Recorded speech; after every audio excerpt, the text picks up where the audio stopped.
may pressure bakit wala ka dito?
Wala pa naman, ano?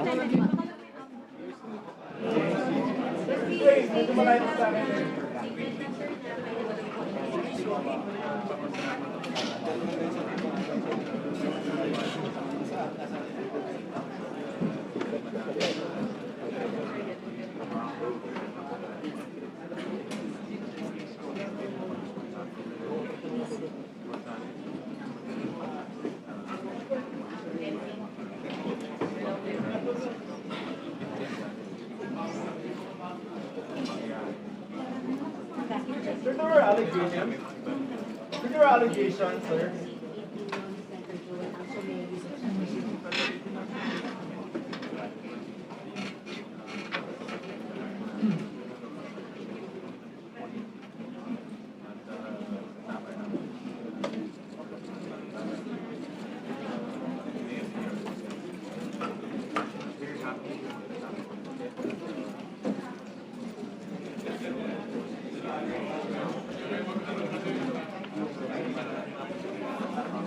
There are allegations na na-pressure sila.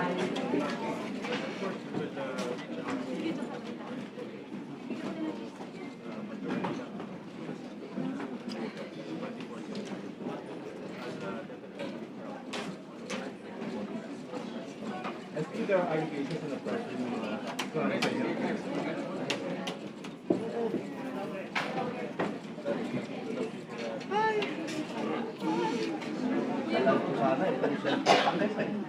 Ayun, no? Kaya sinulpon ko na lang. May press na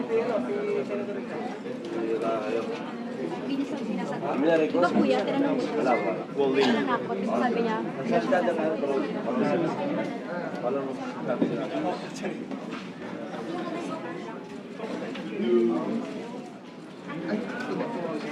may press na din siya guys. Ongoing? Oo, ongoing. Ha? Press po na lang.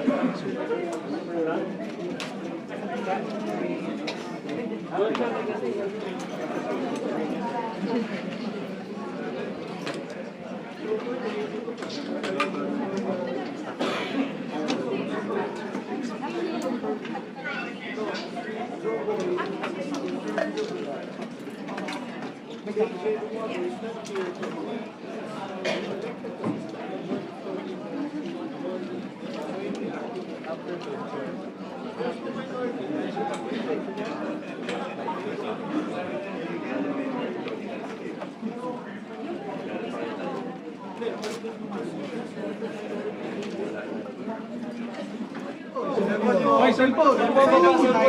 Baba pa. Parang vlogger yan. Masyado mataas. Yan, baba. Yan. Mga vlogger eh. Ma'am, your reaction po na we now have a new Senate President, new Senate leader. Sorry? Your reaction po na finally we have a new Senate President, new leaders po. Very happy to be back to work. Kaya nagpapasalamat din ako kay Senator Joel Villanueva for joining us in putting the household of the Senate back in order.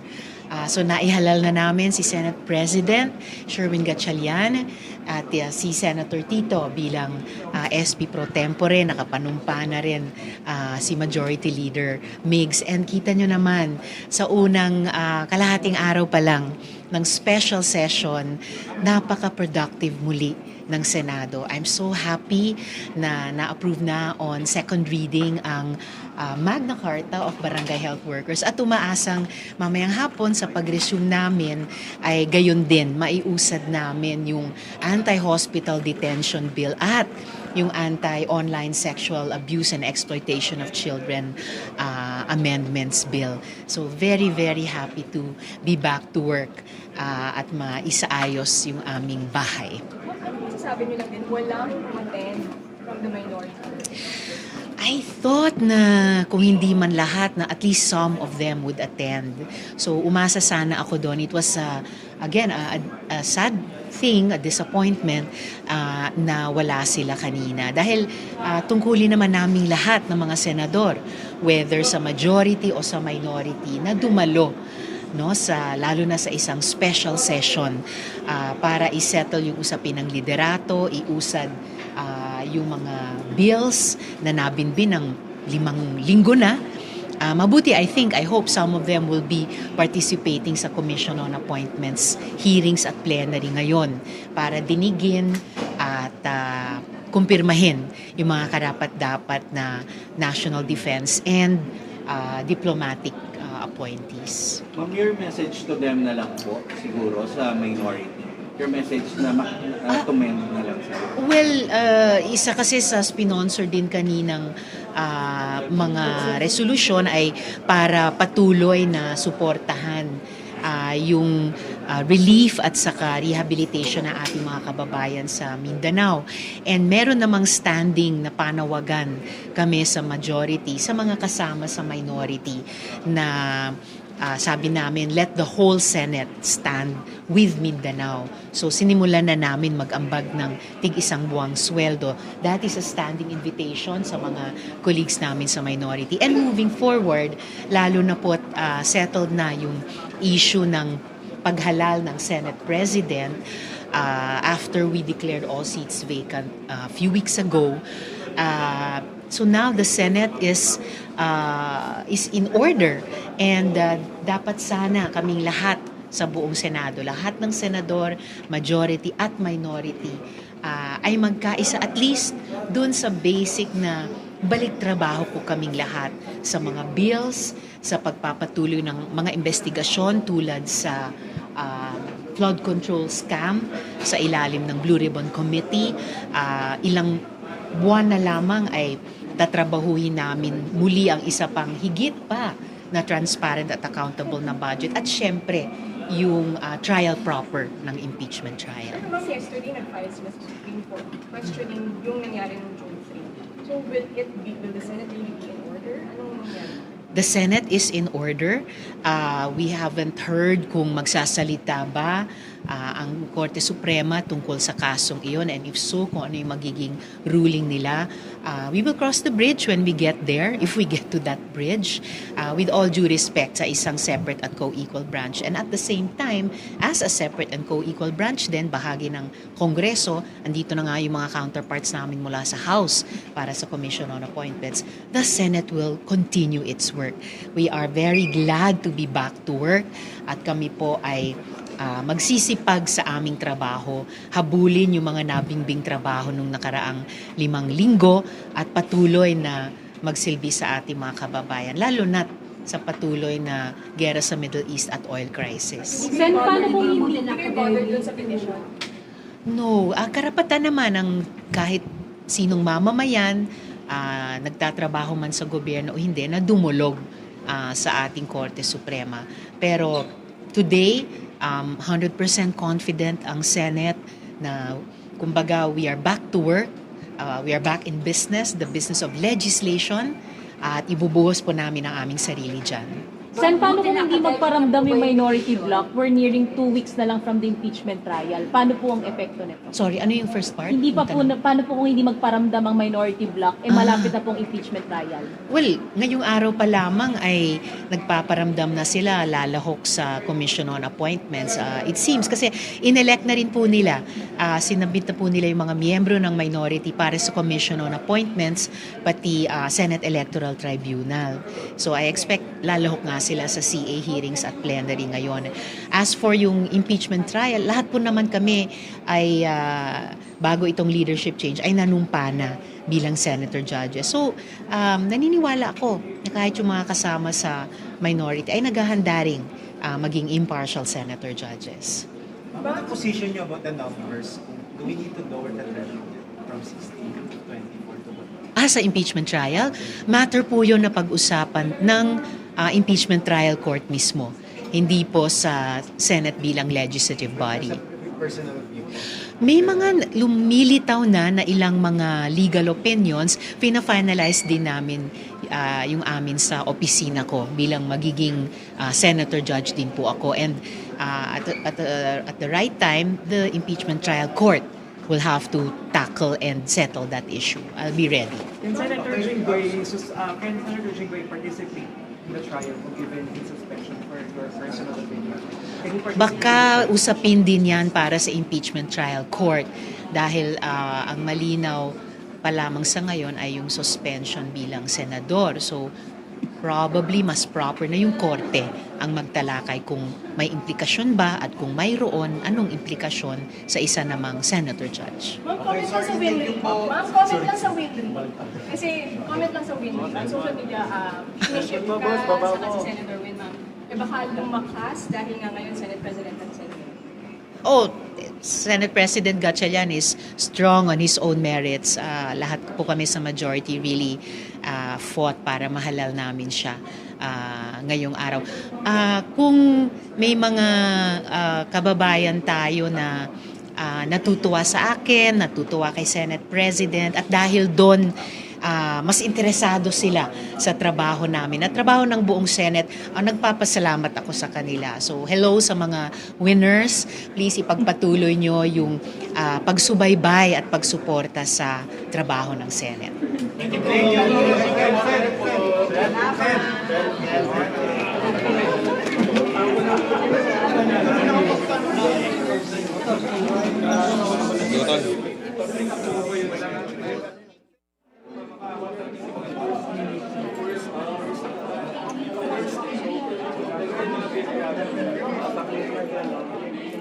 Alive kami.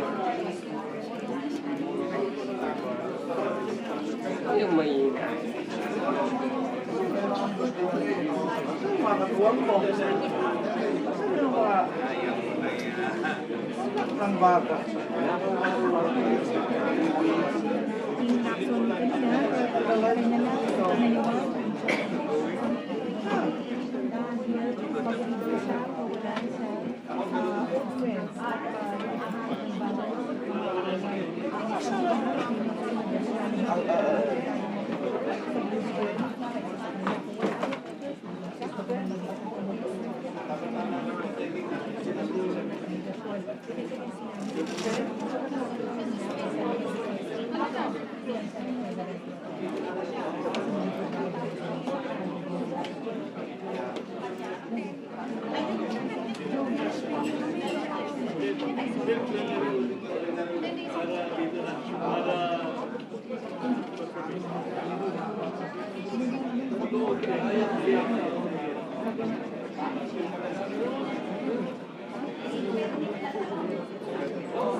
Saan nga nag-interview? Hindi gumagalaw yung camera.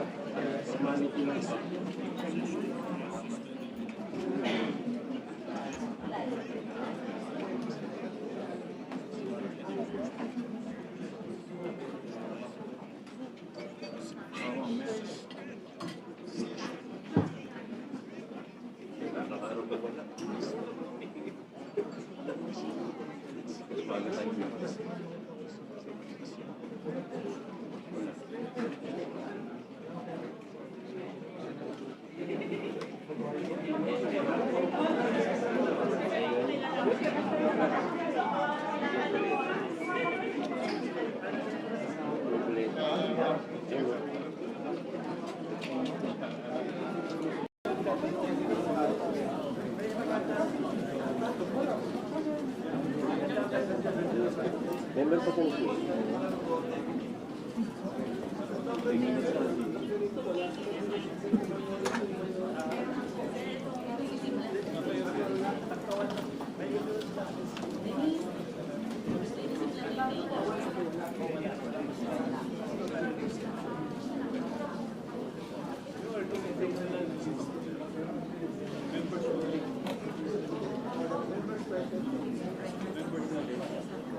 Wala.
Never na naging practical yung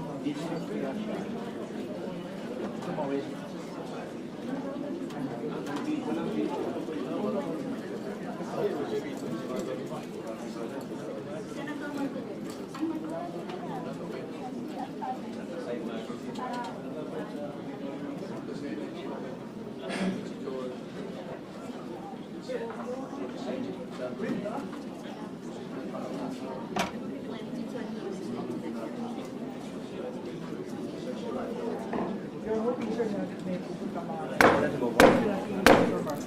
The plenary session of the Commission on Appointments is in special session of the 20th Congress is hereby called to order. May I call on Senator Risa Hontiveros to kindly lead us in prayer.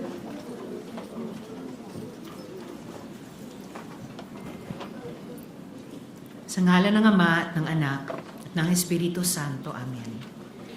Manalangin tayo.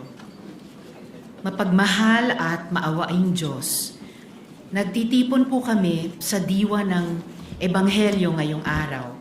Batid na lahat ay inyong nakikita. Dalisayin ninyo ang aming mga intensyon at ipagkaloob sa amin ang pagpapakumbaba na hanapin hindi ang pagkilala kundi katapatan sa katotohanan at responsibilidad sa lahat ng aming gagawin. Habang tinutupad namin ang aming mga responsibilidad, gabayan niyo po kami ng karunungan at discernment sa lahat ng aming mga deliberasyon at desisyon na naglilingkod sa taong bayan. Tulungan niyo po kaming manatiling focused sa kung ano ang makatarungan, tapat at totoo, nang sa gayon ang aming trabaho ay mapalakas ang public trust at itataguyod ang dignidad ng public service. Palakasin niyo po kami na kumilos ng may sinseridad sa lahat ng bagay, na maging tapat sa aming mga responsibilidad, tapat din sa katotohanan at bukas palad sa serbisyo para sa common good ng aming bayan. Hinihiling po namin ito sa inyo sa pamamagitan ng inyong karunungan at grasya. Amen. Sa ngalan ng Ama, ng Anak, at ng Espiritu Santo. Please remain standing for the singing of the Philippine National Anthem. Tayang magiliw, pelas ng silanganan, alab ng puso, sa dibdib mo'y buhay. Lupang hinirang, tuwid ka ng magiting, sa manlulupi, di ka pasisingin. Sa dagat at bundok, sa simoy at sa langit mong bagaw, may dilatang tula at awit sa paglayang minamahal. Ang isang ng matawat mo'y tagumpay na nagiging, ang bituin na araw niya kailan pa may di magdidilim. Lupa ng araw ng walhating pasinta, buhay ay langit sa piling mo. Ang hinigaya na pag may mga api, ang mamatay ng dahil sa'yo.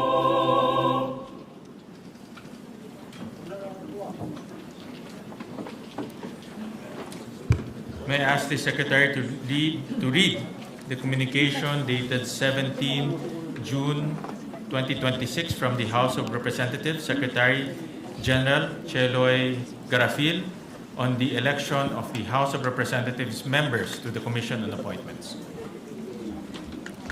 June 17, 2026, the Honorable Senator Sherwin T. Gatchalian, Chairperson, Commission on Appointments. Dear Honorable Gatchalian, I have been directed to inform the Commission on Appointments that the House of Representatives on even date elected the following as members of the House of Representatives contingent to the Commission on Appointments. 1. Representative Francisco Paulo P. Ortega. The 5th, Vice Representative Jordin Jesus M. Romualdo. 2. Representative Jose Bong J. Teves Jr. Vice Representative Robert Raymond M. Estrella. 3. Representative Franz S. Pumaren, Vice Representative Eddie Bong G. Plaza. 4. Representative Wilfrido Mark M. Enverga, Vice Representative Roy M. Loyola. And 5. Representative Mercedes K. Alvarez, Vice Representative Arnie B. Fuentebella. Respectfully yours, signed Attorney Chelo E. Belicaria Garafil, Secretary General. The election of the named representatives as members to the Commission on Appointments is hereby noted. May I ask the Secretary to read the communication dated 17th of June 2026 from Senate Secretary Renato Bantug Jr. 17 June 2026, the Honorable Senate President Win T. Gatchalian, Chairperson, Commission on Appointments. Sir, this is to respectfully inform Your Honor that the Senate, on even date, elected the following members of the Commission on Appointments effective on the same date. On the part of the majority, 1. Senator Panfilo M. Lacson. 2. Senator Joel Villanueva. 3. Senator Risa Ontiveros. 4. Senator Rafi T. Tulfo. 5. Senator J.B. Ejercito. 6. Senator Juan Miguel Migs F. Zubiri, Vice Senator Mark A. Villar. And 7, Senator Vicente C. Soto III, Vice Senator Manuel Lito M. Lapid. On the part of the minority, 1. Senator Rodante D. Marcoleta. 2. Senator Christopher Lawrence Bong Tigo. 3. Senator Aimee R. Marcos. 4. Senator Loren Legarda. And 5. Senator Jinggoy Ejercito Estrada. This is pursuant to Section 18, Article 6 of the 1987 Constitution, signed Secretary Renato M. Bantug.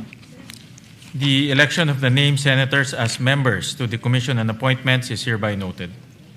May I request the elected members of the Commission on Appointments to please rise and take their respective oath of office.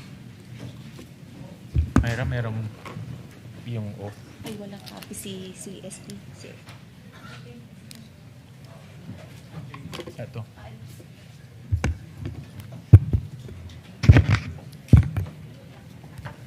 Oath of office. Please raise your right hand. I state your name. Off, state your address. Having been nominated and elected to the position of, state your position.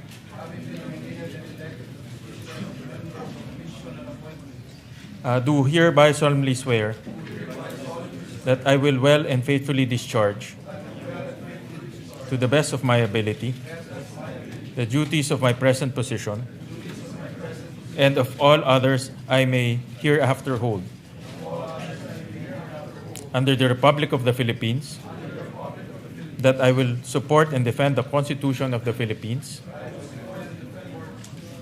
that I will obey the laws, legal orders, and decrees promulgated by the duly constituted authorities, and that I impose this obligation upon myself voluntarily, without mental reservation or purpose of evasion. So help me God. Congratulations, ladies and gentlemen.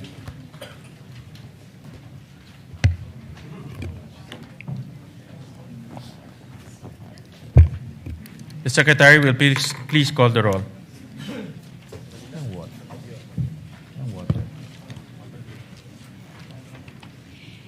The honorable members of the Commission on Appointments, Benjamin C. Agarao Jr., Antonio Tonipetti Albano, Mercedes K. Alvarez, Jose Joboy S. Aquino II, Joseph Victor J.V. G. Ejercito, Wilfrido Mark M. Enverga, Jinggoy Ejercito Estrada, Christopher Lawrence Bong Tigo, Ramon N. Gico Jr., Risa Ontiveros, Panfilo M. Lacson, Loren Legarda, Rodante D. Marcoleta, Amy R. Marcos, Lani Mercado Revilla, Francis Paulo P. Ortega V, Franz S. Pumaren, Vicente C. Soto III, Jose Bong J. Tevez Jr., Marcy R. Teodoro, Rafi T. Tulfo, Alan U. T., Joel Villanueva, Juan Miguel Mix F. Zubiri. With 22 members present, the existence of a quorum is hereby declared.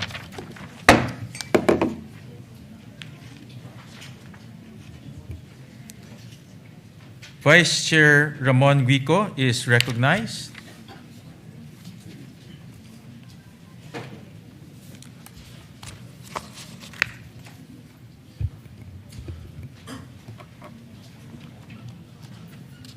Thank you, Mr. Chair. The majority floor leader is unable to attend today's plenary session. On that note, I move that the body designate Assistant Majority Floor Leader Senator Joel Villanueva as acting Majority Floor Leader only for today's session. Is there any objection? Hearing none, motion is approved.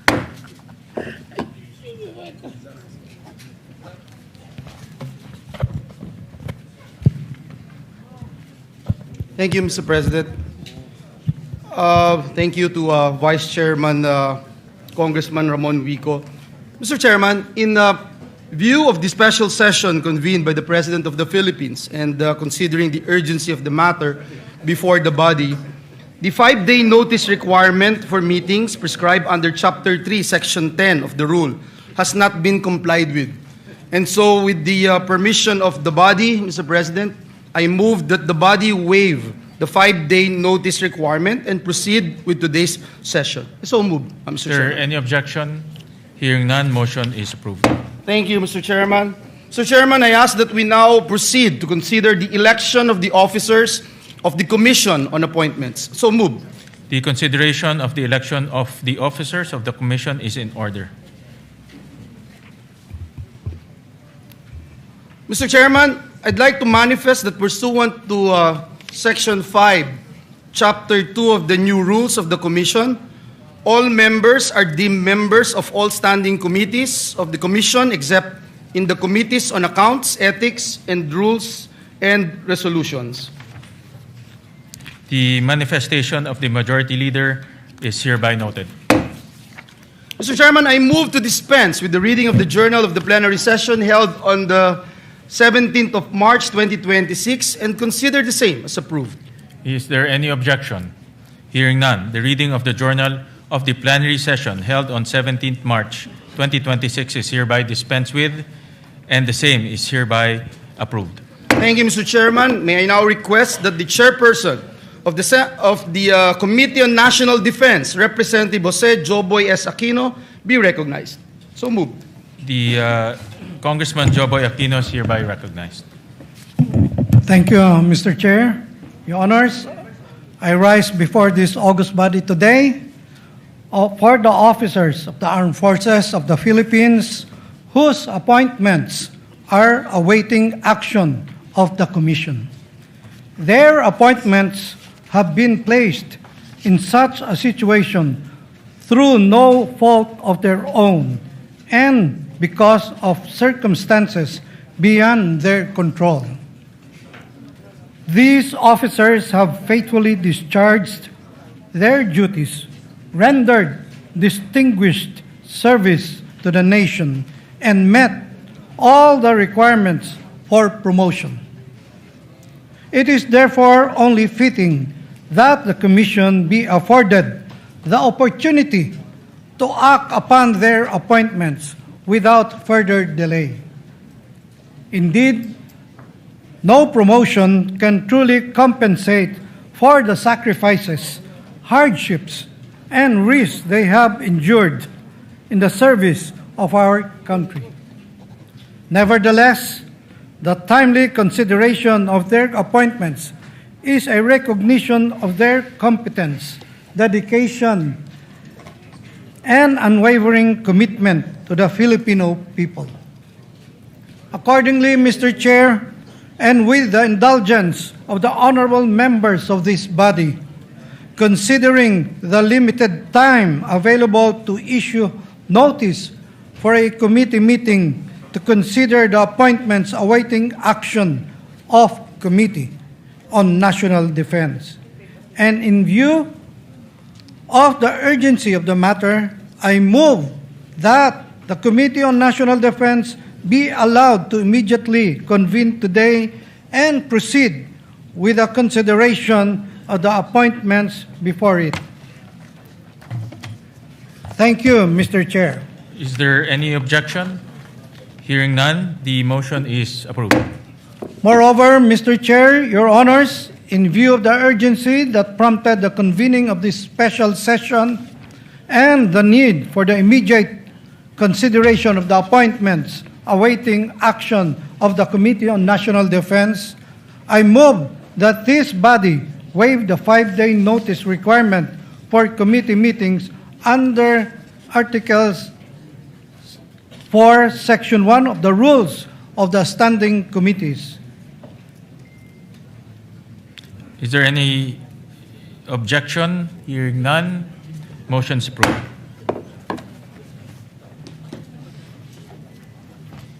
Mr. Chairman, at this juncture, may I request that the chairperson of the Committee on Foreign Affairs, Senator Panfilo M. Lacson, be recognized. So moved, Mr. Chair. Be recognized, Senator Ping Lacson.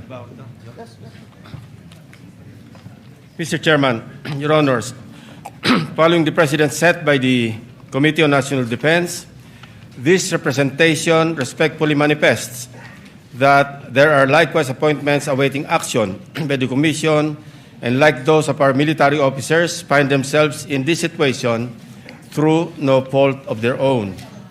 These appointees concerned are distinguished members of our foreign service who have devoted their careers to advancing Philippine interests abroad.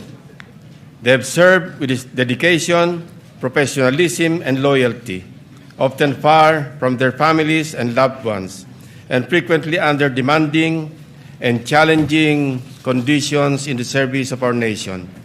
In recognition of their sacrifices and faithful service, and considering the urgency that necessitated this convening of the special session of Congress today, this representation expresses the hope that these career diplomats may likewise be accorded the opportunity for timely action by the Commission.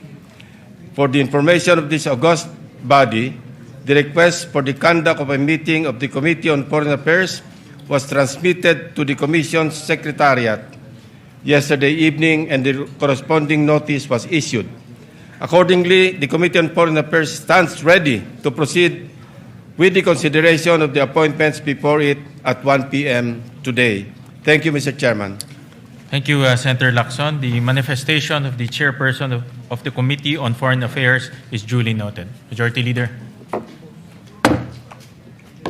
Mr. Chairman, in view of the authority granted by the body for the Committee on National Defense and the Committee on Foreign Affairs to convene and proceed with the consideration of the appointments referred to them, may I respectfully move that the session be suspended. So move, Mr. Chairman. Is there any objection? Hearing none, session is suspended.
Meron naman pala. Ilalong presto.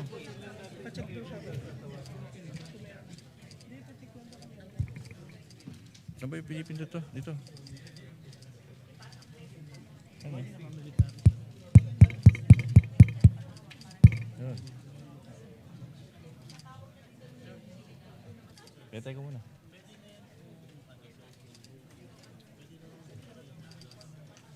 Abot ko na ba?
Sila po, nagsinit eh.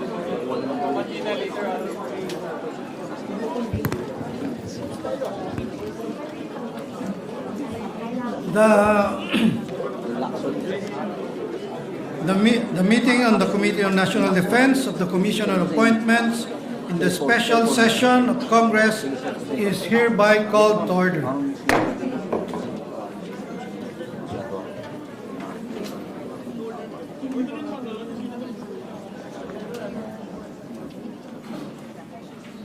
Session suspended.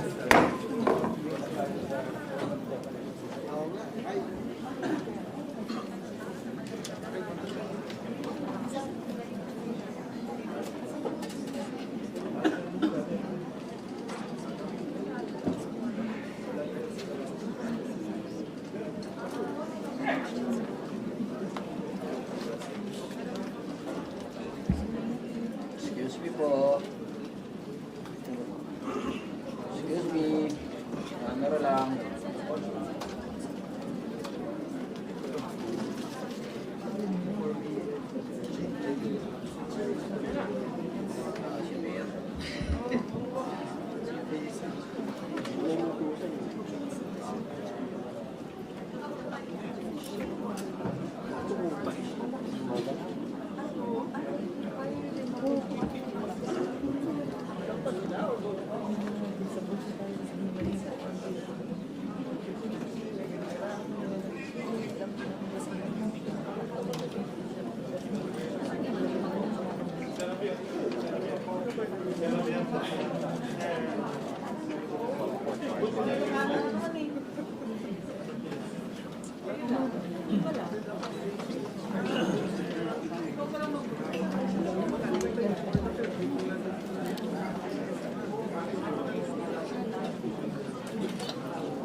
Session resumed. Madam Secretary, please call the roll.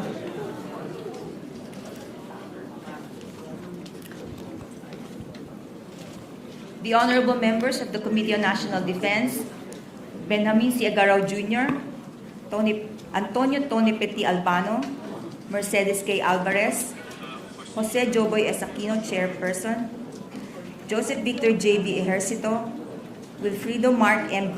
Verga, Jinggoy Ejercito Estrada, Christopher Lawrence Bong Tigo, Ramon N. Dico Jr., Risa Ontiveros, Panfilo M. Lacson, Lauren Legarda, Rodante D. Marcoleta, Amy R. Marcos, Lani Mercado Revilla, Francis Paulo P. Ortega V, Franz S. Pumaren, Vicente C. Soto III, Jose Bong J. Tebes Jr., Marcy R. Teodoro, Rafi T. Tulfo, Alan U.T., Joel Villanueva, Juan Miguel Mix F. Zubiri. The chairperson is present. With 20 members present, including the chair, we have a quorum. Good morning, distinguished members of this committee, guests, ladies and gentlemen. As earlier manifested by this representation during the plenary session and pursuant to the authority granted by the body for the committee to immediately convene under special circumstances, the Committee on National Defense is meeting today to consider the ad interim appointments of the generals and flag officers of the Armed Forces of the Philippines. Before this committee today, please stand up as your name is called. Number 1, Edmond G. Peralta, Lieutenant General. Isagani O. Criste, Major General. Alan M. Avier, Vice Admiral. Naisforo M. Diaz Jr., Brigadier General. Rose Wati Remo, Brigadier General. The officers whose appointments are before the committee today find themselves in this situation through no fault of their own, but rather as consequence of circumstances beyond their control. Throughout their careers, they have faithfully discharged their duties, upheld the highest standards of military professionalism, and rendered distinguished service to the Republic. Having satisfied all the requirements prescribed under the rules, they are deserving of the Commission's timely consideration of their appointments. These officers have dedicated more than 3 decades of their lives to the service of our country, rising through the ranks through competence, discipline, integrity, and unwavering commitment to duty.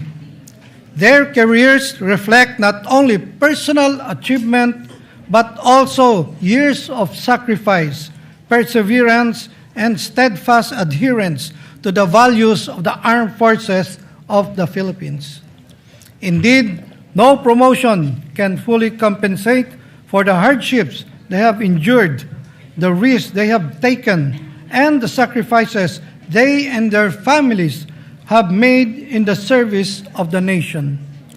Time and again, they have answered the call of duty, often serving in distant and dangerous assignments away from their loved ones and exposed to harm's way, so that our people may live in peace and security. The consideration of their appointments today is therefore more than a recognition of rank. It is an acknowledgement of their distinguished record of service, their proven leadership, and their invaluable contributions to our national defense and security.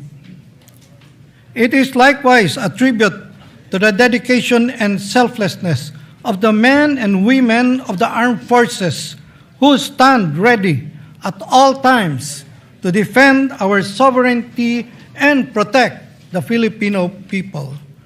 For these reasons, the committee deems it both proper and just that these appointments be acted upon without further delay. Madam Secretary, kindly appraise the body of its jurisdictional requirements and other pertinent information with regard to these officers of the AFP in compliance with the new rules of the Commission and the rules of the standing committees. Secretary. Thank you, Mr. Chairperson, Your Honors. Mr. Chairperson, President Ferdinand R. Marcos Jr. submitted to the Commission on Appointments the appointments of earlier mentioned officers under consideration today by the committee, and the same were immediately referred to the Committee on National Defense pursuant to Section 16, Chapter 5 of the new rules of the Commission. These appointments were published on various dates in two newspapers of general circulation, Manila Standard and Daily Tribune, and broadcast over PTV4 pursuant to Section 2, Article 2 of the Rules of the Standing Committees. All the appointees have complied with the submission of the mandatory documentary requirements as provided in Section 24, Chapter 6 of the new Rules of the Commission. There is no opposition filed against any of these appointments. That is all, Mr. Chairperson, Your Honors. Madam Secretary, please administer the oath to all the appointees present. Officers, kindly rise and raise your right hands. Do you swear to tell the truth, the whole truth, and nothing but the truth in this proceeding? So help you God. Mr. Chairman, all the appointees present are now under oath. May I invite the officers to take their designated seat in front?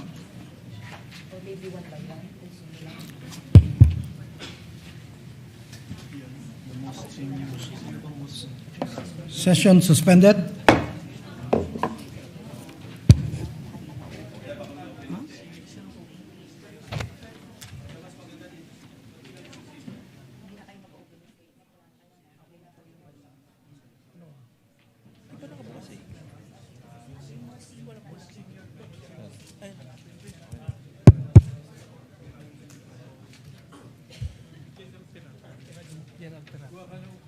Wala dito eh. Wala dito.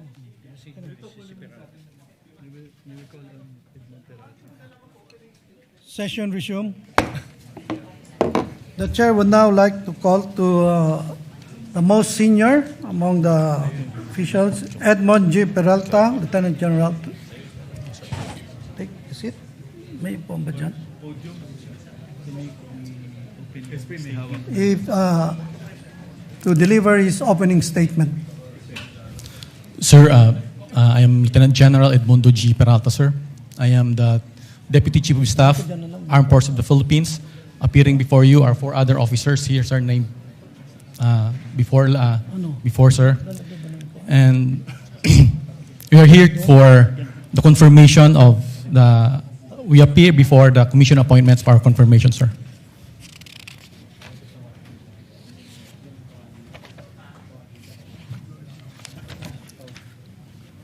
Thank you, General Peralta.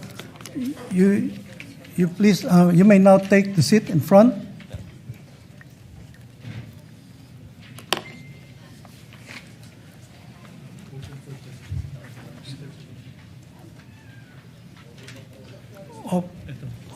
Open now for, oh yeah.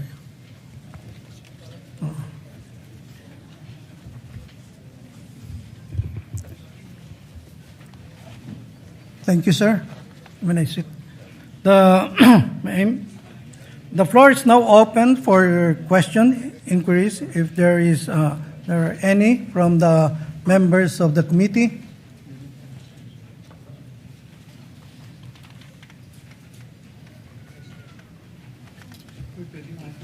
If Honorable Marcoleta is recognized.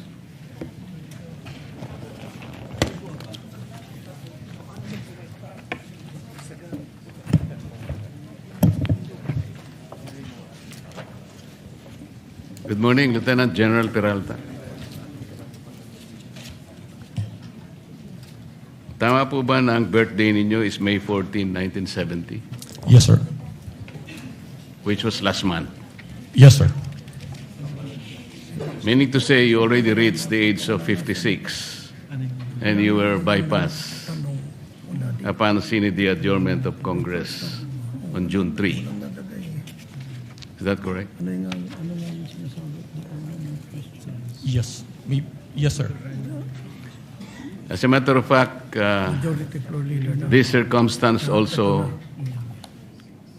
applies to the rest of your colleagues, namely Vice Admiral Alan M. Javier, whose birthday is May 16, 1970. Major General Isagani Criste, birth date is April 21, 1970. Brigadier General Naisforo Diaz, birth date May 5, 1970. And Brigadier General Rus Mawate Remo, April 24, 1970. Meaning to say, the five of you, General, already reached the age of 56. And everyone was bypassed upon the scene of the adjournment of Congress last June 3, 2026. That is a fact, sir. And are you aware of Republic Act 11939? Yes, sir. Republic Act 11939 amended Republic Act 11709. You're familiar of that.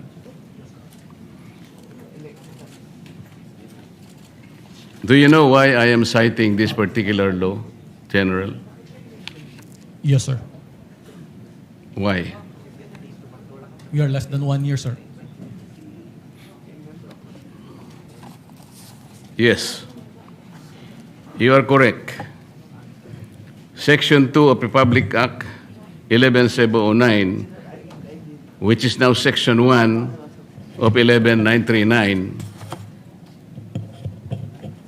last paragraph, says that to be eligible for appointment or promotion to the grade of Brigadier General or Commodore O-07 or higher, except for positions under Sections 2A and 2B, the officer must have at least 1 year remaining of active service before compulsory retirement. And would you say that you lack at least 1 year remaining of active service before your compulsory retirement? Yes, sir. We were ordered to come here, sir, and we are directed to appear before the commission appointments. And so therefore, it only means that the five of you may no longer be eligible for reappointment in view of the prohibition under Section 1 of Republic Act 11939. Am I correct, sir? Yes, sir. Thank you. Thank you, Mr. Chair. Thank you, Honorable Marcoleta. Honorable Senator Ping Lacson is recognized. Yes, Mr. Chairman. Just for clarity, I believe, and I was told by the Secretary of the Commission on Appointments, that the ad interim appointments of this fine gentleman and lady is a mere resubmission of their previous ad interim appointments given before the resumption, the May 25, 2026 resumption of the first regular session. And since this is a special session, it is a continuation of the first regular session. Therefore, hindi pa po sila pasok do sa 1-year ban. Kasi hindi naman po nila kasalanan na nagkagulo-gulo kami dito sa Senado at hindi na-take up yung kanilang confirmation. So with that manifestation, Mr. Chairman, I move that we recommend to the plenary the confirmation of the aforestated or aforementioned gentleman and lady in plenary. I so move, Mr. Chairman. If there's, yes, Honorable Rizon Taveros. I second the motion, Mr. Chair. Any objection to the motion? Duly seconded. Mr. Chair. Yes, Honorable Albano is recognized. Mr. Chair, Your Honors, on the part of the minority, we place on record our full support for the confirmation of the 5 generals and flag officers of the Armed Forces of the Philippines, whose appointments are now under consideration. These officers have rendered long and distinguished service to the nation. As such, the minority supports the favorable confirmation of their appointments and commends their dedication and sacrifices in their service to the Filipino people. Mr. Chair, As the acting minority floor leader, on behalf of the minority and the Filipino people, we interpose no objection to their confirmation. Thank you, Mr. Chair. Thank you, Honorable Albano. Honorable Bongo is recognized.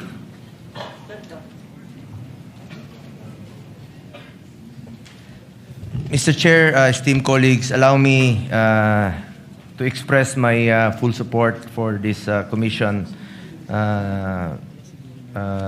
As this commission gives its consent to the well-deserved appointments of the senior officers of the Armed Forces of the Philippines. These officers have demonstrated professionalism. Opo, sir. Support lang po. Manifestation lang po. These officers have demonstrated professionalism, dedication, and unwavering commitment to their duties in safeguarding our nation's sovereignty, protecting our people, and upholding the Constitution. Wala na po akong katanungan sa kanila.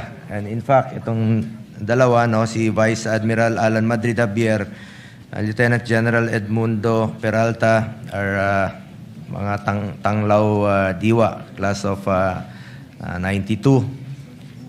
Their years of service, leadership, and sacrifice reflect the highest ideals of military service and have earned them the trust and confidence of their fellow servicemen.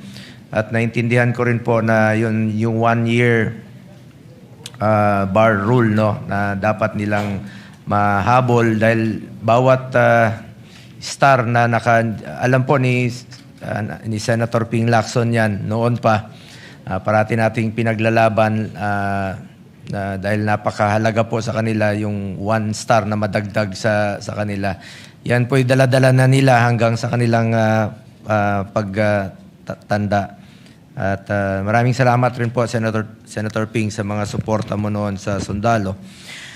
Mr. Chair, dahil sa kanilang kabayanihan at pagbibigay serbisyo sa ating bansa, gusto ko lang pong bigyang pagkilala at pagpupugay sina Vice Admiral Alan Madrid Javier, Lieutenant General Edmundo Peralta, Philippine Army, Major General Isagani Ocampo Criste, na naging PSG rin po nung panahon ni dating Pangulong Rodrigo Duterte, Brigadier General Nice Foro,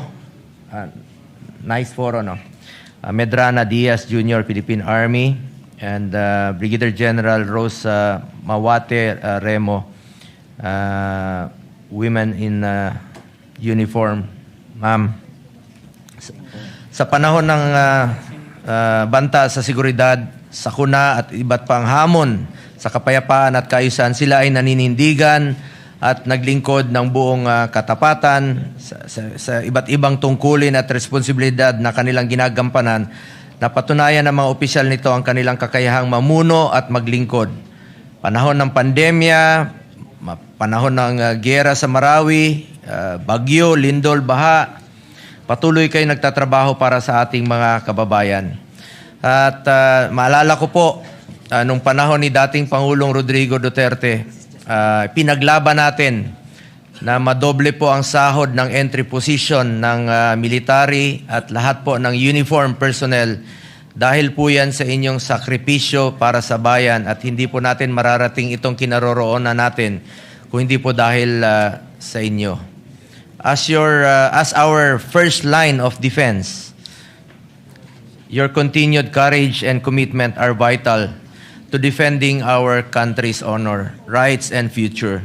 We also call on you to remain steadfast in protecting our sovereignty. Maraming salamat po sa inyong dedikasyon, sakripisyo, at walang katulad na serbisyo sa ating mga kababayan. Wala po akong katanungan, kung hindi nagbibigay lang po ako ng full support dito sa ating hearing sa Commission on Appointments. Dati naman po akong membro dito since 2019. At hindi po matutumbasan ang inyong kontribusyon sa bayan. Pero meron lang po akong paalala sa ating Armed Forces of the Philippines. Unahin lagi ang interes ng bayan. Unahin po lagi ang interes ng bawat Pilipino. Mabuhay po kayo. Maraming salamat po. Thank you, Mr. Honorable Chair. Senator Bongo. Yes, Honorable Marcoleta. Mr. Chair, I did not get proper explanation on the concern that I raised before this committee. I don't think we are in a position to violate an existing law. What I heard is an assumption that was passed on to the secretary of this commission. Somebody presumed that the appointment made last year is supposed to be continued. May I ask the secretary to explain that, if that assumption is correct? And if that assumption is enough to override the clear provision of the law? Honorable Lacson. Again, I'd like to clarify, hindi po last year. Before May 25, 2026, yung nag-resume tayo ng first regular session. Kasi nag-break tayo. Bago tayo mag-resume, they were given ad interim appointments by the President. So yun po yung ina-apply natin because a special session that we are having today is a continuation of the first regular session, Mr. Chairman. So yung birthday nila fell after. Kailan ang birthday mo, General? May 14. So yung ad interim appointments were given before May 14, I suppose. So you confirm that. So hindi ka covered ng 1-year ban.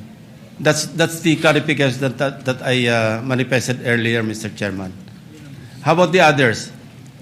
Covered sila ng hindi sila covered ng 1-year ban when they were given their ad interim appointments before May 25, di ba?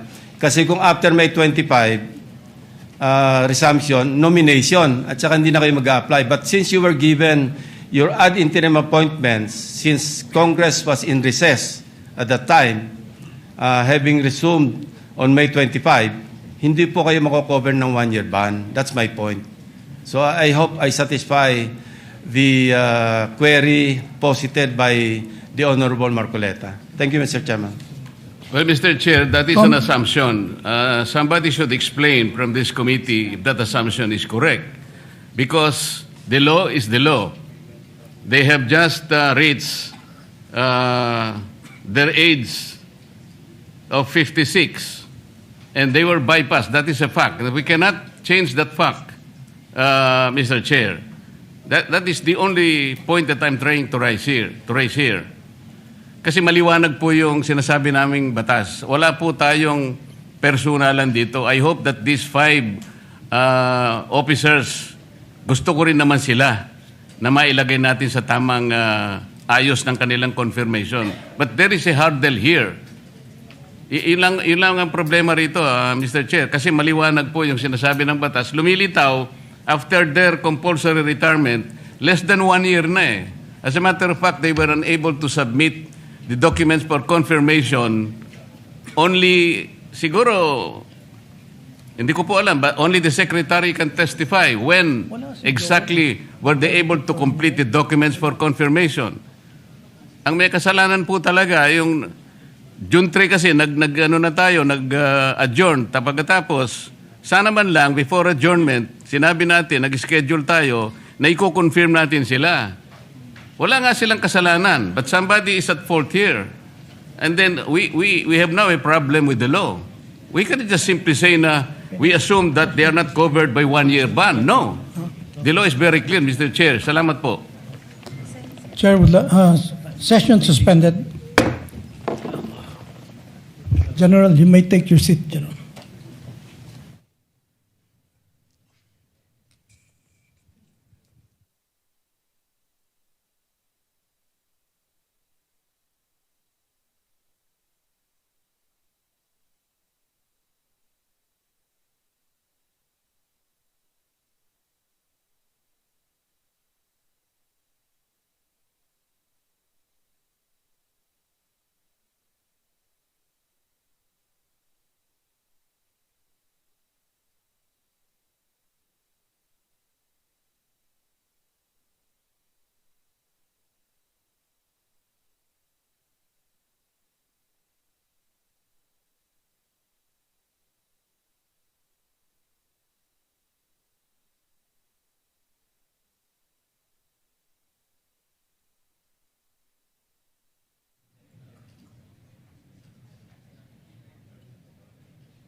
Ano yun?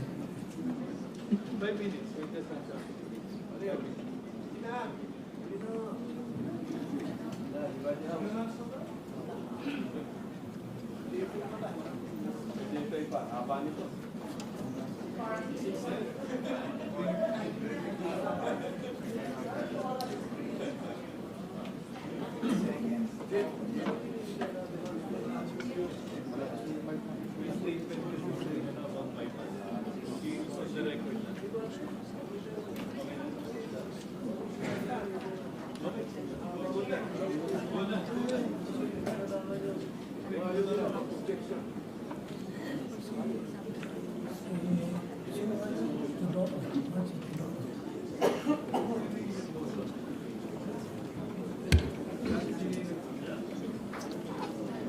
Committee hearing will now resume. The chair also would like to stand corrected earlier. The chair has declared it was session suspended. It's a committee hearing suspended. So we now continue. I believe Honorable Marcy Teodoro.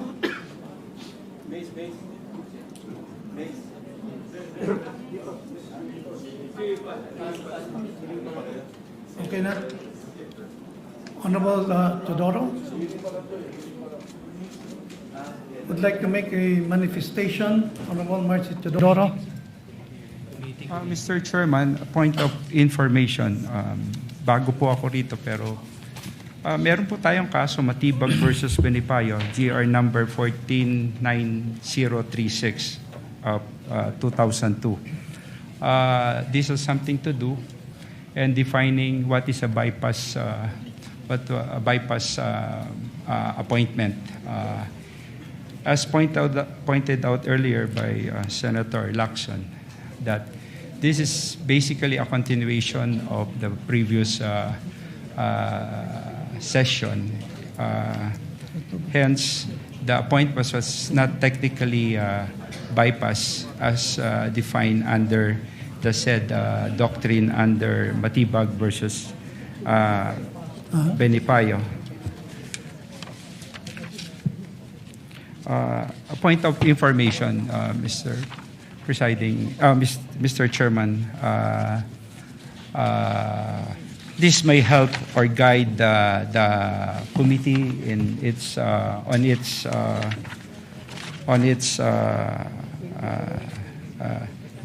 decision. As defined, a bypass appointment occurs only when upon the close of the session of Congress. It's true that the Congress was sine adjourned, but a special session was called upon, so it's being considered a continuation, this proceeding. So if June 17 of this year is considered a continuation of the same congressional session, and this is not a new session, that event triggers the bypass, but not yet occurred. Therefore, the appointment remained pending and subject to the CA action. This is my humble observation and opinion on the matter, Mr. Chair, that the appointments remain pending and subject to CA action. Thank you, Honorable Teodoro. Yes, Honorable Marcoleta. Mr. Chair, I think we should clearly clarify that this plenary session is not a continuation of the last session.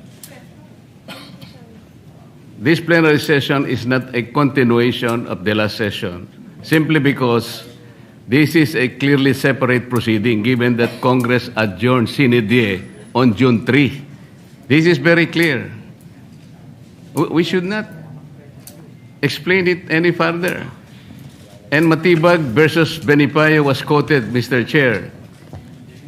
In this case, Mr. Chair, an ad interim appointment can be terminated for two causes specified in the Constitution. Article 7, Section 16, Paragraph 2. Ang sabi doon, the first cause is the disapproval of his ad interim appointment by the CA. The second one is the adjournment of Congress without the CA acting on his appointment. Ito yung Matibag versus Benipayo. Mr. Chair, may I manifest that I have nothing against the five officers subject of today's confirmation. I think we have to thank them for their gallantry and service to our nation.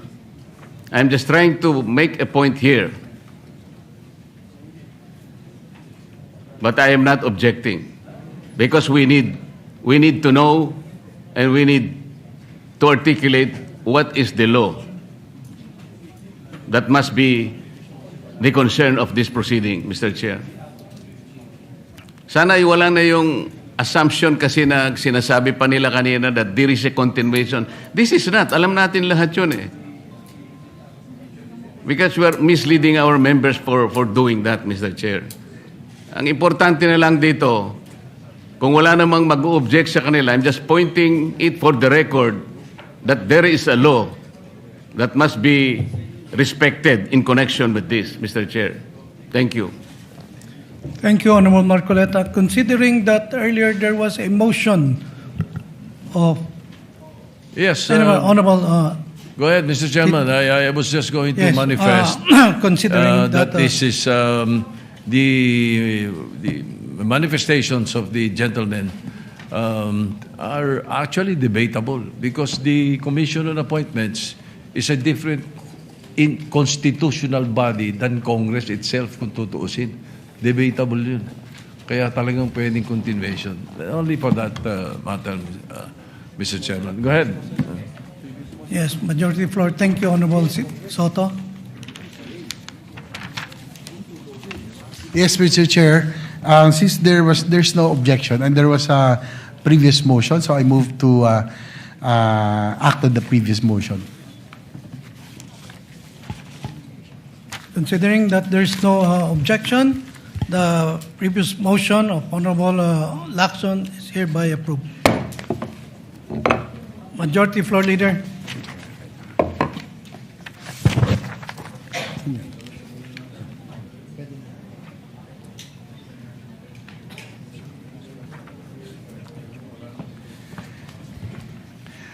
Mr. Chair, since there are no more objections, I move to recommend to the plenary for the commission to confirm the ad interim appointments of the 5 generals and flag officers of the AFP. So move, Mr. Chair. There is a motion without any objection. The same is hereby approved. Majority Floor Leader. Mr. Chair, there being no other matters to discuss, I move to adjourn the meeting. On motion of the Majority Floor Leader, there being no objection, the meeting is hereby adjourned.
No, pwede na tayo.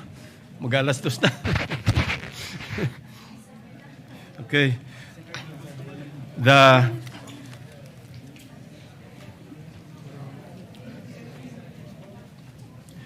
This meeting of the Committee on Foreign Affairs of the Commission on Appointments in the special session of Congress is hereby called to order. As earlier manifested on the floor, the Chair would like to inform the members that this meeting is being held in connection with the special session called for the consideration of urgent matters requiring immediate action. Majority Leader. Mr. Chair, Your Honors, in view of the urgency that prompted the convening of this special session and the need for the immediate consideration of appointments awaiting action of the Committee on Foreign Affairs, I move that the body waive the 5-day notice requirement of the committee meetings under Article 4, Section 1 of the Rules of the Standing Committee. So move, Mr. Chair. Is there any objection? Hearing none, the motion is hereby approved. With the concurrence of the members, the proceedings shall now continue in accordance with the agenda. Thank you. Madam Secretary, please call the roll of members. The honorable members of the Committee on Foreign Affairs, Benjamin C. Agarao Jr., Antonio Tony Petti Albano, Mercedes K. Alvarez, Jose Joboy S. Aquino II, Joseph Victor J.B. G. Ejercito, Wilfrido Mark M. Enverga, Jinggoy Ejercito Estrada, Christopher Lawrence Bong Tigo, Ramon N. Gico Jr., Risa Ontiveros, Lauren Legarda, Rodante D. Marcoleta, Aimee R. Marcos, Lani Mercado Revilla, Francis Paulo P. Ortega V, Franz S. Pumaren, Vicente C. Soto III, Jose Bong J. Tevez Jr., Marcy R. Teodoro, Rafi T. Tulfo, Alan U. T., Joel Villanueva, Juan Miguel Mix F. Zubiri. The committee chairperson is present. With 22 members present, the existence of a quorum is hereby declared. Majority Leader. Mr. Chair, we proceed already to the statement of, to the enumeration of the different nominees, and likewise a statement of the chairperson. Yeah. Dispense ka na lang ng ano. I move to this. I'm Mr. Chair. Sorry, I move to dispense with the reading of the minutes of the previous meeting held on March 11, 2020, and consider the same as approved. So move, Mr. Chair. Is there any objection? The chair hears none. The motion is hereby approved. Good afternoon, esteemed members of the Commission on Appointments, distinguished guests, ladies and gentlemen. Today, your committee is tasked to consider the nominations and ad interim appointments of 85 officials in the Department of Foreign Affairs, namely, nominations. 1. Josel Francisco Ignacio, Chief of Mission Class 2, as non-resident ambassador to the Kingdom of Bhutan, in addition to being ambassador extraordinary and plenipotentiary to the Republic of India, concurrent jurisdiction over the Federal Democratic Republic of Nepal. 2. Senen Chemsen Mangalile, Chief of Mission Class 2, Ambassador Extraordinary and Plenipotentiary to the Kingdom of Cambodia. 3. Noel Mangawang Novicio, Chief of Mission Class 2 as non-resident ambassador to the Republic of Kiribati, the Republic of Nauru, Independent State of Samoa, Kingdom of Tonga, Tuvalu, and the Republic of Vanuatu, in addition to being Ambassador Extraordinary and Plenipotentiary to the Republic of Fiji.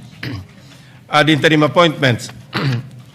Edgar Barayro Badajos, Robespierre Libelo Bolivar, Emilio Torres Fernandez, Ann Halandoon Luis, Zaldi Bayanin Patron. Chief of Mission Class 2, Lea Victoria Trinidad Carada, Lena Aileen C. De Dios Season, Noemi Tan Diaz, Maria Luela Chang Duarte, Ambrosio Brian Fruto Enciso III, Jesus Enrique Guanzon Garcia II, Emmanuel Donato Coach Guzman, Mary Lac Santos Hicarte, Brian Dexter Burgos Lao, Career Minister Rapunzel Aglipay Acop, Nomer Blevens Ado II, Azela G. Arumpak Marte, Brian Jess Tio Baguio, Lily Ann Chen Cheng, Ria Eugenio Gorospe, Christine Margaret Mendiola Malang, Mary Joy Balicer Ramirez, Annalyn De Leon Ratonel, Joylyn Espinosa Santos, Rodney Jonas Lucido Sumagi, Rogelio Estrada Villanueva Jr., Maylin Marquez, for Foreign Service Officer Class 1, Maylin Marqueses Acosta, Catherine Flores Alpay, Jacqueline Joan Santiago Arquiza, Mark Chodor Palacios Benigno, Marian Intal Bringas, Christian Sen Decolen Cabahug, Benjamin Alegado Celedio Jr., Jonathan Andrew De Cinco Chua, Estefani Alexis Arejola Cruz, Jonel Jan Santos Domingo, Bon Ryan Saltin Pereira, Jan Michael Bansil Gomez, Ana Marie May Ramos Guerra, Charlson Carolino Hermosura, Anwar Makatembel Ito, Elaine May Laruan Hernandez, Andrea Lynn Nicolas Lazaro, Lemuel Cusi Lopez, Nadine Rosario Mineke Morales, Jet Serra Olfato, Elizabeth Picar Ramos, Judy Boydon Razon, Noel Loreto Rodriguez, John Paul Tapia Samonte, Foreign Service Officer Class 2, Maria Pilonila T. Alcaraz Arguelles, Bien Janine Balocating Alparo, is it Janine or Janine? Anyway, Sheila Marie Gonzalo Andales, Bea Habilinar Antonio, Jorge Philip Arcilla Arjona, Jeremiah Picasso Atento, Jeffrey Dairit Batak, Ana Clarissa Perez Briones, Lisel Jane Obra Kaasi, Miko Degamo Kabatingan, Roel Garcia Casaklang, Christy P. Cablin Conta, Paula Bel de Guzman Ebora, Jaquilu Mary Nulud Gan, Lee Damagen Gano, Emile Joseph Batoon Garcia, Maria Tanya Blanco Gaurano, Hannah Eloise Bego Go, Ramona R. Jose Buluser, Aaron Eric Aguilar Lozada, Maria Lia Karen Silin Magtibay, Jose Angelo de Guzman Manuel, Louis Dane Cortez Merced, Josel Nivera Mostajo, Reisa Ledesma Olavario, Jacqueline Lim Ong, Rosa Maria Isabel Marcos Pareja, Glaiza Moya Cuarteros, Mary Fides Aparis Quintos, Francis Ramon Borja Torres, Maria Flordelisa Aspera Tuiza, and Maria Rosauro Winkler. Madam Secretary, kindly report on the jurisdictional requirements and other pertinent information relative to the nominations and ad interim appointments of the 85 Department of Foreign Affairs officials under consideration in compliance with the new rules of the Commission and rules of the Standing Committee.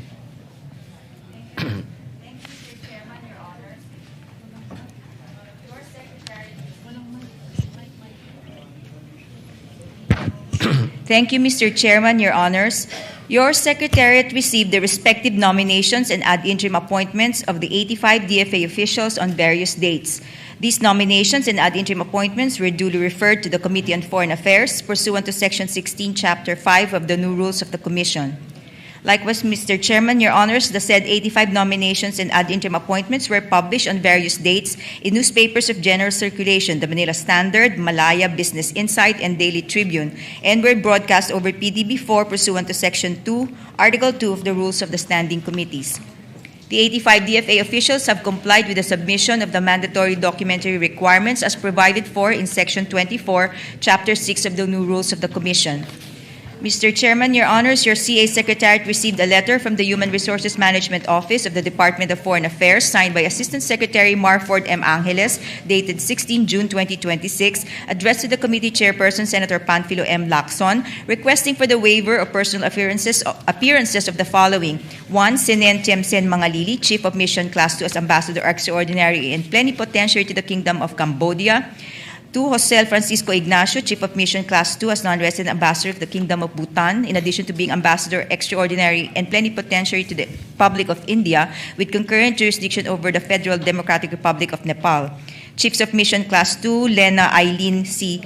De Dios Sison, Ambrosio Brian F. Enciso III, Jesus Enrique G. Garcia II, Emmanuel Donato K. Guzman, Mary Locke S. Hicarte, Leia Victoria Carada, Noemi T. Diaz, Career Ministers Azela G. Arumpak Marte, Rapunzel A. Acop, Lilian C. Cheng, Christine Margaret M. Malang, Rodney Jonas L. Sumage, Nomer A. Ado II, Joylene E. Santos, Foreign Service Officers Class 1, Mylene M. Acosta, Marian I. Bringas, Christian Sandy Cabahug, Benjamin A. Celidio Jr., Jonathan Andrew D. Chua, Stephanie Alexis A. Cruz, Jonel John Santos Domingo, Von Ryan S. Ferrer, John Michael B. Gomez, Ana Marie May G.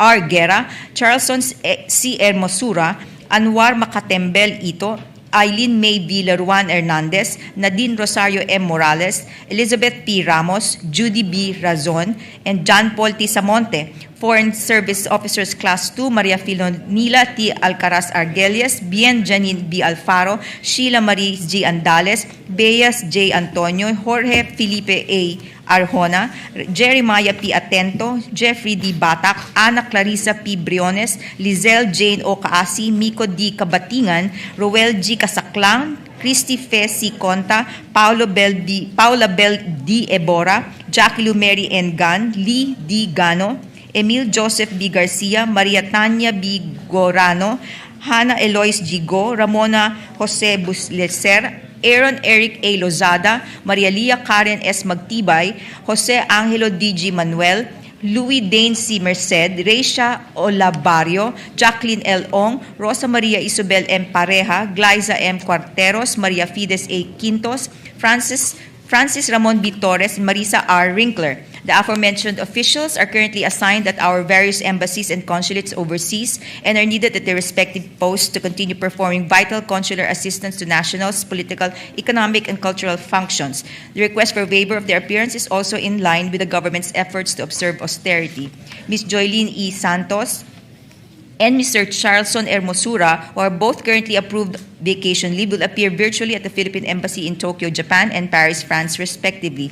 Mr. Senen T. Mangalile, who is currently assigned as the Philippine Consul General in New York, United States of America, is nominated as Ambassador Extraordinary Plenipotentiary to Kingdom of Cambodia, requested a waiver of personal appearance in view of logistical challenges for him to attend personally. Ambassador Ignacio, who arrived in New Delhi on 1 January 2024 to assume his position as ambassador, also requested for a waiver of his personal appearance during the deliberation. This is in light of the fact that the Commission had earlier consented to his nomination on 31/2023 as Philippine Ambassador to the Republic of India, and his new nomination pertains solely to additional jurisdiction on a non-resident basis.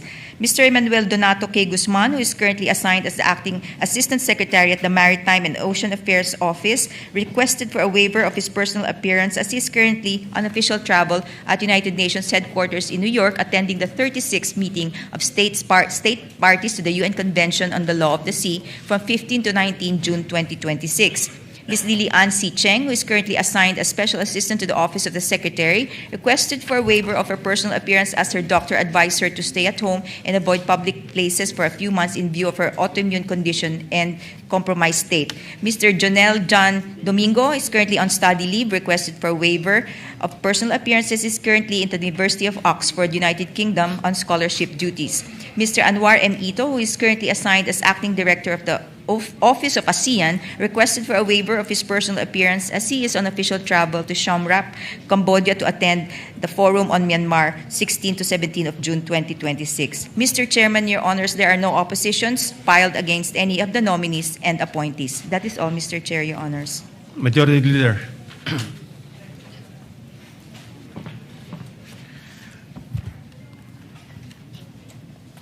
Mr. Chair, I move that committee recommend to the plenary for the commission to give... Not yet.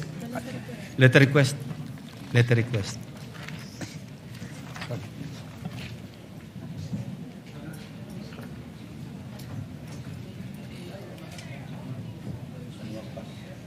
Nalampasan niya.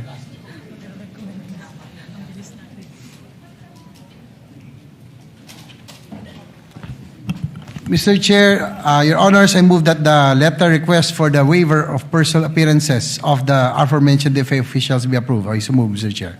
Is there any objection? The chair hears none. The motion is hereby approved. Madam Secretary, please administer the oath to all the nominees and appointees. May I request the appointees and nominees to stand up and raise your right hands? Those who are online, please turn on your microphone so that the committee will hear your response. Do you swear to tell the truth, the whole truth, and nothing but the truth in this proceeding? So help you God. Yes. Mr. Chairman, all the nominees and appointees are now under oath. Senior. May I call on Ms. Josel Francisco Ignacio to take the front seat? Lalaki ba yun o babae? Online. So, who is the most senior present physically? May we invite him or her in front?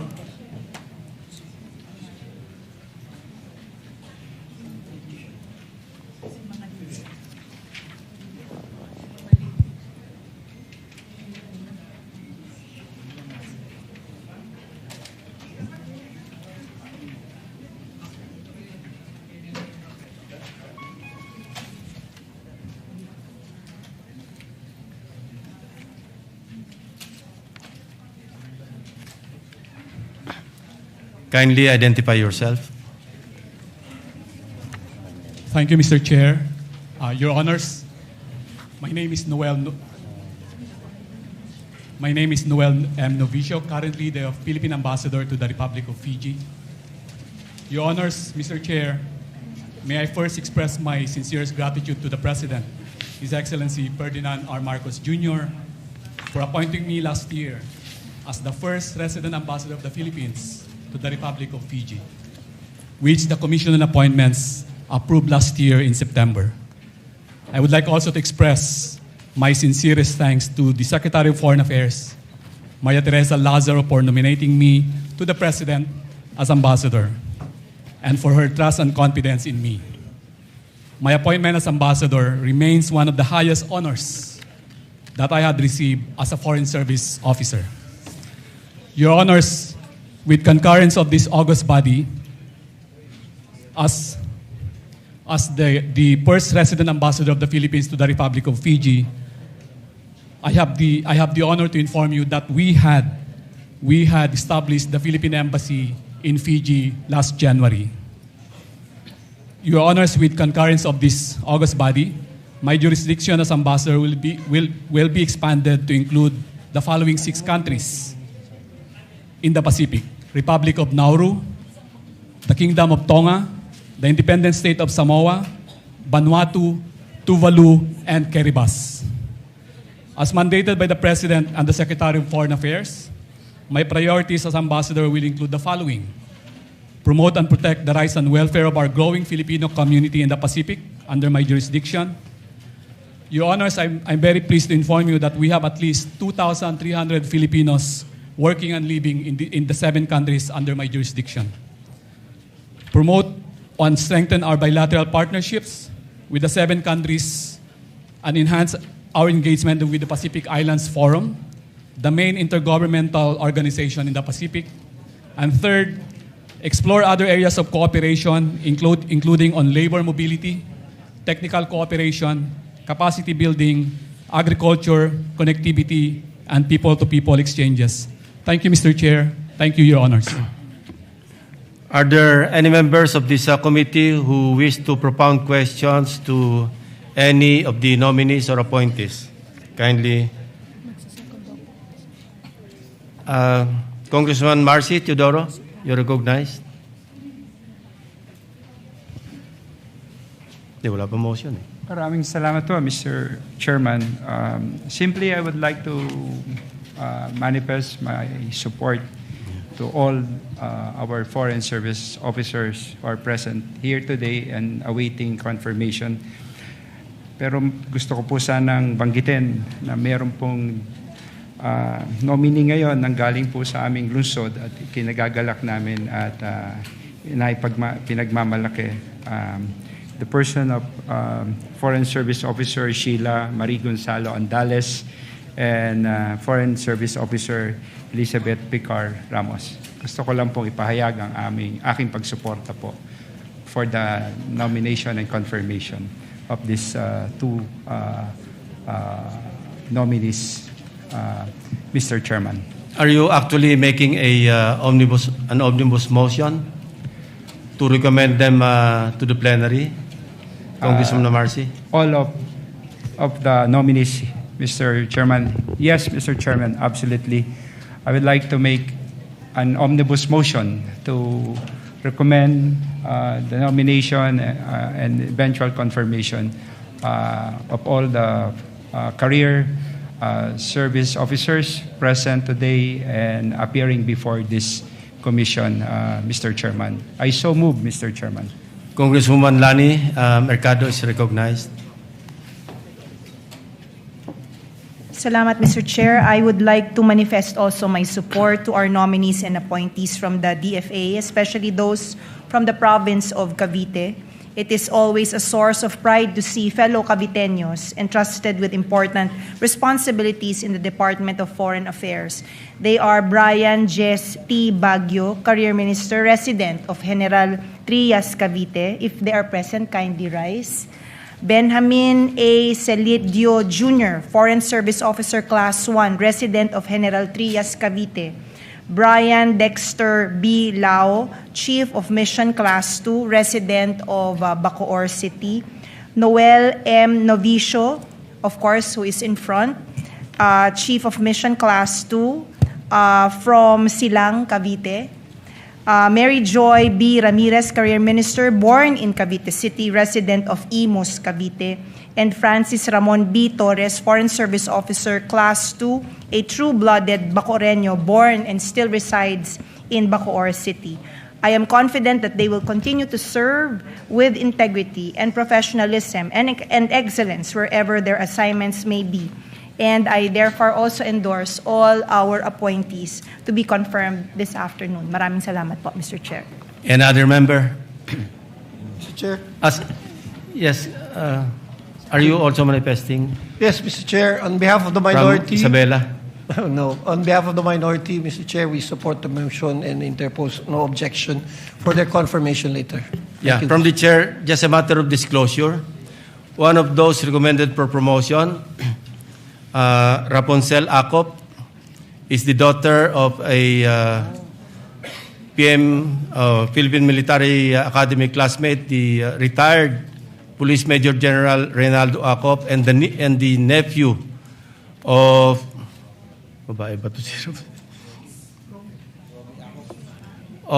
your late colleague, Congressman Romy Acop. So, as a matter of disclosure, but I'm also supporting the nomination or the promotion.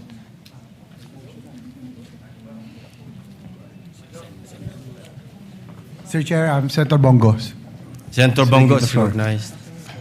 Thank you, Mr. Chair. My distinguished colleagues and everyone here with us today, a pleasant afternoon to all of you. I extend my support for the nominations and ad interim appointments of distinguished foreign service officials in the Department of Foreign Affairs. Yung iba po ay nasa online, headed by Ambassador Noel Novicio. Sir, meron lang po akong isang tanong lang po sa inyo. At sa lahat, please proceed. Nang nakikinig. Alam niyo naman po na tuwing may digmaan sa ibang bansa, may kaguluhan, wala pong ibang natatakbuhan ng ating mga kababayan doon, mga OFWs, mga minamahal nating OFWs, mga tinuturing nating modern day heroes. Kayo po yung takbuhan nila. Kaya po tayo nag-create rin po ng Department of Migrant Workers Department. Batas na po ito para hindi na sila manawagan sa Facebook at sa iba't ibang paraan para humingi po ng saklolo. At hindi po nababayaran ang lungkot. Alam kong mas nais nilang manirahan dito sa ating bayan kasama po ang kanilang pamilya. Ngunit kailangan nila magtrabaho doon. Ang isang tanong ko lang po sa inyo, kung willing ba kayo bukas ang inyong opisina 24/7, pag may problema, katukin ang inyong opisina, gisingin po kayo para tugunan ang kanilang mga pangangailangan. Thank you very much, Your Honor. I'm very pleased to inform you that it is indeed our honor to promote and protect the rights and welfare of our nationals, overseas Filipinos, wherever we are assigned. And I'm very proud to say that most of my colleagues in the DFA have the same mandate. We are open 24/7, as you correctly pointed out, Your Honor. We have hotlines. We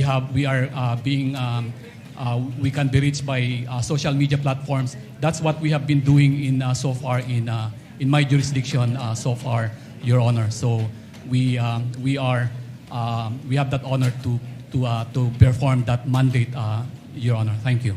Salamat po. With that, full support naman po ako parati sa inyo. Noon pa. Yun lang po ang parati kong paalala na bukas po ang ating opisina para sa kanilang lahat. At of course, unahin po yung interest ng bayan at interest ng bawat Pilipino. Congratulations at maraming salamat po.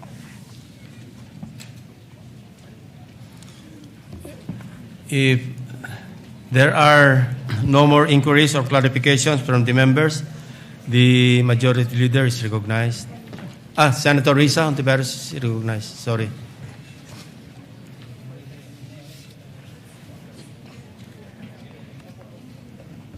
Salamat po, Mr. Chair. Actually, isang tanong lamang po para sa isa sa mga Foreign Service Officers po natin.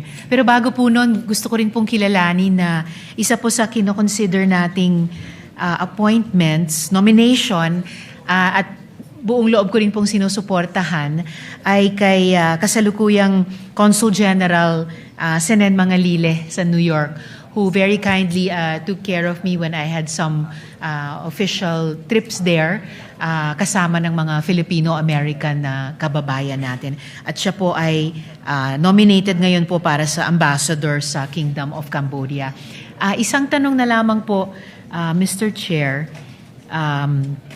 dun kay Sir John Paul Samonte, kung maaari po. Kindly proceed to the front. Ambassador, you're excused. Magandang umaga po. Online. Online. Okay. It's all right, Mr. Chair. Salamat po, Foreign Service Officer 1 Samonte. Isang clarification lang po sa inyo at magandang hapon po sa inyo mula dito sa Manila. Nasaan po kayo ngayon, sir?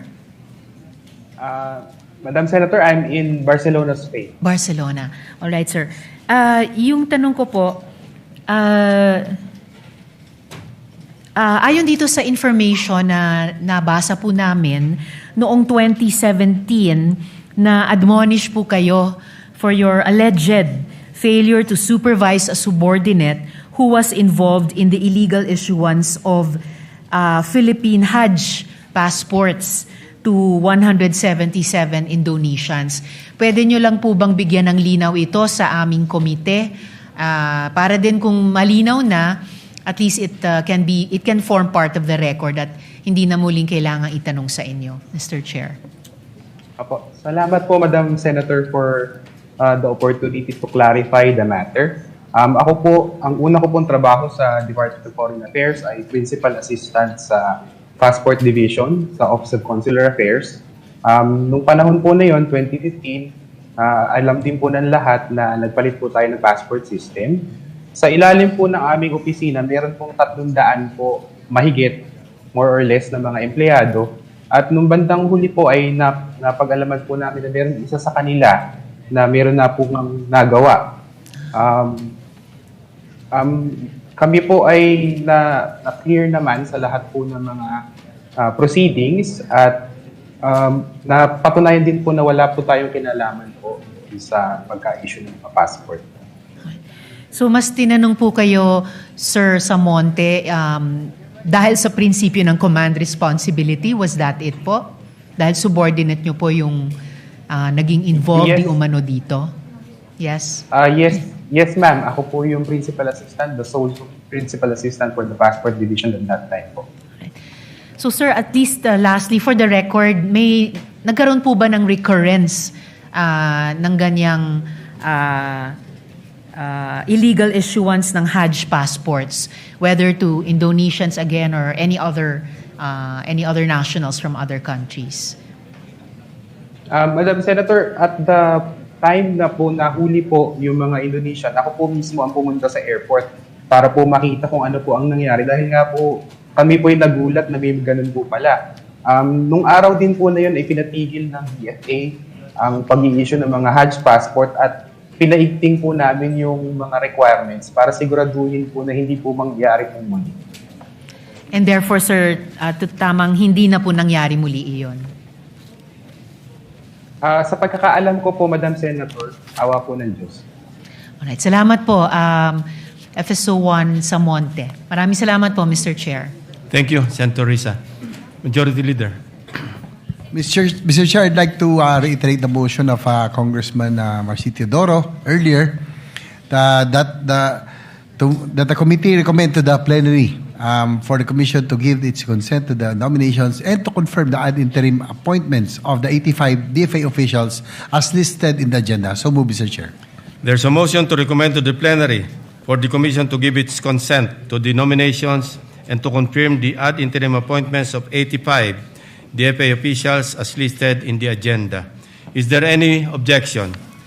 The chair hears none. The same is hereby approved. Mr. Chair, there being no other matters to discuss, I now move to adjourn the meeting. Is there any objection? The motion to adjourn is approved. This hearing is adjourned.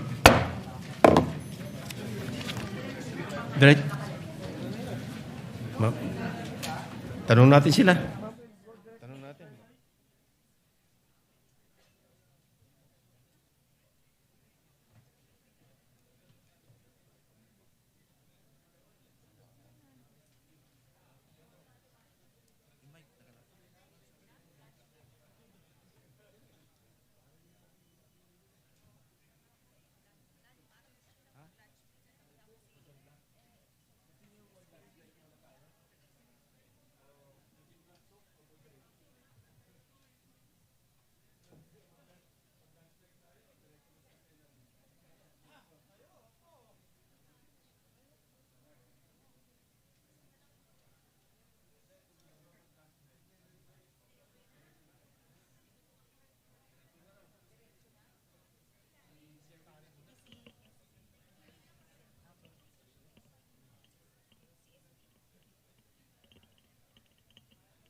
Plenary na po. Plenary na tayo.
Ano lang pala yung manifestation?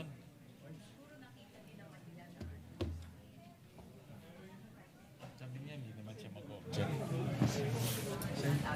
May singit lang tayo sa inyo. Election ni Sen Joel as assistant. Okay.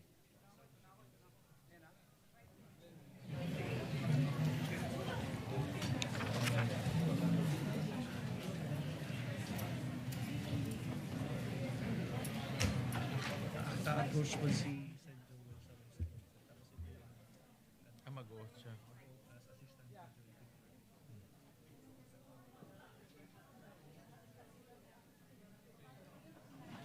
Sino ang majority leader? Who's the majority? Si Guico?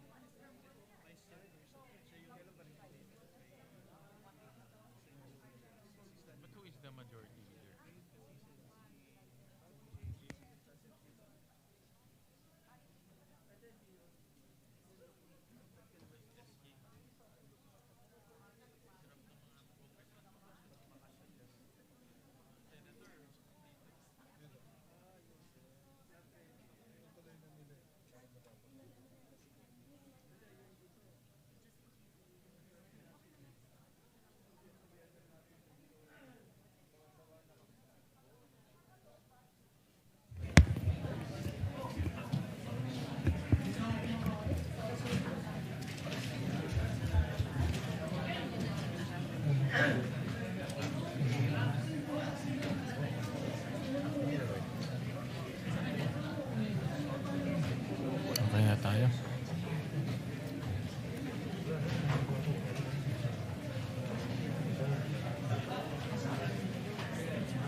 Kompleto na.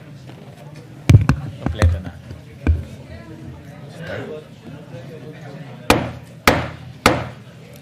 The plenary session of the Commission on Appointments during the special session of the 20th Congress is hereby resumed.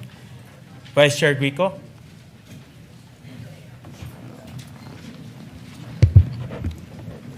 Mr. Chair, I ask that we now proceed to consider the election of the Assistant Majority Floor Leader of the Commission on Appointments. The consideration of the election of the Assistant Majority Floor Leader of the Commission on Appointments is in order. Sir Chair, I move to elect Senator Joel Villanueva as the Assistant Majority Floor Leader of the Commission on Appointments. Is there any objection? Hearing none, the Chair, Senator Joel Villanueva is hereby elected as the Assistant Majority Floor Leader of the Commission on Appointments. Mr. Chair, may we request Senator Joel Villanueva to approach the rostrum to take his oath as the Assistant Majority Floor Leader of the Commission on Appointments.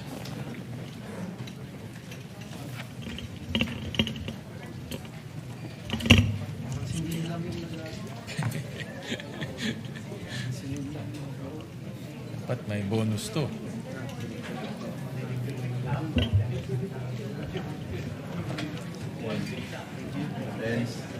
Tayo.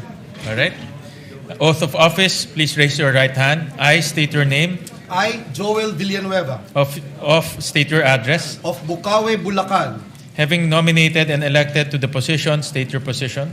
having been nominated and elected to the position of Assistant Majority Floor Leader Of the Commission on of Appointments. the Commission on Appointments, Do hereby solemnly swear. do hereby solemnly swear That I will well and faithfully discharge. that I will well and faithfully discharge To the best of my to ability. the best of my ability The duties of my present position. the duties of my present position And of all others I may hereafter hold. and of all others I may hereafter hold Under the Republic of the Philippines. under the Republic of the Philippines, That I will support and defend the Constitution of the Philippines. that I will support and defend the Constitution of the Philippines, That I will obey the laws, legal orders, and decrees promulgated that I will obey the laws, legal orders, and decrees promulgated by the duly constituted authorities. by the duly constituted authorities, And that I impose this obligation upon myself voluntarily. and that I impose this obligation upon myself voluntarily, Without mental reservation without mental reservation or purpose of evasion. or purpose of evasion. So help me God. So help me God. Congratulations. Thank you. Thank you.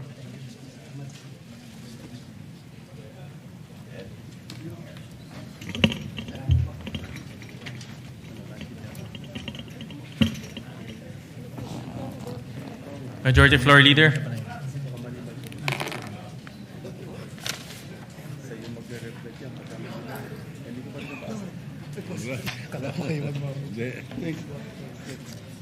Thank you, Mr. Chairman. Mr. Chairman, at this juncture, may we now proceed to consider the recommendation of the Committee on National Defense on the ad interim appointments of 5 generals and flag officer of the Armed Forces of the Philippines. I so move.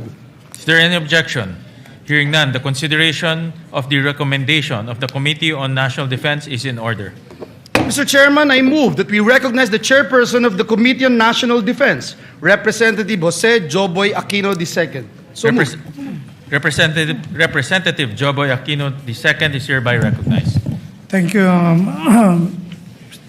Mr. Chair. Honorable members of the Commission on Appointments, I have the honor to rise on behalf of the Committee of National Defense to sponsor the confirmation of the ad interim appointments of 5 generals and a flag officer of the Armed Forces of the Philippines. Following thorough deliberation, the committee found these appointees eminently qualified. These officers have devoted over 3 decades of safeguarding our sovereignty, leading our troops through conflict zones, disaster areas, and demanding assignments. Their promotions are the hard-earned culmination of lifetime sacrifice, integrity, and exemplary performance. Furthermore, We are convened today due to the President's proclamation of a special session to urgently address the vital matters of national security and stability. I want to take a special moment to commend these 5 generals for having the patience and unwavering professionalism through this process. Your steadfastness speaks volumes about the character required to lead our armed forces. Mr. Chairperson, Your Honors, the committee is fully satisfied with their exceptional competence and characters. Let us accord them with the recognition they have rightfully earned through decades of faithful service. Mr. Chair, I move that the Commission confirm the ad interim appointments of 5 generals, flag officer of the Armed Forces of the Philippines, namely Edmundo G. Peralta, the rank of Lieutenant General. Is there any objection? Hearing none. Correct? Is there any objection? Hearing none. Motion is approved. Alan M. Javier to the rank of Vice General. Is there any objection? Hearing none. The motion is approved. Isagani O. Criste, the rank of Major General. Is there any objection? Hearing none. Motion is approved. Niceforo M. Diaz Jr. to the rank of Brigadier General. Is there any objection? Hearing none. Approved. Rose Watt A. Remo to the rank of Brigadier General. Is there any objection? Hearing none. Approved. That is all, Mr. Chair. Thank you very much, Congressman Joboy, Majority Leader. Yes, Mr. Chairman. There are a number of members of the Commission who would like to deliver their seconding speeches in support of the approved appointments. May we now recognize the gentleman from Davao and Isabela, Senator Rafi Tulfo. We recognize the gentleman from Davao and Isabela, Senator Rafi Tulfo. Thank you, Mr. Chair. Mr. Chair, distinguished colleagues, I rise today to express my unwavering support for the confirmation of the appointees from the Armed Forces of the Philippines. Their extensive careers are a testament to their years of dedicated service and their preparedness in taking on greater responsibilities in safeguarding our citizens and fortifying our democratic institutions.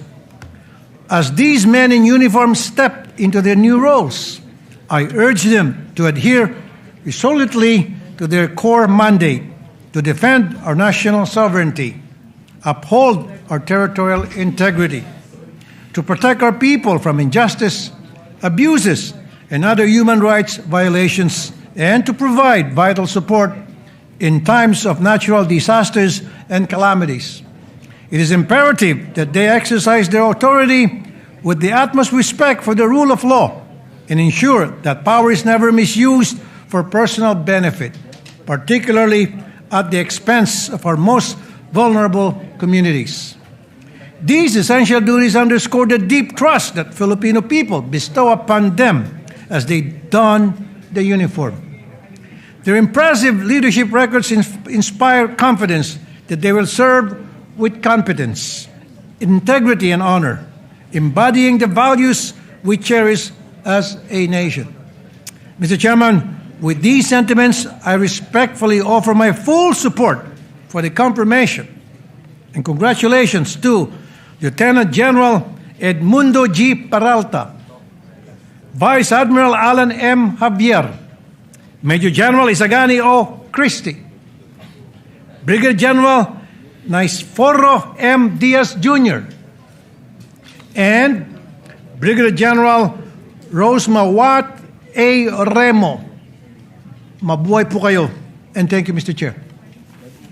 Majority Leader. Mr. Chairman, next to second the motion is the gentleman from Marikina, Congressman Marcy Teodoro. I move that he be recognized, Mr. Chairman. We recognize the gentleman, the former mayor of Marikina, Mr. Chairman. Representative Marcy Teodoro. Mr. Chairman, esteemed colleagues of the Commission on Appointments, I rise today on this August hall not simply to second the motion for the confirmation of the 5 distinguished general officers of the Armed Forces of the Philippines whose appointments are now before this commission, but more importantly, to manifest my support to the confirmation of these 5 general officers. These officers have for months awaited the opportunity to appear before us and secure the confirmation that they have earned through decades of dedicated military service. Unfortunately, circumstances beyond their control, particularly the disruptions and extraordinary developments that affected the proceedings of the Senate and consequently the work of this commission, resulted in the deferment of action on their appointments. It bears emphasizing that the delay was never attributable to any deficiency in their qualifications, competence, integrity, or fitness for office. Rather, it was the result of institutional circumstances that prevented the Commission from acting on their appointments within the prescribed period. Today, we are afforded the opportunity to correct that situation. The officers whose confirmations we now consider have collectively devoted decades of their lives to the defense of the Republic. They have served in the front lines of combat operations, led humanitarian and disaster response missions, managed complex military organizations, and helped shape the modernization and professionalization of our armed forces. Their careers reflected the highest ideals of military service: duty, honor, discipline, and patriotism. Throughout their respective assignments, they have demonstrated sound leadership, professional competence, and unwavering loyalty to the Constitution and to the chain of command. In reviewing the records, the Commission staff found no derogatory information that would cast doubt on their qualifications for promotion, their professional accomplishments, performance evaluations, and service clearly established that they possess the experience, maturity, leadership expected of officers entrusted with the rank of general. More importantly, their promotions are not merely personal achievements.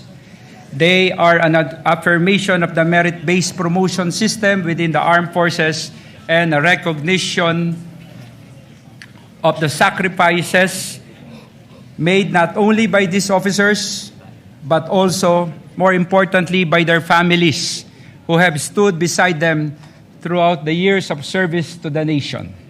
Mr. Chairman, the Armed Forces of the Philippines continues to face evolving challenges, from territorial defense and maritime security concerns to disaster response and emerging security threats.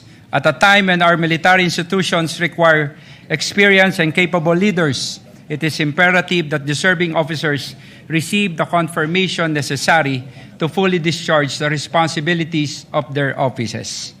The confirmation of these 5 general officers will strengthen the leadership structure of the armed forces and send a clear message that professionalism, competence, and faithful service are recognized and rewarded by this commission. For these reasons, and considering their exemplary records, unquestioned integrity, and valuable contributions to our country,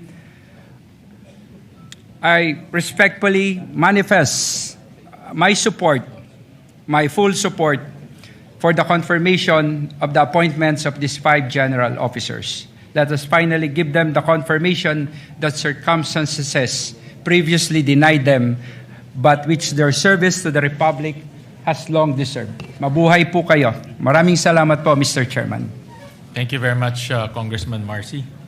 Mr. Chairman, Senators Zubiri, Go, and this representation, together with Representative Paulo Ortega, Representative Wilfredo Enverga, Representative Mercedes Alvarez wishes to submit his or her and their seconding speeches in writing to be incorporated in the journal of today's session. I just put that on record.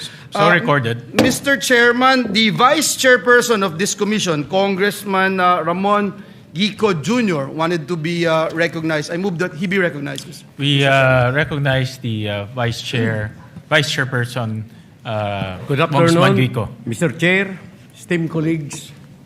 I rise for the confirmation of the ad interim appointments of the flag and senior officers of the Armed Forces of the Philippines under the Department of National Defense.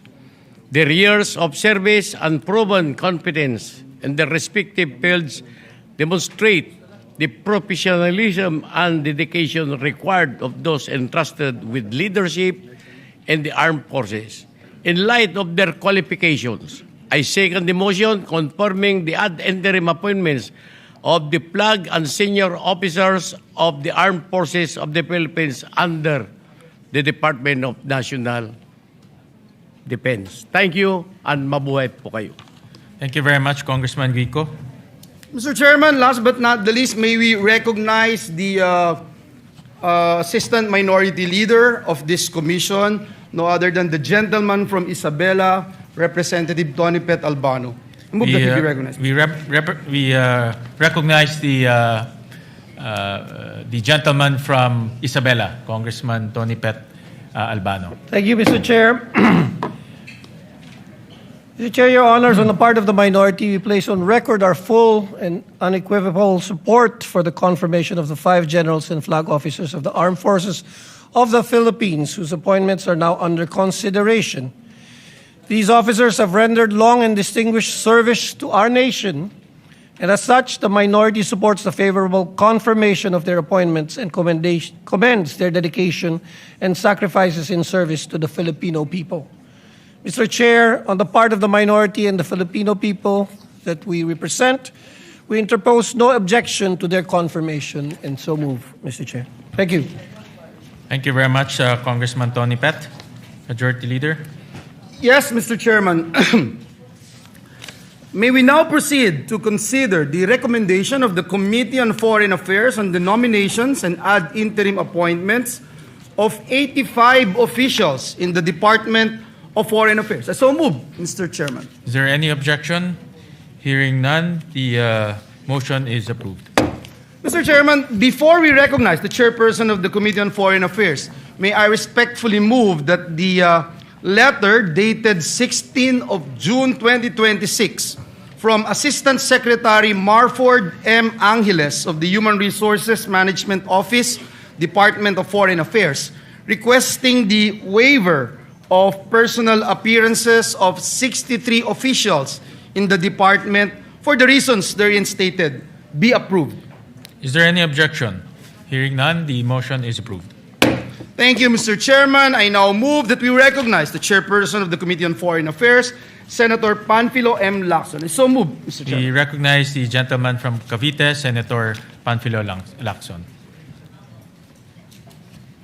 Thank you, Mr. President. May this representation ask for your kind consideration to yield the floor to the Vice Chairperson of the Committee on Foreign Affairs, Representative Tony Pet Albano. I'm currently under the weather due to continuing stress since May 11 up to last night. So please forgive me, Mr. Chairman, and I already asked the permission of Tony Pet Albano to deliver the sponsorship. Thank you. I commiserate with you, Senator Lacson. Like you, I'm also under extreme stress since May 11. So thank you very much. We recognize Congressman Tony Pet Albano. Thank you, Mr. Chair. And I am here to distress everyone anyway. Mr. Chair, I would like to make an omnibus motion to recommend to the Commission the confirmation of the ad interim appointments of 82 officers of the Department of Foreign Affairs, consisting of 5 officers who are promoted to the rank of Chief of Mission, Class 1, and 9 officers promoted to the rank of Chief of Mission Class 2, and 12 officers promoted to the rank of Career Minister, and 24 officers promoted to the rank of Foreign Service Officer Class 1, and 32 officers promoted to the rank of Foreign Service Officer Class 2. Namely, Mr. Chair, the nominations are Jose Francisco, 85 officials of the Department of Foreign Affairs, Mr. Chair. I stand corrected. Okay. The people are Jose Francisco Ignacio, Chief of Mission Class 2. Is there any objection? Hearing none, approved. Senen Tiemsin Mangalile, Chief of Mission Class 2, as Ambassador Extraordinary and Plenipotentiary to the Kingdom of Cambodia. Is there any objection? Hearing none, approved. Noel Mangawang Novicio, Class of Mission Class 2, as non-resident ambassador to the Republic of Kiribati, the Republic of Nauru, Independent State of Samoa, Kingdom of Tonga, Tuvalu, and the Republic of Vanuatu, in addition to being Ambassador Extraordinary and Plenipotentiary to the Republic of Fiji. Is there any objection? Hearing none, approved. And Chief of Mission Class 1, namely Edgar Barario Badajos, Robespierre Livelo Bolivar, Emilio Torres Fernandez, Ann Jalando On Luis, and Zaldi Bayanin Patron. Is there any objection? Hearing none, approved. And for the confirmation of Chief of Mission Class 2, namely Lea Victoria Trinidad Carada, Lena Aileen C. De Dios Sison, Noemi Tan Diaz, Maria Luella Chang Duarte, Ambrosio Brian Fruto Enciso III, Jesus Enrique Guanzon Garcia II, Emmanuel Donato Koch Guzman, Mary Luck Santos Sicarte, Brian Dexter Burgos Lao, and Career Ministers Rapunzel Aglipay Acop, Nomer Blevens Ado II, Azela G. Arumpak Marte, Brian Gestillo Baguio, Lily Ann Cheng, Ria Eugenio Gorospe, Christine Margaret Mendiola Malang. I so move, Mr. Chair. Is there any objection? Hearing none, approved. Thank you, Mr. Chair. Majority Leader, are there any manifestations or speeches? Mr. Chairman, some of our colleagues would like to second the motion by giving their seconding speeches. May we recognize Representative Lani Mercado, Mr. Chairman? Yes, we recognize Congressman Lani Mercado. Thank you very much, Mr. Chair. Distinguished colleagues of this commission, I rise to manifest my full support for the confirmation of the appointments of our distinguished career diplomats. We live in a world where countries are more connected than ever.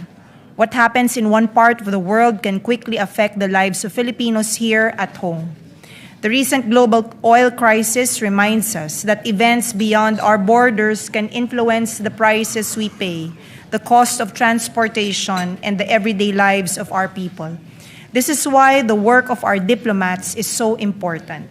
While our soldiers defend our sovereignty on the front lines, our diplomats defend our national interests across negotiating tables, international organizations, and foreign capitals. Their work often happens away from the public eye, yet their efforts open doors for trade and investment, protect the welfare of Filipino overseas workers, strengthen our partnerships with other nations, and help prevent conflicts through dialogue. Tahimik mang ituring ang kanilang gawain, malaki ang kontribusyon nila sa ating bansa. As they take on greater responsibilities, we remind our diplomats that wherever they may serve, they carry not only the Philippine flag, but also the hopes and aspirations of the Filipino people. Sa bawat pakikipag-ugnayan, unahin sana nila ang kapakanan ng ating bayan. To our career diplomats, thank you for your dedication and faithful service. Congratulations on your well-deserved promotions. We wish you continued success as you serve our country with integrity, professionalism, and patriotism. Maraming salamat po. Thank you, Congresswoman Lani Mercado. I believe that Congressman Tony Pet has have some more confirmations to manifest. Yes, Mr. Chair. I beg your indulgence. It was just given to me that the list is not complete, and so I would like to reiterate that other confirmations are Mary Joy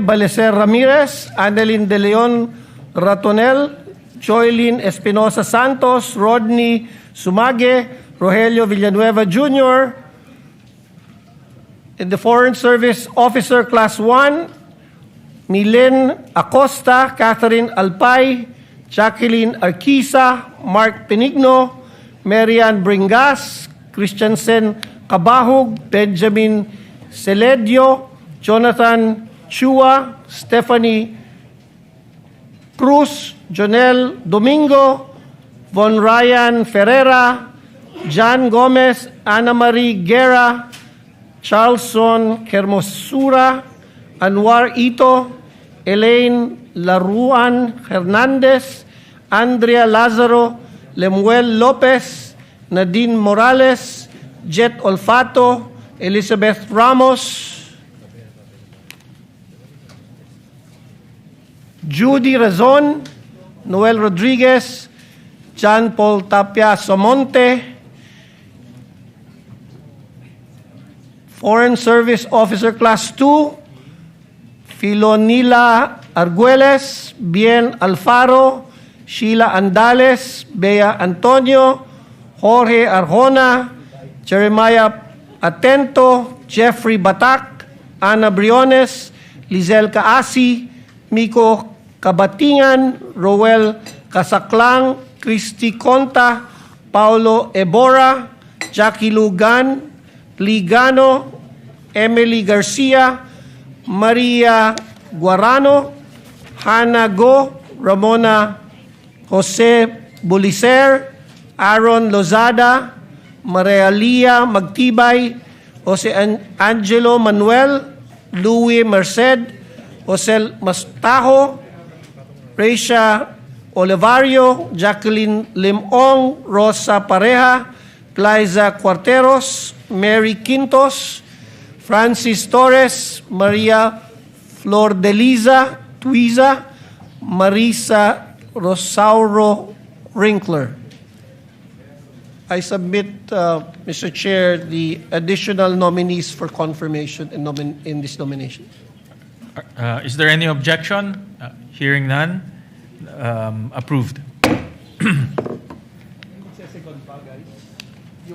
Any more manifestations? Yes, Mr. President, may we Majority acknowledge, give the floor to the gentleman from Marikina, Congressman Marcy Teodoro. We recognize Congressman Marcy Teodoro. Mr. Chairman, esteemed colleagues of the Commission on Appointments, I rise today to second the motion for the confirmation and to manifest my support to the following chiefs of mission, career ministers, and foreign service officers who have been appointed. These distinguished officials have dedicated many years of their professional lives to the advancement of Philippine foreign policy, the protection of our nationals overseas, and strengthening of our country's relations with the international community. Their appointments are not merely recognitions of tenure, but acknowledgments of competence, integrity, professionalism, and unwavering commitment to public service. Throughout their respective careers in the Foreign Service, They have represented the Filipino people with dignity and honor in various diplomatic posts and assignments here and abroad. At a time when the Philippines continues to navigate complex global challenges, including geopolitical tensions, economic recovery, migration concerns, trade relations, and the welfare of the millions of overseas Filipinos, we require seasoned diplomats who possess institutional knowledge, sound judgment, and deep understanding of international relations. The nominees before us embody, or the appointees before us, embody these qualities. Their collective experience reflects the strength and professionalism of our career Foreign Service Corps. They have worked tirelessly to uphold Philippine interests, promote constructive engagement with other nations, attract opportunities for economic cooperation, and ensure that the voice of the Philippines remains respected in the global arena. Equally important, these officials have demonstrated loyalty to the Constitution, fidelity to duty, and adherence to the highest ethical standards expected of members of the diplomatic service. Mabuhay po kayo sa Department of Foreign Affairs at maraming salamat po. Thank you very much, Congressman Marcy. Mr. Chairman, Representatives Paulo Ortega, Wilfredo Enverga, Mercedes Alvarez, and Senators Zubiri, Go, and this representation wishes to submit our seconding speeches in writing to be incorporated in the journal of today's session. In this regard, may I move that the written seconding speeches of the other members as manifested on the floor likewise be incorporated in the journal of today's session. Oh, I failed to mention also the Vice Chairperson of this commission, Representative Ramon Gico Jr. So moved. Yes. Is there any objection? Hearing none, the motion is approved. Mr. Chairman, at this juncture and on the part of the minority, may we recognize the distinguished gentleman, Representative Alan T. We recognize the gentleman from Isabela, Congressman Alan T. Thank you, Majority Leader. Mr. Chairman, Your Honors, on the part of the minority, we support and interpose no objection to the confirmation of the appointments of 85 officials of the Department of Foreign Affairs. Thank you, Mr. Chairman. Majority Leader. Mr. Chairman. The manifestation of the Minority Leader is duly noted. Mr. Chairman, at this juncture and there being no other matters to discuss, I move to adjourn. Is there any objection? The Chair hears none. The session is hereby adjourned. May we request the confirmed guests to ascend the rostrum for their picture taking.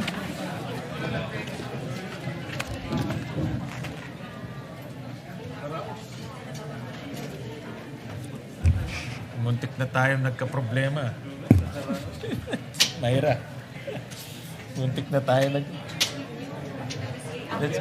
Okay. Yung mga generals ba? Yes, kasama natin. Gusto ko ba na siguro kami? Dito pa kayo. Kasi naman, 5 lang sila. Para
Check, check, check. Sound check.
Anong una yun?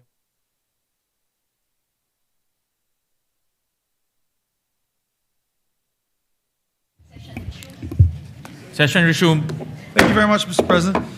Mr. President, earlier this morning when we had our resumption of session, we approved on second reading the bill of Senator Risa. This is the Barangay Health Magna Carta for Barangay Health Workers. We still have one member who wishes to just propound a bit more amendments. So I move for its reconsideration, Mr. President, with the permission of the body. Yeah. Is there any objection? Hearing none, the motion is approved. Thank you, Mr. President. Move to open the period of amendments. Is there any objection? Hearing none, period of amendments is hereby open. Mr. President, I move that we recognize once again the sponsor, Senator Risa Ontiveros, and to make their propose her amendment is no other than Senator Pia Cayetano. We recognize the gentle lady from Panay, Senator Risa Ontiveros, and to propound amendments, gentle lady from Taguig, Senator Pia Cayetano. Thank you, Mr. President. Will Her Honor be willing to hear this representation's proposed amendments? Definitely, Mr. President.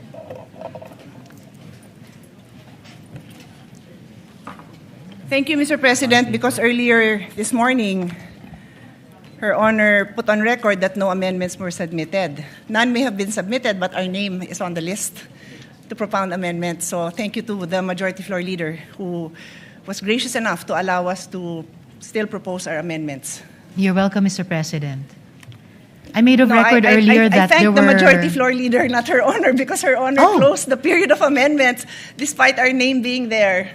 Well, Mr. President, just to reiterate, in this morning's session of the special session, I made of record that there were no more committee amendments and no other colleagues had submitted proposed individual amendments. And I said repeatedly, more than once, that if the body allows, that I would respectfully move to close the period of amendments. And that is also why, Mr. President, this afternoon, when the Majority Leader asked me on behalf of the gentle lady from Taguig and Pateros to reopen, I readily agreed. Because my interest, like any other member of the chamber, is to move our bills forward.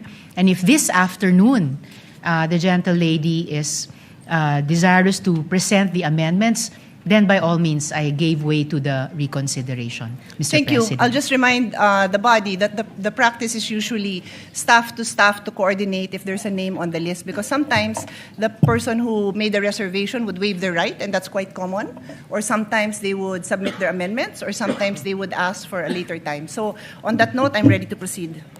Yes, Mr. President. On page 1, line 14, after the word services,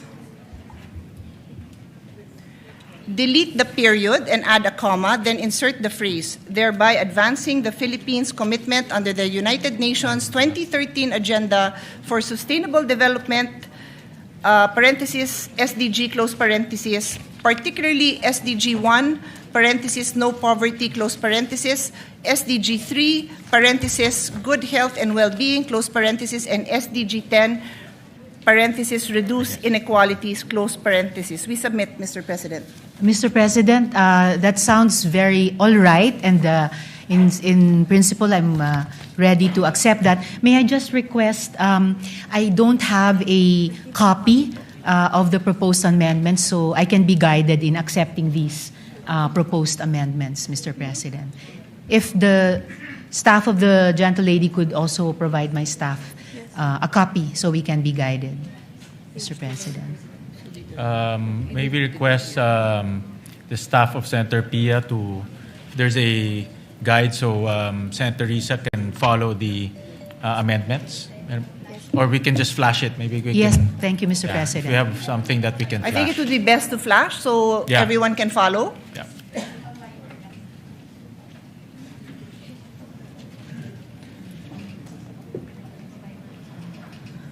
Session suspended.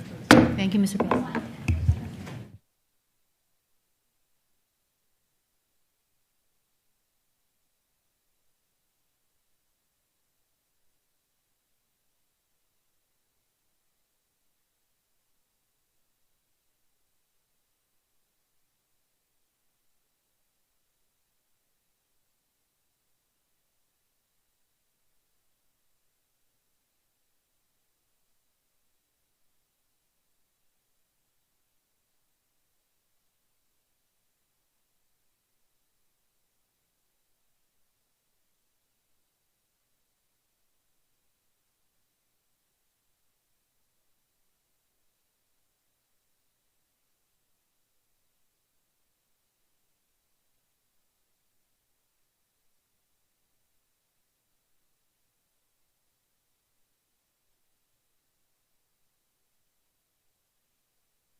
Session resumed.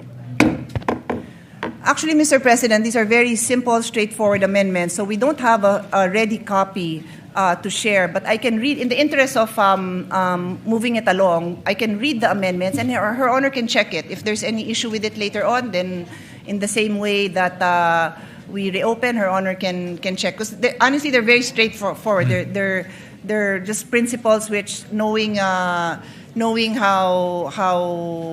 we all have a common interest in supporting the strengthening the work of the barangay health workers, I really don't foresee that there's anything controversial. Again, happy to present, but I don't have it in a form that is presentable right now. So, because I'm reading, I don't read a script.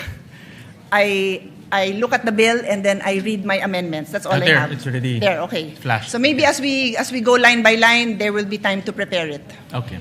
Thank you, Mr. President. That would have been fine. And in fact, yes, I have that copy already also po. And as I said earlier, yung unang pinropose na amendment ng gentle lady, it already sounded okay. But this is even more helpful now to have this matrix. Salamat po, Mr. President. Go ahead. Has this been What does accepted? the sponsor say? So to the amendment? To the first proposed amendment, Mr. President, in Section 2. Accepted, Mr. President. Any objection? Hearing none, amendment is approved.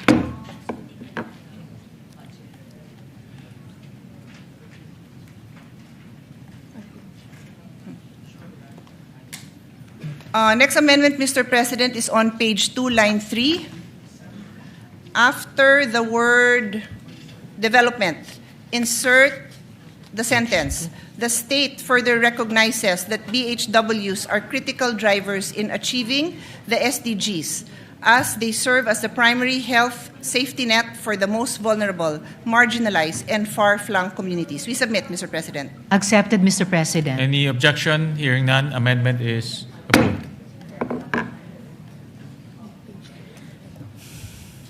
Page 6? What's next? Page 6. Okay. Next amendment, Mr. President, is on page 6, line 30. After the word field, semicolon, delete the word end.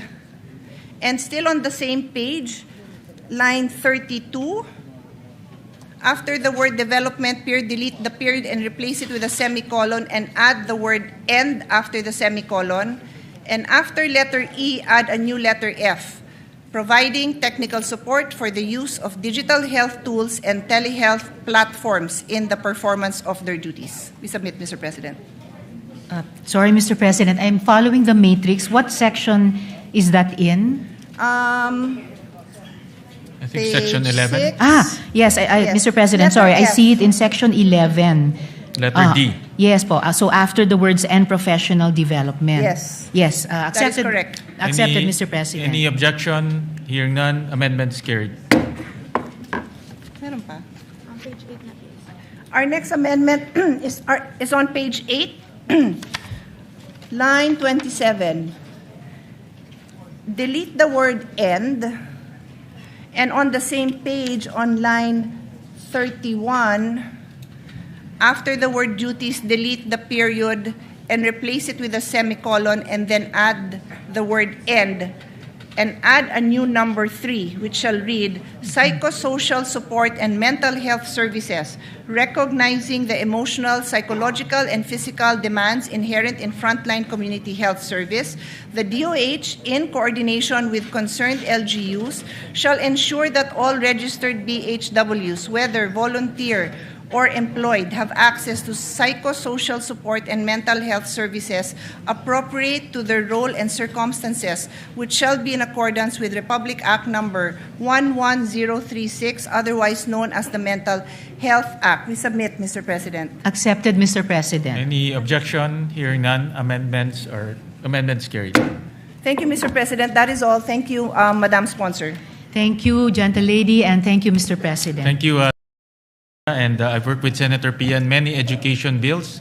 lagi niyang pinapaganda at sinasharpen yung mga bills natin. Kaya maraming salamat sa amendments and interventions. Yes, thank you. Thank you very much, Mr. President. Mr. President, with that, I move to close the period of amendments. Is there any objection? Hearing none, period of amendments hereby closed. Thank you very much, Thank you, Mr. Mr. President. Thank you also to our colleague, Senator Pia Cayetano, and the sponsor, Senator Rizon Taveros. With that, I move to approve on second reading, subject to style, Mr. President, the measure. Is there any objection? Hearing none, the aforementioned bill is hereby approved on second reading, subject to style. Thank you very much, Mr. President. Move to suspend consideration of the same. The consideration of the aforementioned bills hereby suspended. Mr. President, I move that we consider Senate Bill number 1511 under Committee Report number 15. Is there any objection? Hearing none, the motion is approved. Hospital detention. Thank you very much, Mr. President. Mr. President, I move that this is the hospital detention measure. We are, of course, against hospital detention of the patients. Anti-hospital, that's right. Thank you for clarifying, Senator Pia. It's the Anti-Hospital Detention Bill or Act, Mr. President. And we'd like to recognize the sponsors, Senator Rizon Taveros, and our distinguished colleague, Senator Pia Cayetano, to propound the amendments, Mr. President. We're in the period of amendments, just for the information. We recognize the gentlelady from Panay, Senator Rizon Taveros, and to propound her amendments, Senator the gentlelady from Taguig, Senator Pia Cayetano. Thank you, Mr. President.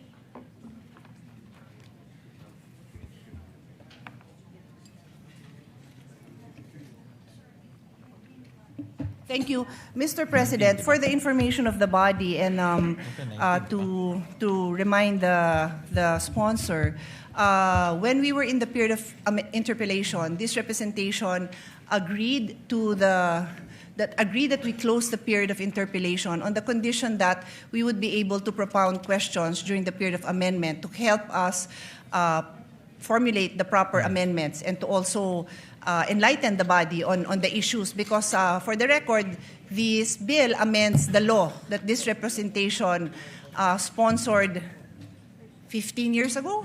So I also congratulated the sponsor during my first amendment that the first time I made amendments, that it is high time that we review this. So I'm supportive of this, but I just need to be able to propound these clarificatory questions, because I hope the body will engage with us, because I think it requires a whole of body approach in solving this issue. Because the next issue I'm going to take up might have a very big impact on the financial constraints of government. So if with her Honor's permission, can I proceed? Yes, Mr. President. So we will start now on Section 2, which is... Just to put everyone on the same page, we provided a clean copy to the body dated May 19. So yes, Mr. President. So that will be the base bill that we'll be referring to. Okay, so I would like to bring the body up to speed. No, the current law requires that there is a promissory note that is executed by the patient, and the reason for this, dear colleagues, is because a lot of the private hospitals, they do not have endless cash flow. They are also running a business. Karamihan po niyan mga single proprietary owners na mga doktor mismo, and they also have to pay for their staff, for their lab technicians, for they have to cover all the investments they made, the purchases of their equipment, etc. So the reason that the law requires a promissory note, kasi hindi naman din kayang saluhin ng mga private hospitals yung yung hospital bill ng mga pasyente. Sino magbabayad, di ba? I mean, common sense po sa lahat ng kahit sari-sari store ka, kahit anong negosyo mo, at some point somebody has to pay the bills. So ang law natin as it stands may promissory note, but the proposed amendment of the sponsor is provided that no promissory note shall be required of indigent patients who have been endorsed by the Medical Social Services Office of the hospital, medical clinic, or any similar facility to the Department of Social Welfare and Development. Provided further that those patients who are partially recovered shall sign a waiver undertaking that they are assuming the risk of the consequences for requesting for discharge despite having not fully recovered. So ang question po natin sa sponsor natin, magkano ho ang impact nito sa ating private hospitals na wala ng promissory note? Magkano ba ang normal? Her Honor can answer in any way she would like based on the data that she has. Ilan ba ang indigent patients natin na pumapasok sa DOH hospitals? Because for now, pag DOH hospital, sabi ng DOH at ng PhilHealth, wala nang babayaran. Yun ang zero balance billing. ZBB. Zero, I was gonna say zero sum, parang iba namang concept yun. Zero balance billing, ZBB. So yan ang DOH hospitals. And then, na-cover na ba yung LGU hospitals? Hindi pa. Okay. So yung question natin, when this was first brought up, I think we were deliberating the budget. Alam ni Senate President yan kasi siya yung chairman ng ating Committee on Finance. Yung question is, paano naman yung mga LGU hospitals? Kasi if you are a patient, you do not even distinguish between a DOH hospital and an LGU hospital. Basta you will go to a hospital that is near you and that can take care of you.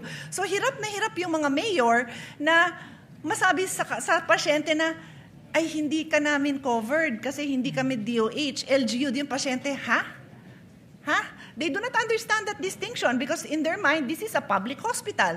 Sabi, ZBB. So later on, nag-clarify ang DOH na DOH hospitals lang. And then now, my understanding is they are piloting some LGU hospitals. I might have some numbers. I will also be happy to share what I have. But I believe it is incumbent upon the sponsor who is now proposing na wala ng promissory note kasi sino ang sasagot nito? Ang concern ko is we are partners, public and private institutions are partners in delivering health service in this country. So we do not want to see these private hospitals shut down because wala na hong magbabayad ng kanilang mga bills. I don't know if there are arrangements that have been made already prior to the passage of this bill to ensure that these private hospitals will be paid. Because even the LGU hospitals, nandun pa lang tayo sa dry run or ang tawag doon? Pilot testing. So I give the floor to Her Honor to enlighten us because I would love to be able to support the needs of the indigent patients. But I also don't want the private hospitals to close. Thank you, Mr. President. Of course, I also share that particular concern of the gentle lady from Taguigan Pateros. As to her first question, kung magkano lahat-lahat ang magiging financial implications sa mga ospital kung maipasa natin itong batas na ito. Unfortunately, there's no concrete data of the universe of that amount, but at the very least, pwede nating sabihin na variable yung fees, no? The fees range from as low as 50,000 pesos to 1 million pesos per patient. Depende sa kaso. Then, of course, we would need to multiply that to come up with the range, multiply that with yung pangalawang tanong ng gentle lady kung ilan lahat yung mga indigent patients ang hindi nakakasettle ng bills nila under the current system. And before I go to ano yung kapalit ng current system proposed in this bill, I would just like to note, Mr. President, na because of this concern being raised by the gentle lady, kaya alam ko rin po na Senator Joel will also propose amendments in terms of transparency of billing and charges dahil sa cost variability na ito. Alright, then dako na po ako, Mr. President, sa kung hindi na magpapatuloy yung kasalukuyang promissory note system, ano naman ang kahit papaanong mga garantya o reassurance sa mga ospital na they will be eventually paid. The bill proposes at least 5 which may be used either singly or in combination with each other. So the promissory note or yung katumbas ng promissory note shall be secured by any or a combination of the following: a mortgage over real or personal property of the patient, a relative, or a co-maker. B, a guarantee of a co-maker who shall be jointly and severally liable. C, a deed of assignment. Dito, importante, Mr. President, gentlelady, yung papel ng mga government financial institutions. A deed of assignment of the loan proceeds or benefits entitlement from the Social Security system or the government service insurance system in case the patient is an active member thereof.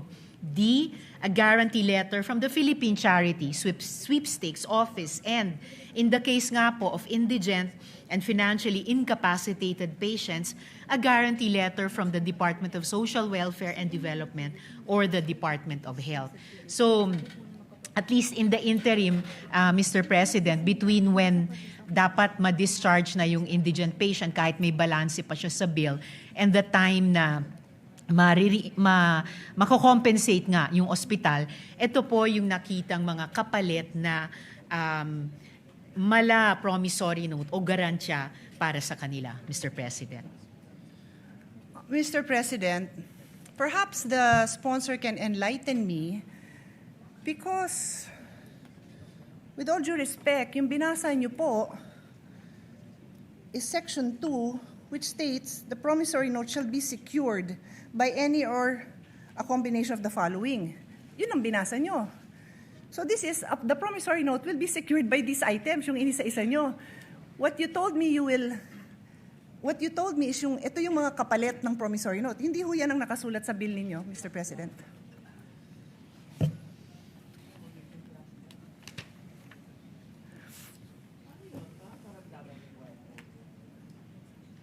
No, Mr. President, it will be a different system.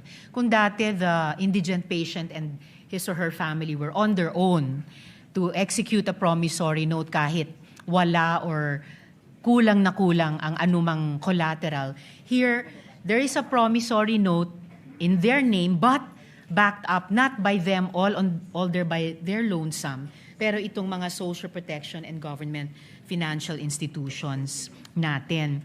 And without leaving this topic, if the gentlelady wishes to pursue it, just relating to an earlier question of hers, in terms of proxy data, yung tinatanong po nila na magkanong magiging cost implications, lalo na sa mga private hospitals, kung maipasa yung batas na ito. So babalikan, just so for clarity lang, Yes. binabalikan niyo yung unang question ko kasi yung question natin ngayon is your response to me. Yes. So which one first? Because sabi hindi pa ko po, tayo- Mr. President, na without leaving this topic, just para hindi So ko balikan natin malimutan. yung sa numbers. Yes, Okay, I just sure. want to add Okay. yung sagot ko kanina dun sa isa sa mga naunang tanong ng gentlelady na to use proxy data, if private hospitals are claiming 7 to 10 billion pesos from PhilHealth, then at least for purposes of discussion, we could assume around that amount yung implication sa kanila kapag maipasa itong batas. So that 7B to 10B worth of payments due sa kanila ay ipasasalo natin sa ganitong bagong sistema. And then, again, mindful of the... Can I comment on that one? Yes, Kasi Mr. President. otherwise, either I'll comment on this now or ililista ko lang. Kasi... It's all right, Mr. President. Sige. So, the gentlelady may her proceed. Honor's theory is that based on the claim of private hospitals to PhilHealth, and her Honor said it is 7 to 10 billion, yan yung ina-assume ng ating sponsor na amount that is needed to cover indigent patients? Yes, Mr. President. Saan ho nanggaling yung figure na yon? From PhilHealth, Mr. President, with this What aggregated... What is the exact line item for that? Because I've sponsored the budget of PhilHealth and maraming hinihingi ang PhilHealth. So, hindi ko kayang tanggapin na yan necessarily ang pang-indigent because the record also shows napakaraming indigent patients who don't bother going to the hospital because alam nilang wala silang pangbayad. So this is probably the bill for lower middle class or middle class patients who cannot even cover the bill. Hindi pa yata ito yung sa indigent. So we have to be clear if we are going to mention numbers that this definitely covers the sector that we are referring to. Yun lang naman yung reason kung bakit nagtatanong ako ng numbers kasi nakakatakot magpasa ng batas na to at batas ko to at gusto ko naman talaga siyang pagandahin na hindi tayo clear sa figures natin, Mr. President. Yes, Mr. President, I'm just pulling up the disaggregated data for which we came up with this proxy data of a range of 7 to 10 billion pesos. And I will be giving that to the gentlelady during this interpellation or this period of amendments.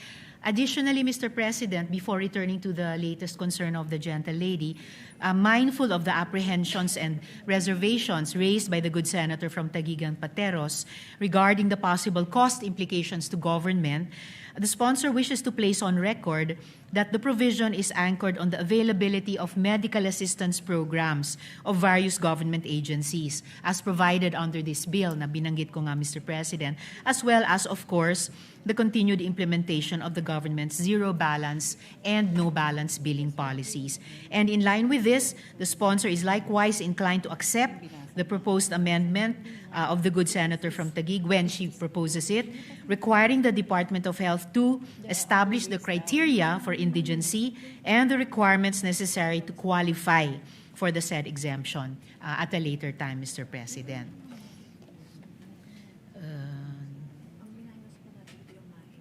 So the latest concern of the gentlelady was... So Her Honor made a statement that there are other ways the bill intends to support the indigent patient. And Her Honor mentioned letter A, B, C, D, E. Sabi nyo, 5 po yun. Ang sinasabi ko po sa inyo, kindly educate me because yung sinabi nyo, wala yan sa bill. Ang naka-enumerate dyan na 5 items are... It says the promissory note will be secured by any of the following. So may promissory note pa rin. So Her Honor is simply addressing dalawang sitwasyon natin. Sino ang kailangan magbigay ng promissory note at based dun dito sa amendment nyo, the indigents will no longer be required to execute a promissory note. Tapos dinagdag nyo, pero ito yung mga pwede nilang gawin. Wala nga ho yun. Yung sinabi nyo, wala sa bill nyo. Ang nasa bill ay yung mga 5 items that are used to secure a promissory note. So that covers the people who need to pay a promissory note. So Her Honor has to clarify this because it's not, what she's saying is not in the bill. Actually, Mr. President, it is in the bill. In fact, in answering this question, nag-take off po ako dun sa page 3, line 17, section 2, na kinwote ng gentlelady from Taguig and Pateros. And kaya tinalakay ko po yun na in lieu of the current promissory note system, it's still called the promissory note here, pero hindi na po yung solong mga collateral o ano pa mang meager resources na meron yung indigent patient or family ang magsisecure niyan. Ang magbaback up na po nun ay yung mga social protection agencies at saka government financial institutions natin tulad ng SSS, GSIS, PCSO, DSWD, DOH. So in effect, the promissory note, if I may just complete this last sentence, the promissory note will no longer be issued by their lonesome nga po ng indigent patient and family, then bahala na sila sa buhay nila kung paano i-honor.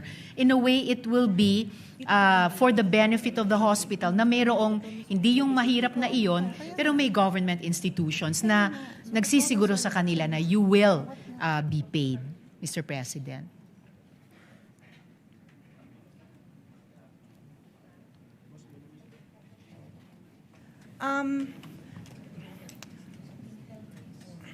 Should we suspend? Because what Her Honor is saying is not written in the bill. So I don't know if We Her may Honor suspend, would Mr. President, like but- me to approach and try to explain. Because I understand what Her Honor is trying to say. What I'm saying is it's not written in the bill. Mr. President, you can we ask may your suspend. staff because it's not written in the bill. We may suspend, Mr. President, but it is actually written in the bill, and I was Kindly read quoting it. the gentlelady Kindly read it when I into the responded to her record. question. Then read it into the record because yung binanggit niyong 5 items, nandyan nakasulat yan. But line 27, section 2, line 27 says, the promissory note shall be secured by any or a combination of the following. Yun nga kung binanggit nyo, nandyan yan. But it says a promissory note will be secured. My question was, paano mabubuhay ang mga ospital kung wala ng promissory note? Hindi nyo pwedeng ibato ito kasi ito sabi, the promissory note will be secured by the following. Perhaps Your Honor would like to make an amendment that says that in lieu of the promissory note, kasi yun ho ang sinasabi ninyo. Ang sinasabi ko, hindi nga ho nakasulat. So would you like to propose? Because we are happy to study and support. But hindi nga ho nakasulat yun. Yun lang naman ang puntos ko. Hindi pwede kasi yung intention natin, hindi klaro sa batas. Well, that's why I'm glad, Mr. President, that we are in the period of amendments because this representation is very open to proposed amendments, including subject to style, to not just improve the content of the bill, pero klaruhin ng crystal clear kung ano po yung intent niya. So no problem with that, Mr. President. Yes, and that is what I'm doing by using the period of amendment to make the interpellations.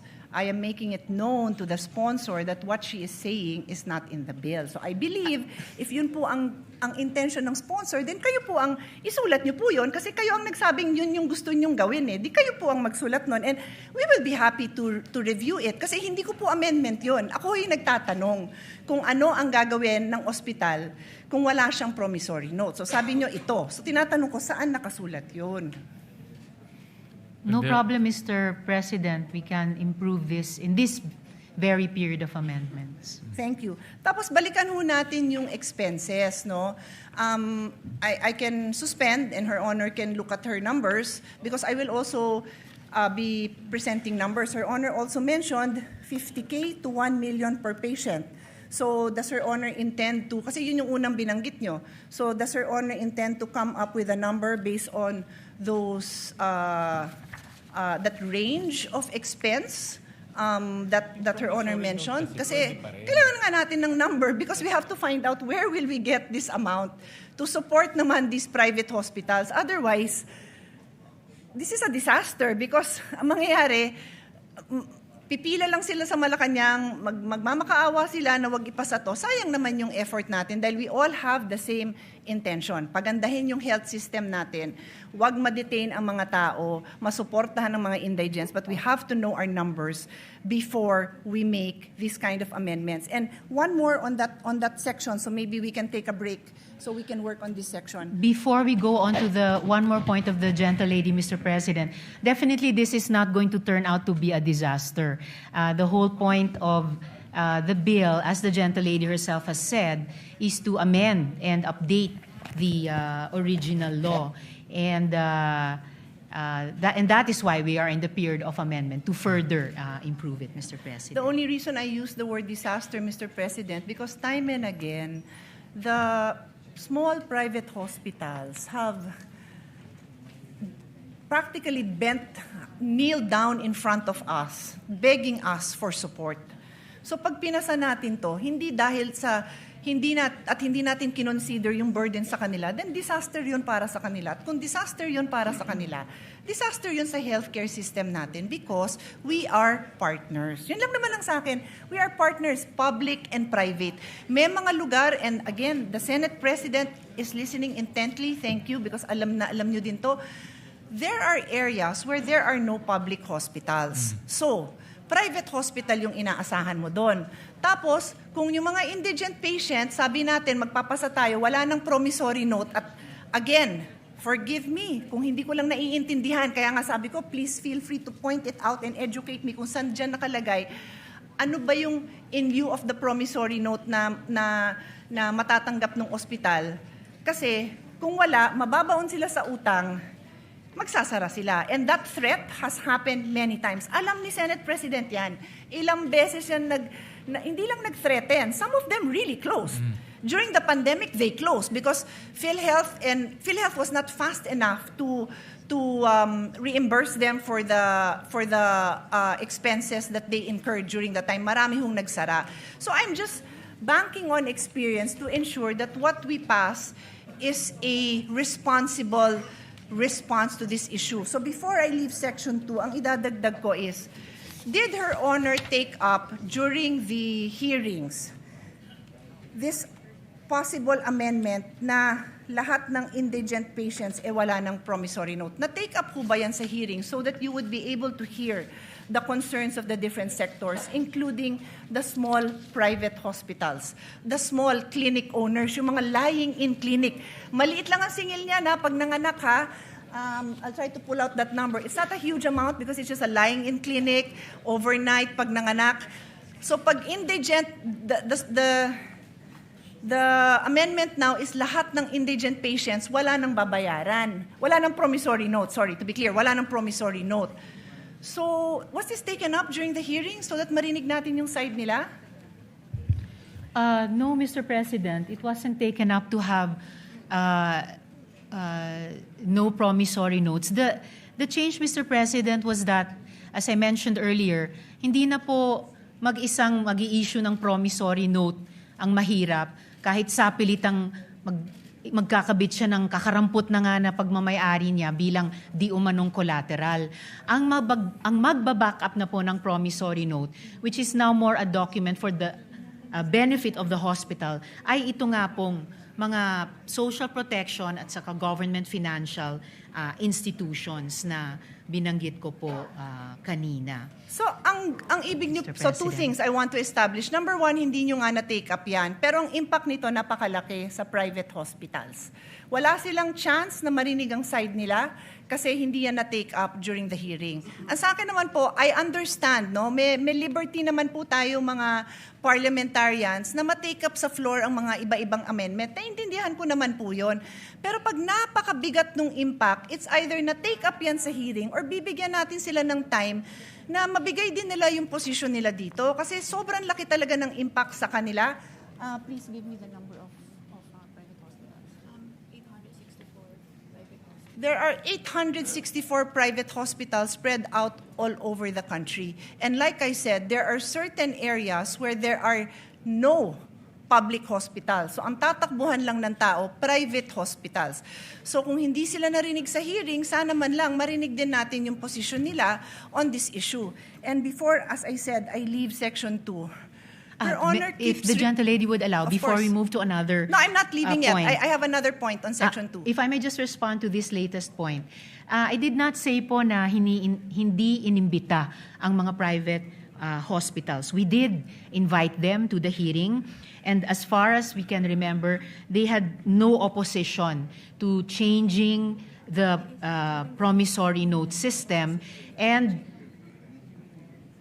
in large part changing it by backing it up, hindi sa collateral ng mga mahihirap na, kundi yung guarantee at financial capacity ng mga government financial institutions at saka social protection agencies. Ang sinabi ko pong hindi ay hindi natalakay ang isang no promissory note system. But did we invite the private hospitals? We did po, Mr. President. Yes, thank you for clarifying that. Maganda namang clarification yon kasi magandang napapakita naman natin na naimbita naman. Pero yung topic na yan, hindi na pag-usapan. And if Her Honor, again, may clarify, ano ho ba yung version ng bill na natalakay doon? Yung no promissory note sa indigent patient, sabi ng ating sponsor, hindi natalakay. How about yung no promissory note to senior indigent patients? Natalakay yata yon. Tama ho ba ako?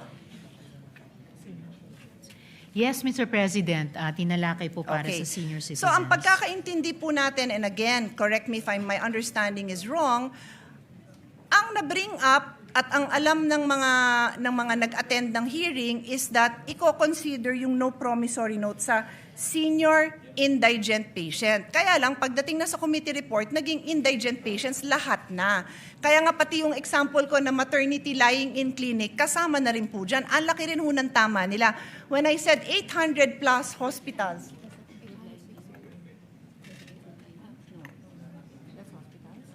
Yung sinabi kong 864 na establishments, mga hospital po yun. Hindi pa kasama dyan yung lying in. Baka mas marami pa.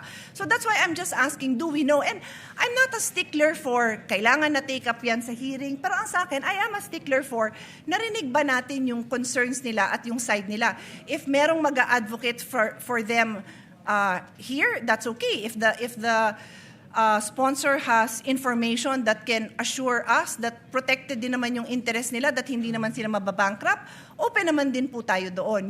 That's the only reason I bring it up, Mr. President. Now, yes, Mr. President, I do appreciate that. And kaya nga po, the bill, gusto niyang i-bring in yung financial power at stability ng mga government financial institutions natin, including nga po the pension institutions and the social protection departments.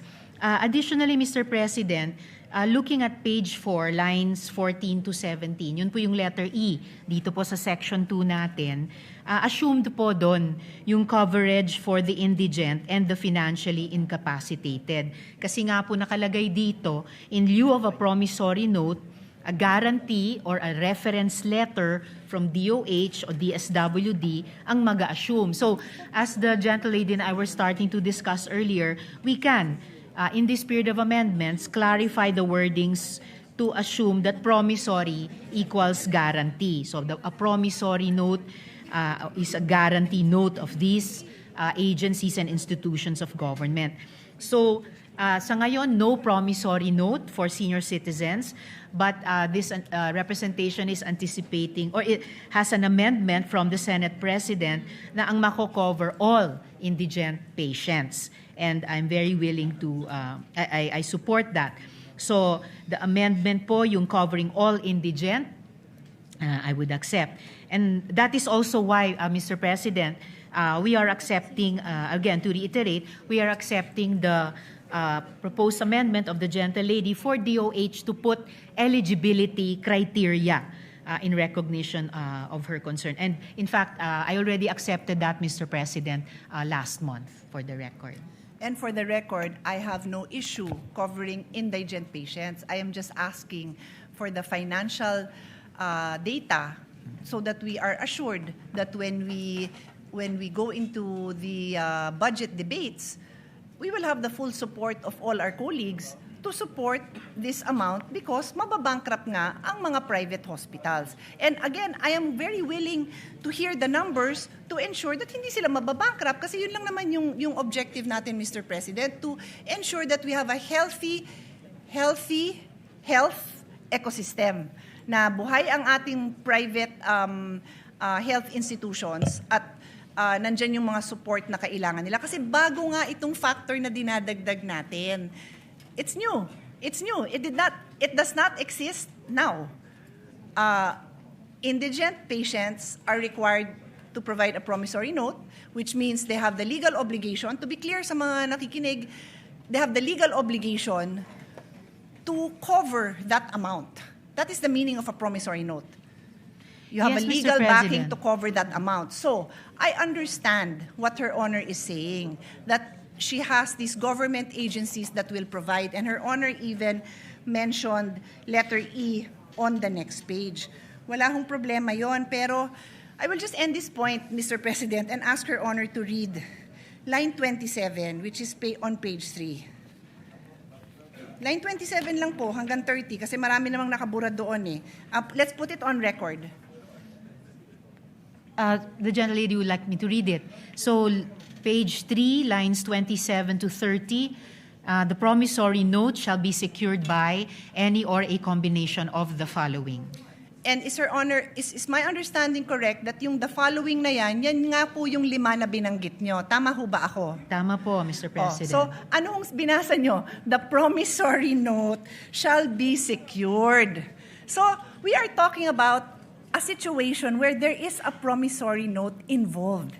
And what I have been trying to say, Your Honor, is for the indigent patient, it is your amendment that says that line 17, would Her Honor like to read? I can read it, she can read it, but that is your amendment, Your Honor. Line Yes, 17. Mr. President, provided that no promissory note shall be required of indigent patients who have been endorsed by the Medical Social Sciences Services Office of the hospital, medical clinic, or any similar facility to the Department of Social Welfare and Development. And just to reiterate, Mr. President, earlier, sinabi ko na rin po na we can clarify wordings to assume promissory equals guarantee. So it could be a guarantee note.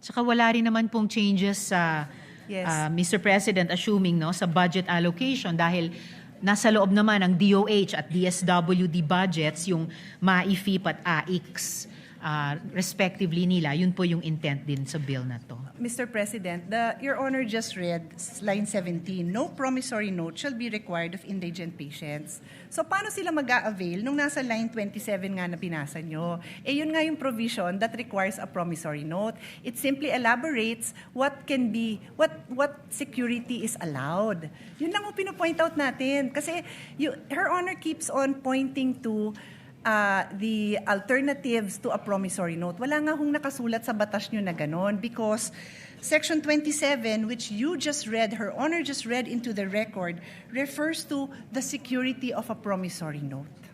That's so why, you Mr. might require President, another provision, Your Honor. I am just trying to put into words your intentions kasi kayo ho ang may intention na ito eh. Although, Mr. President, as I already mentioned earlier, yung in terms of yung wording, yung language ng bill, pwede na nga pong palitan yung promissory note with guarantee note just to indicate nga na hindi na po ito yung kasalukuyan, hindi nga dating kasalukuyang sistema na sapilitang pinapapirma yung mahirap na pasyente o pamilya niya ng promissory note. Kahit halos wala siyang maidikit na collateral dyan. So if it makes it clearer, change promissory note to guarantee note. And of course, kung saan sa bill nag-a-appear yung salitang promissory, papalitan din ng salitang guarantee note. Ang importanteng pagbabago, Mr. President, ay pinapasok na po natin yung financial backing nitong mga pension systems at nitong mga government agencies, nitong mga government financial institutions, na ito yung magsaspare dun sa mahirap na pasyente at pamilya niya na sapilitang magpirma ng promissory note. Ito rin yung assurance sa ospital, pati yung mga private hospitals na definitely mababayaran sila. Kung tama po yung estimation po namin na 7 to 10 billion pesos ang financial implication, particularly sa mga private hospitals. Certainly, pag sinuma natin yung financial might nitong nakalista sa 5 letters dito, kakayanin po nilang garantyahan yan. And yan ang assurance na mababayaran ang mga ospital sa mga serbisyong ibinibigay nila sa mga indigents, Mr. President. With the kind permission of Senator Pia, the way I understand it, dalawa po yung categories, may indigent and non-indigent. Ang indigent, hindi na po pwede mag-issue ng promissory note. Dito papasok si DSWD para to assure the payment to the hospitals. For non-indigent, pwede pa rin mag-issue ng promissory note backed by the five different guarantees. So, in other words, Mr. President. I think that's the way it's structured. But that is correct. Yeah. So, I think ang suggestion ko is to make it very clear that for indigent, it's the government that will assure the payment to the hospital so that yung operations nila, I see the point of Senator Pia, hindi ma-hamper yung operations nila. I think that should be stated clear in the bill. Para kung ako man si hospital, walang promissory note, si government na will step in and pay for my arrears. Yes, Mr. President. And will do to make it clearer. Pero salamat din sa pagbanggit kahit yung mga non-indigent, halimbawa yung mga middle class. Minsan, kahit middle class po ay maaring kapusin. So, this could be like a range of financial buffer para sa mga pasyente. Yung mga indigent talaga, at least masasandigan nila itong mga institusyon. And yung non-indigent, if necessary at kung magkakwalipika sa mga criteria, maaring mag-avail of din kahit partially. Pero syempre, alam naman po natin ang pinakamadalas na detain dahil may bill or may balance pa sa bill ay yung mga mahihirap. So sila po yung aasahan sana natin dito sa 5 nakalista. Yeah, well, I suggest for the indigent, good sponsor, malista natin yung DSWD, DOH, PhilHealth, even PCSO, yung mga government institutions who provide assistance so that kung ako yung hospital, alam ko, assured din ako na mababayaran din ako. Yun ang, I think Senator Pia is correct in saying, pag maliit ka, wala ka ng, you rely on your cash flow eh. Pag mawawala yung cash flow na yun, mahirapan sila to continue with their operation. And we'll provide some suggestions to that effect. Salamat, Mr. President. So ngayon pa lang, I could see 2 possible conditions na isasama natin or criteria. Kapag indigent patients, no promissory note.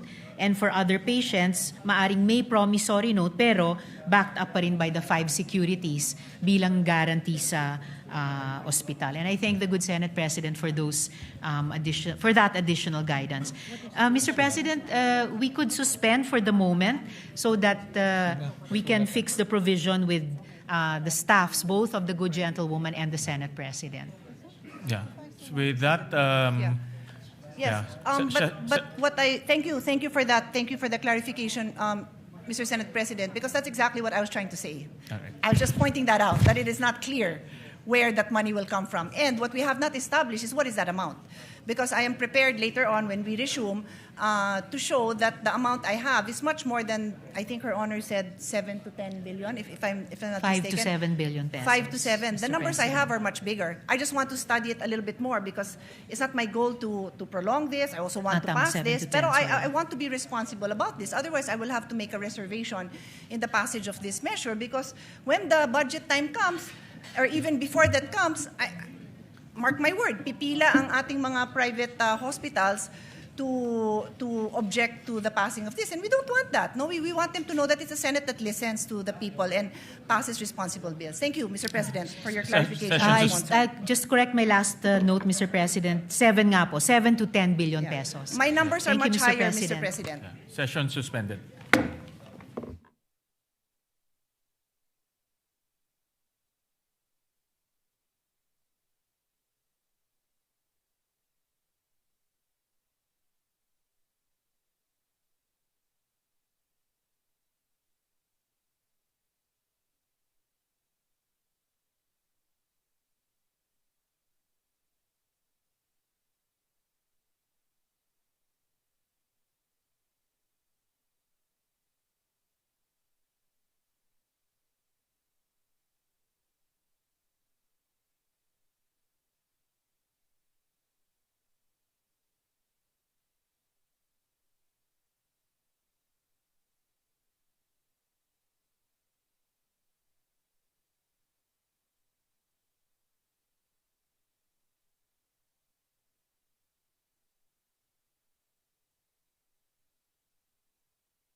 Yes, sir.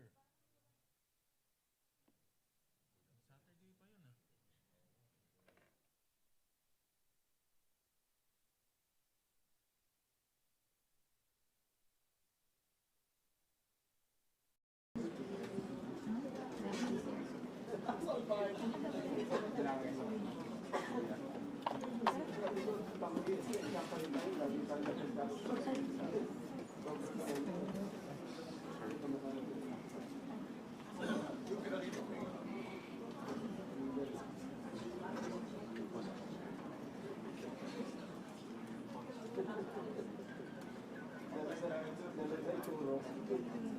ah.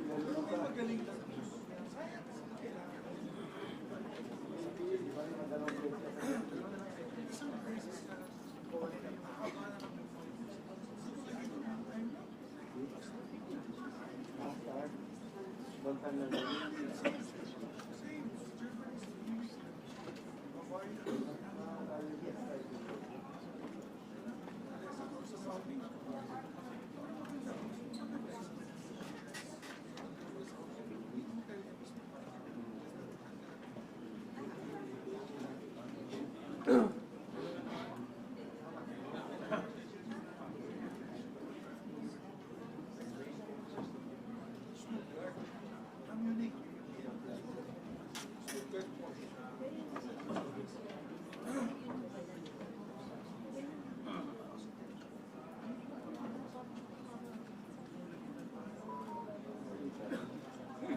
Ready to resume, Mr. President.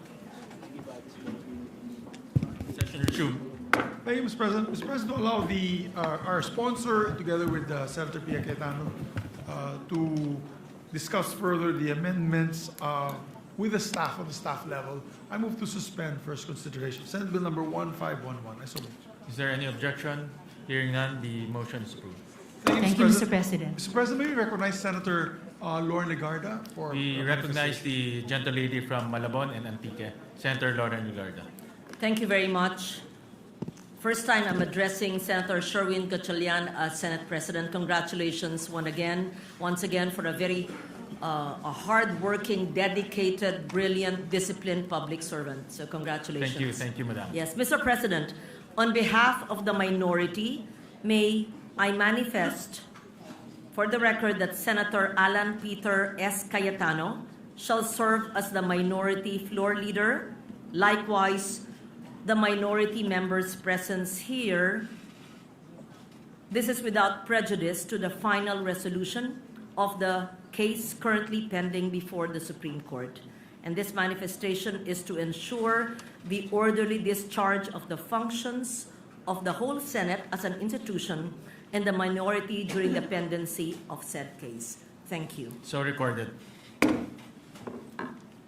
Majority Leader. May we recognize, Mr. President, our distinguished colleague, Senator Bamaki. We recognize the gentleman from Tarlac, Senator Bamaki. Mr. President, mga kababayan at kapwa ko Pilipino, noong 8 ng Hunyo, 2 kabataan na puno ng pangarap, 2 atleta ng Ateneo de Manila University Men's Basketball Team, sina Rene Clert Baterbonia at Divine Adili, ang binawian ng buhay sa isang off-campus activity sa Aurora.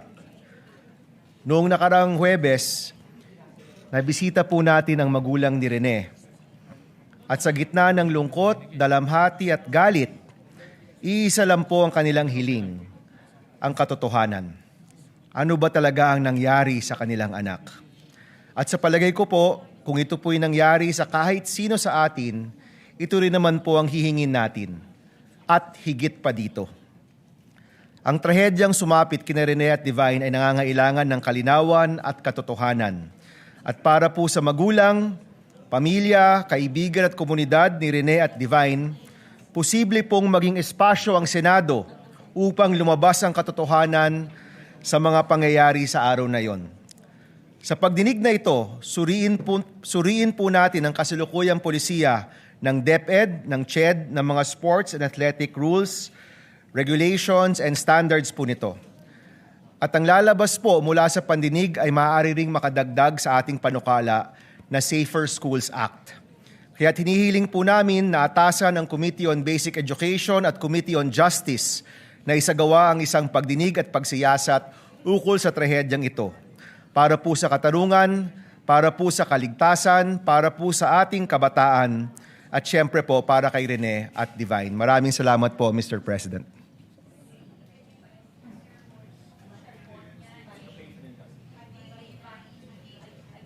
Can you write it? Mr. President, I move that the manifestation and the speech of the good gentleman from Tarlac and Republic of the Philippines be referred to the Committee on Basic Education and Justice. I so move, Mr. President. Before we refer, kami rin po ay nakikiramay po sa pamilya po ng 2 nasawing Ateneo basketball players, si Rene Baterbonia at si Divine Adili. At kami po ay nakikisa at nakikiramay po sa pamilya ho nila. At nakakalungkot po dahil nakita ko po yung talento ni Rene at consistent na nagiging MVP siya sa iba't ibang paligsahan. At nakakahinayang dahil napakalaki po yung kanyang potensyal at mabibigay po na karangalan sa ating bansa. So nakikiramay po ko sa kanilang pamilya. We refer this to, upon the request of the good sponsor, we refer this to the Committee on Basic Education. Basic Education and Justice, Mr. President. Basic Education and Justice. Thank you, Mr. President. Mr. President, just some housekeeping matters. Earlier, we elected in the morning members of the committees.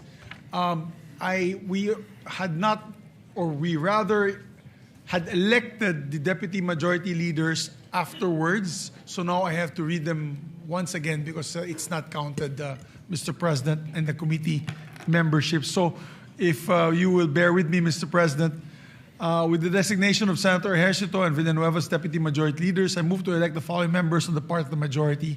I'll just restate these, Mr. President. For social justice, there are 5 members of the majority and 4 members of the minority.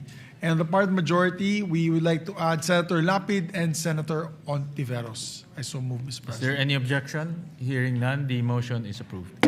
Thank you. And of course, as I mentioned, the deputy majority leaders, Ejercito and Villanueva, are members as well.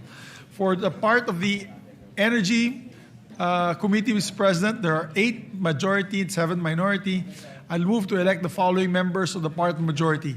Senator Panfilo Lacson, Senator Ontiveros, Senator Aquino, Senator Pangilinan, and Senator Raffy Tulfo, with the 2 deputy majority leaders as also members.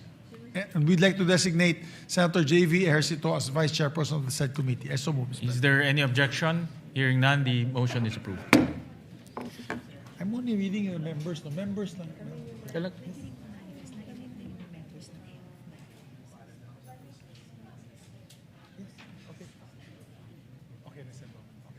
Yes, we'd like to also manifest for the record, with the permission of Senator Risa Ontiveros, that in the Committee on Health, Senator Bongo be made a vice chair, Mr. President. So recorded. Thank you. For the Committee on Trade and Commerce and Entrepreneurship, I move to elect the following members.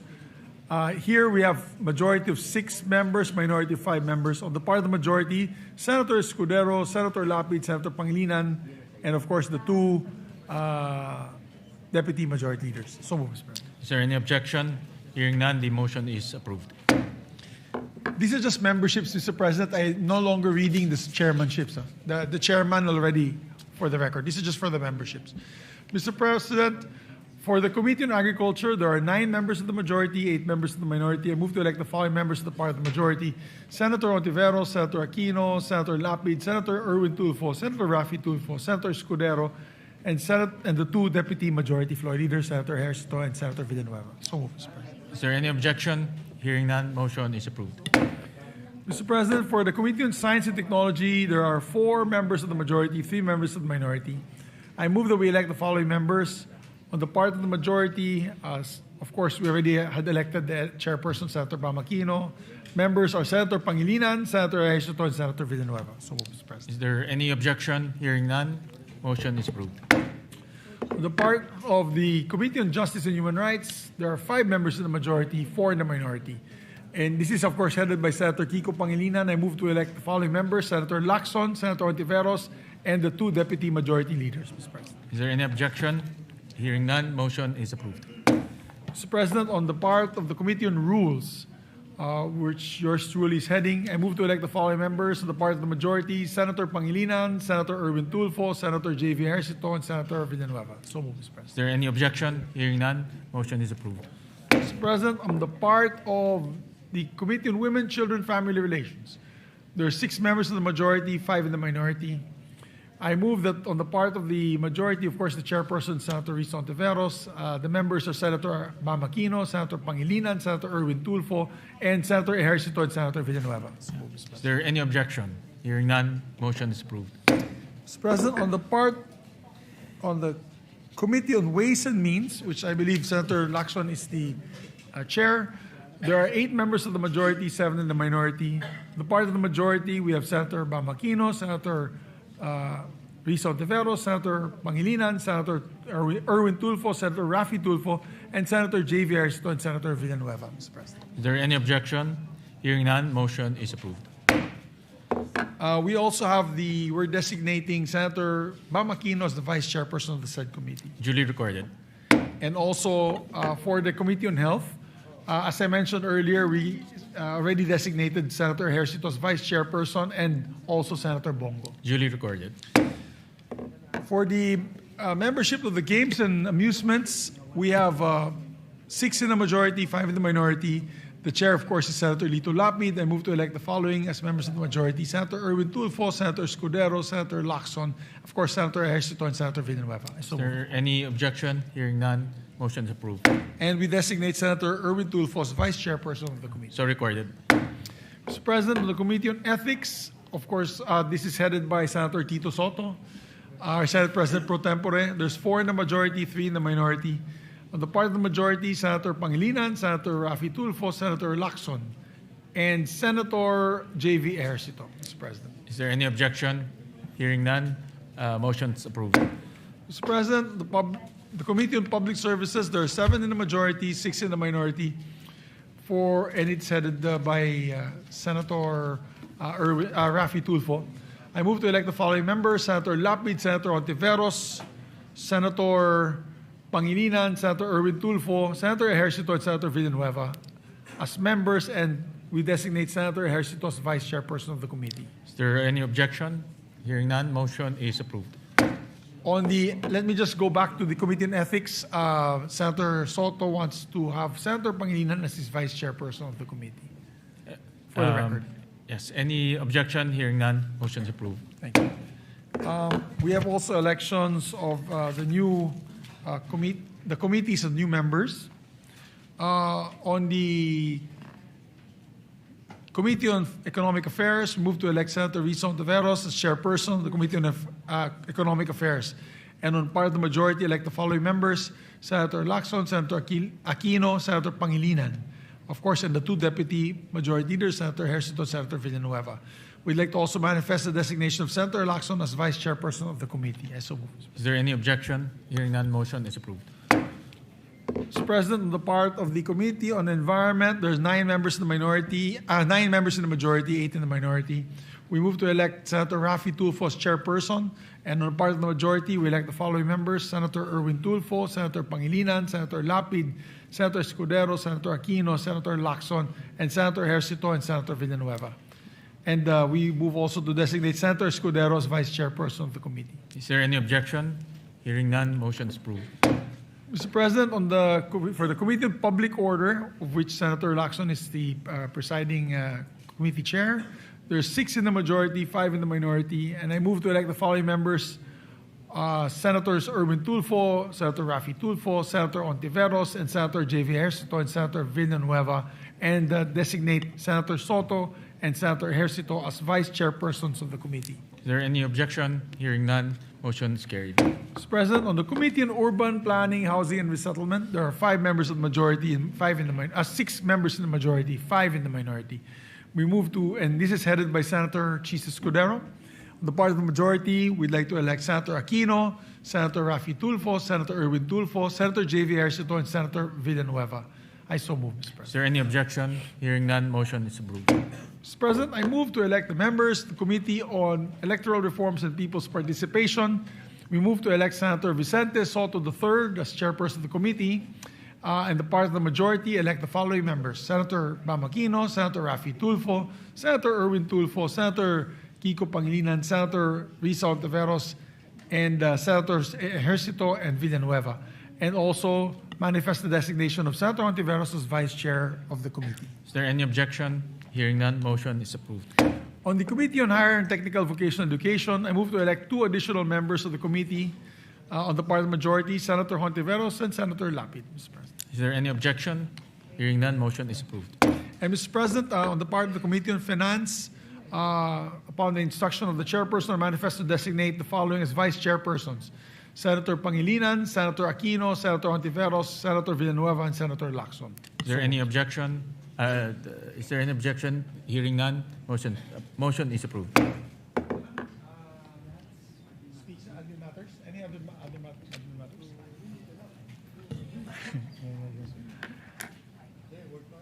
Okay ba sa akin? Oh, yes. May I ask for a minute suspension, Mr. President? Session suspended. Session suspended.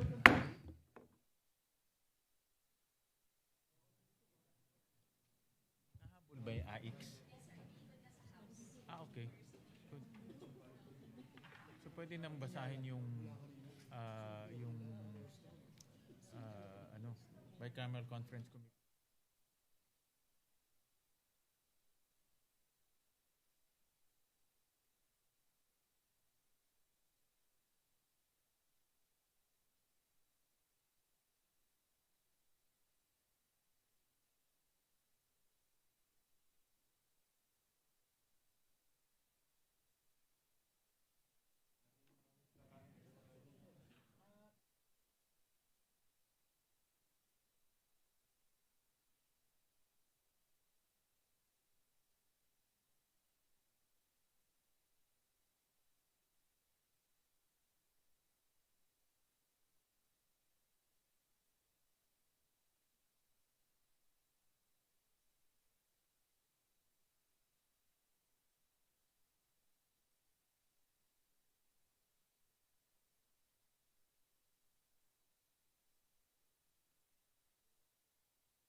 Mr. President, ready to resume. Session resumed. Mr. President, I move to consider to take up proposed Senate Resolution number 453, and the Secretary is directed to read the title of the resolution without prejudice to inserting to the record the full text thereof, Mr. President. Resolution informing the House of Representatives that a quorum is present in the Senate and that this body has entered upon the exercise of its functions to act on urgent legislative measures and to allow the Commission on Appointment to convene and act on appointments made to the Cabinet, the military, and the Foreign Service in accordance with the Constitution, applicable laws, rules, and regulations in a special session called by President of the Philippines pursuant to Proclamation number 1318 dated 15 June 2026. Mr. President, I move to adopt Senate Resolution number 453. Is there any objection? Hearing none, Senate Resolution 453 is hereby adopted. Mr. President, I move to consider proposed Senate concurrent resolution number 11. The Secretary is directed to read the title of the measure without prejudice to inserting the full text thereof. Concurrent resolution creating a joint committee of both houses to notify the President of the Philippines that Congress has convened its first special session and there being a quorum, said Congress has already entered upon the exercise of its functions. Mr. President, I move to adopt the Senate concurrent resolution number 11. Is there any objection? Hearing none, Senate concurrent resolution number 11 is hereby adopted. Mr. President, I move to just, with the indulgence of the body, we suspend for just one more minute. That is a very important measure. I think it was one of those that the President had included in his message to the House and the Senate for this special session. And it's a LEDAC measure. So in a few minutes, mabubuo na po yung signature, we can ratify this. So I move to suspend for Session suspended.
Ready to resume, Mr. President. Session resumed.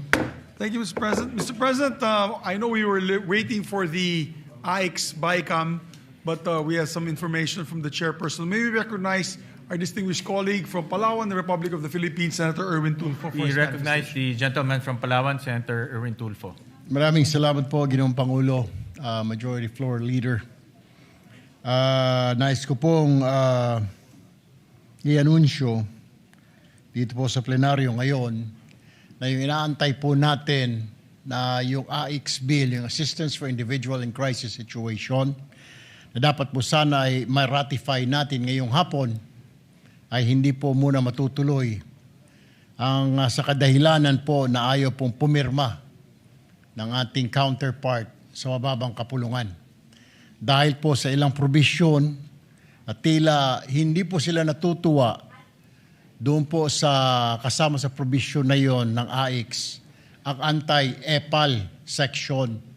Ibig sabihin po na dapat ang pagbibigay ng AIX o ayuda ay wala ng kasamang politiko o siya mismo ang nagbibigay ng ayuda sa mga tao na ang pondo ay galing sa DSWD. Na sa totoo lamang po ay hindi naman po pera ito ng politiko, ito po ay pera ng taong bayan. Ito po yata, Ginoong Pangulo, ang hindi po natutuwa ang ating mga kasamahan sa bababang kapulungan. Kaya ayaw po nilang pirmahan at kailangan pa daw pag-aralan.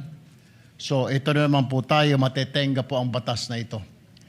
Kaya nga po, ano man po ang gawin natin, lahat po tayo dito sa Senado ay pumirma na po para ma-ratify na ito. Ayaw naman po ng ating mga kasamahan sa bababang kapulungan. Sana po ay magbago pa kanilang isip dahil ito naman po ay para sa interes ng mga mahihirap nating kababayan. Isang tabi po muna natin ang interes natin, ang interes ng grupo, pansariling interes. Unahin po natin ang kapakanan ng mga kababayan natin na nangangailangan ng tulong. Yan lamang po, Ginoong Pangulo. Maraming salamat po. Actually po, yung anti-EPAL provision, hindi ho bago yan. Dito po sa 2026 GAA, mayroon na ho tayong special provision, courtesy ni Senator Lacson. Siya po ang nag-present at nag-propose nung anti-EPAL provision in the 2026 GAA. So itong pinapropose po ninyo ay in-institutionalize lang, no, itong anti-EPAL provision. So maganda ho mapag-usapan to sa mga susunod na BICAM conference meeting para mapag-usapan mabuti. Pero hindi ho ito bago at ito ay kasama po sa mga reformang in-implement ho natin dito sa 2026 GAA. Hindi po sila natutuwa, Ginoong Pangulo, na ito po ay ma-institutionalize o maging isang ganap na batas na pagbibigay ng ayuda dapat po ay wala ang mga politiko dahil ito na rin po ang hinihingi ng mga kababayan natin. Dahil lumalabas po ito ay ginagamit ng mga politiko lalo na pag malapit na ang halalan ang pagbibigay ng ayuda ng mga politiko. Subalit, ayaw po ng ilang mga kasamahan po natin sa mababang kapulungan. Kailangan pa po yata nila, Ginoong Pangulo, na sila mismo ang mag-aabot ng ayuda bagamat hindi naman nila ito pondo. Hindi naman po nila itong personal na pera. Kaya doon po sa dalawang mambabatas po natin sa mababang kapulungan, sana po mapag-isipan ho ninyo sa mga darating na araw na hindi po ninyo pera, yung pamimigay na yan, pera po ng taong bayan, dapat po ang DSWD lamang ang mamigay niyan at hindi kayo ang dapat nagbibigay dyan. Kung yun ang inyong gusto, na pagmumukha ninyo ay makita ng sambayanan ang pagmumudmud ng pondo ng taong bayan, bahiya naman po kayo dahil hindi nyo po pera yan, pera po ng taong bayan. Yan lamang po, Ginoong Maraming Pangulo. salamat. I'm sure po sa BICAM mapag-uusapan ho yan at nakikita ko naman po na maganda po yung layunin ng proposal po ng ating Senado. Majority Leader. Maraming salamat, Mr. President. Unfortunate that we're not able to ratify this measure, but I'm sure we can hopefully ratify this when we get back after the synergy break. Mr. President, just one last housekeeping. We'd like to also elect the members of the Committee on Accounts, whose chairperson is Senator Ping Lacson. The majority has 7 members, the minority has 6 members. I move to elect the following members of the Committee on Accounts. On the part of the majority, Senator Pangilinan, Senator Lapid, Senator Aquino, Senator Erwin Tulfo, and we designate Senator Soto as the vice chairperson of the committee. Is there any objection? Hearing none, the motion is approved. We also have the 2 deputy majority leaders with us there, Senator J.V. Ejercito and Senator So recorded. Thank you, Mr. President. So, Mr. President, we are all ready to hear the address of the new Senate President of the Republic of the Philippines. Mr. President, we'd like to recognize the Senate President. Thank you, Majority Leader.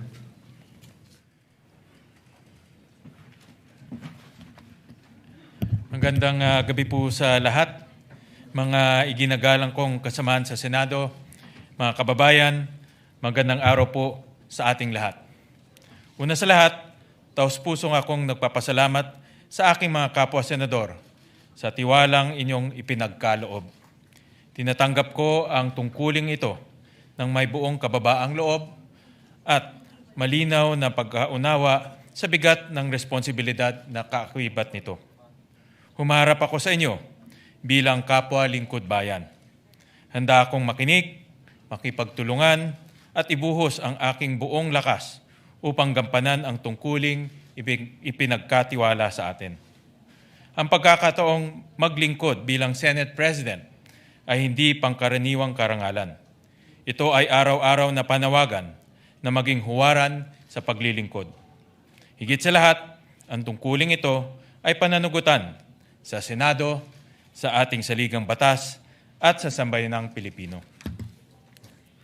Sapagkat ang tungkuling ito ay hindi tungkol sa iisang tao, kundi sa pangangalaga sa isang institusyong dapat magsilbi sa bawat Pilipino. Patid ng buong Senado ang panawagan ng mamayan, magtrabaho ang lehislatura, tugunan ang mga suliraning kinakaharap ng ating bansa, at unahin ang tunay at agarang pangangailangan ng ating mga kababayan. Naririnig namin kayo. Sa gitna ng mataas na presyo ng langis at bilihin, epekto ng lindol sa Mindanao, banta ng Super El Nino at iba pang mahalagang usapin, iisa ang inaasahan ng taong bayan.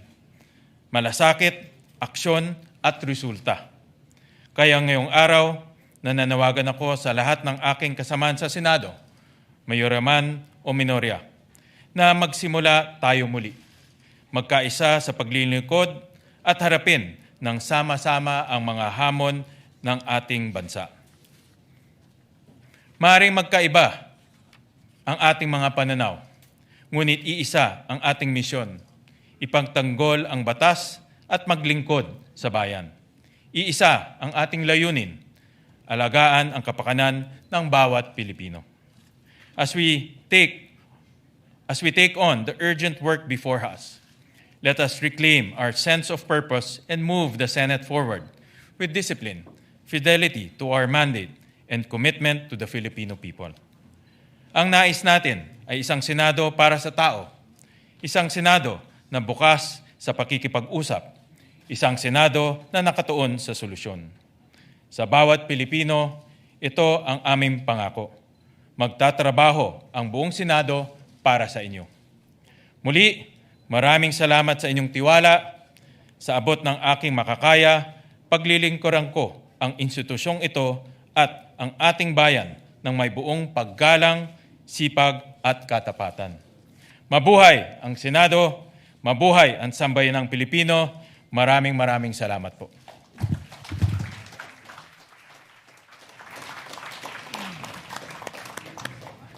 Congratulations, Mr. President, and we're very happy and moved that we finally can go back to work. We thank our dear colleagues for their sacrifices all this time, of course, and I just like to personally put on record my deep appreciation to Senator Joel Villanueva and Senator Chis Escudero, and to all the members who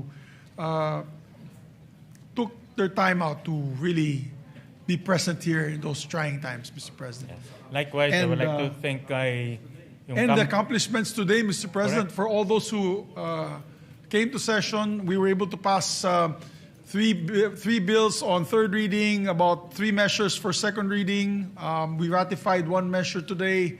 We were able to do the appointments of the generals and foreign service officers and ambassadors, Mr. President of the DFA. So, and then we elected the committee memberships and we elected the committee chairmanships. Marami po tayong nagawa. In one day, we were able to do a lot of work. And we thank all the members who are present here today, both from the majority and from the minority, Mr. President. Likewise, I'd like to thank Senator Joel Villanueva. Magkasama na po muli ang kambal ng Senado. Marami na ulit magkakamaliho dahil magkahawig ho kami. At maraming salamat. Pero hindi pa rin po tayo pipigil na maghanap ng kadate mo, Mr. President. Dahil maawa naman ako ngayon sa secretariat. Baka hindi sila makakauwi ng maaga, hindi lang staff mo. So, with that, Mr. President, I move that the first session of Congress and the first special session of the 20th Congress on the part of the Senate be adjourned sine die. Is there any objection? The chair hears none. The motion is approved. Oh, wait. I withdraw my motion, Mr. President. I move to suspend. I move to suspend just 1 minute because Session we have suspended. good news from the House.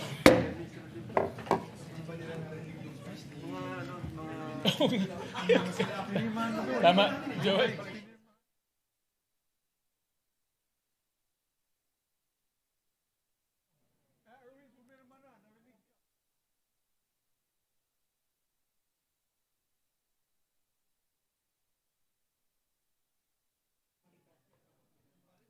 Sayang, ratify na lang natin. Yeah, dyan na.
Pag-bilisan po, mag-sit up sa po ako, alas-ayos na, mag-alas-ayos na. Sen.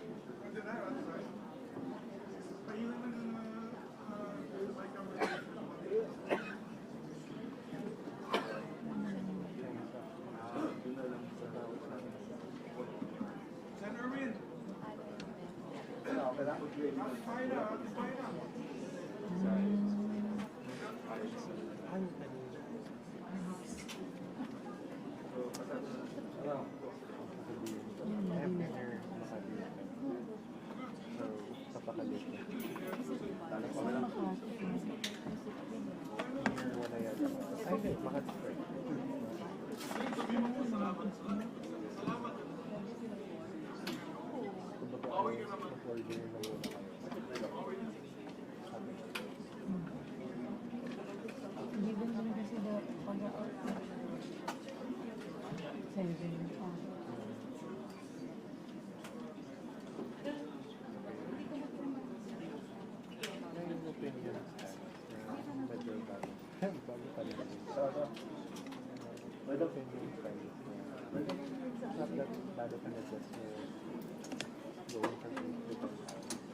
Dating spend. In fairness naman, ang tagal naman.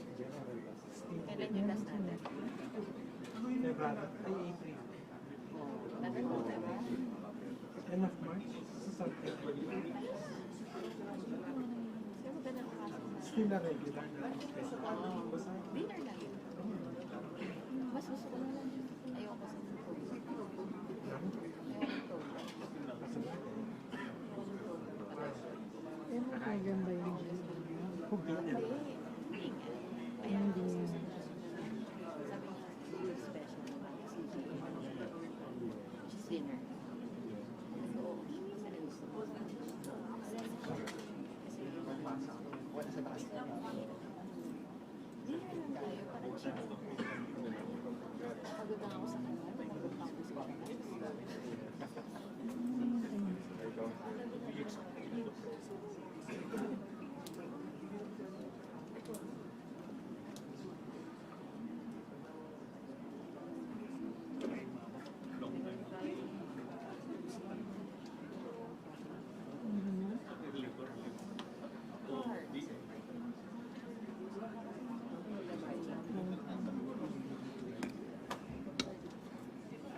Layo din ng mga teacher or yun. Tama naman sa yung kapag-service niya. Kasi kailangan.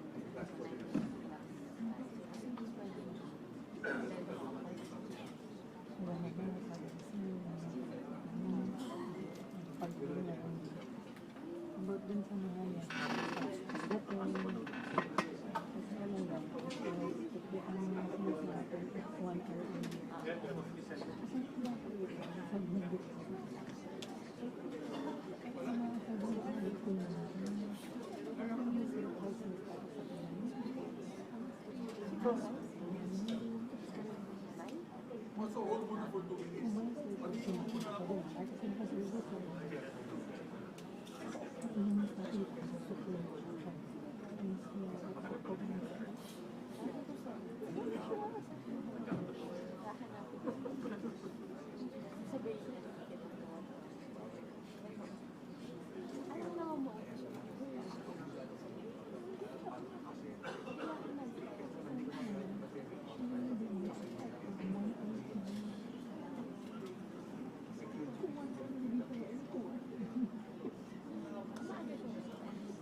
Tira. Mga anong ilang minutes siya? 15 minutes. Isa on the spot. 15 minutes na dapat yung time na nandun siya. 15 minutes na yung call time. Yung mga in-expect namin sa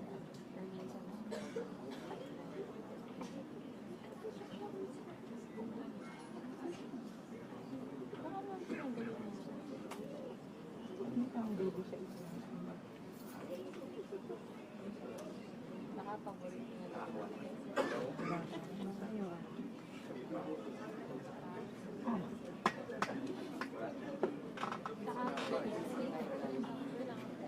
Ay, iba naman yun.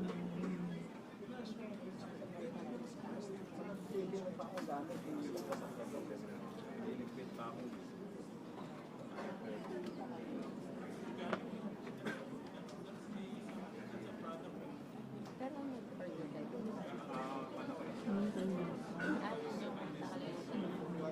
Pero ito, hindi ko yung arm. Nag-order ko kami. Tapos yun, breakthrough. Tapos na-hit ko na. Tapos sabihin mo. Na-send ko. Sarili. Hindi ko po yung sa pinalit ko siya. Pinalit ko sa akin na ano pang cover na fathers? Hindi, ano yun eh. Hindi siya isang balta. Pero yung solution ko sa ayaw. Yung mga hindi, yung mga ano. Oo,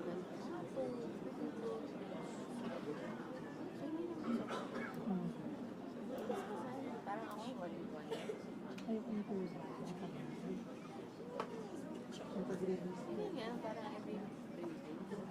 1 week din. Within the 2 weeks time. At the same time,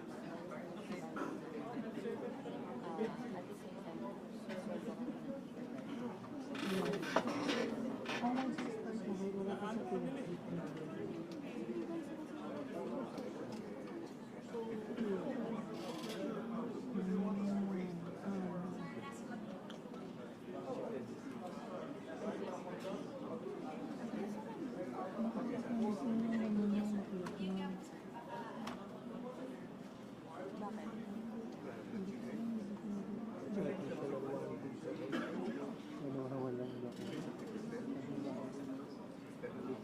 Isabay kami sa ating mga kata.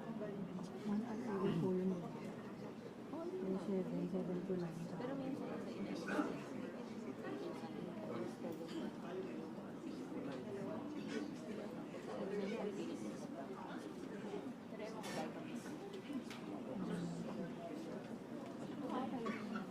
Sa notes ng cash ones pa.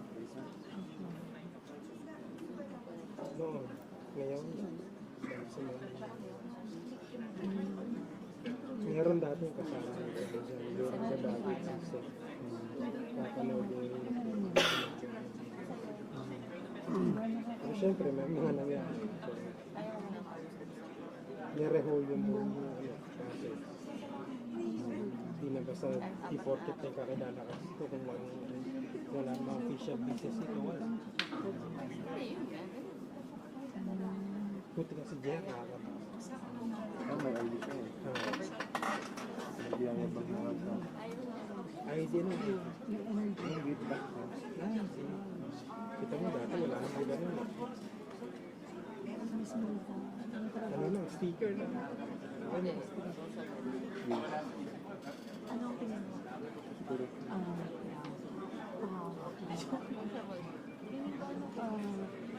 Ambivert. Either ba hindi nakakapag? Extra siya kasi pansin. No?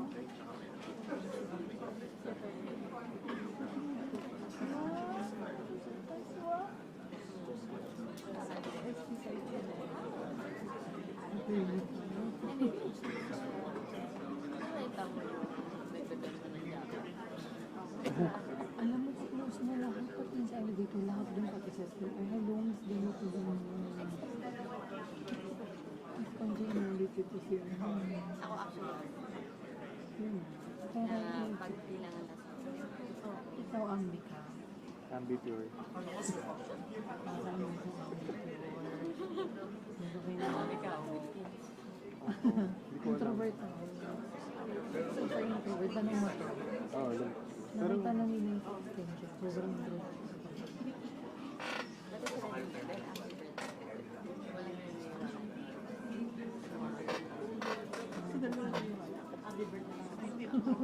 Hindi kasi pag kailangan. Let's go meet.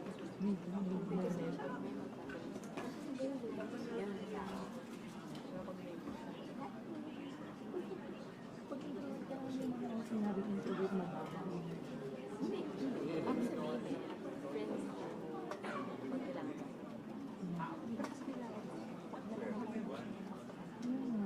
Tsaka mag-flash. Kasi kailangan mo.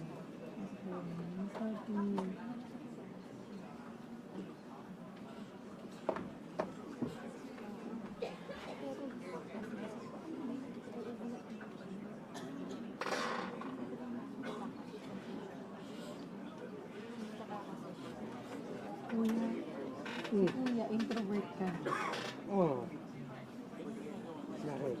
Tinatanong lang namin, siya extrovert, ambivert. Maluwala ko ng ambivert. Extrovert ka. Extrovert. Extrovert ka. Isa ka. Alam mo kasi nung kapanda mo ito. May kakilala na siya sa Senado, sa HR. Hindi introvert ako. May papakilala ko siya. Sino? Introvert ka sa Oo, sobrang introvert. Spokesperson mo pala ito Partida eh. Confirm niya, confirm. Ang HBC, almost lahat introvert. HBC lahat? Ito yung isa introvert. Si Ate ni Sheena introvert. Si Adnan introvert, silang dalawa ni Kuya. Si ano na, ang medyo extra na. Yun na yung pinaka. Siya na yung pinaka. Si Tristan. Kasi si Tristan. Si Sir Arvin. Tanong mo sa kanya. Bakit siya ang katangitan niya? Siya yung ambipure. Na-albatros eh. Ay, albatros mo siya. Bad. Sa mga ugali natin. Yeah. Siya na mabango. Siya na mabango. Mamaya kakausap ko. Narinig ka yun. Wow. Namiss ko siya. Oo, namiss ko naman. Ay, pinas niyo ba ako? Namiss kayo ito. Di ba? Parang bakit ko naman siya? Iyan, ano siya? Bygone. Alba pure, Alba Bygone.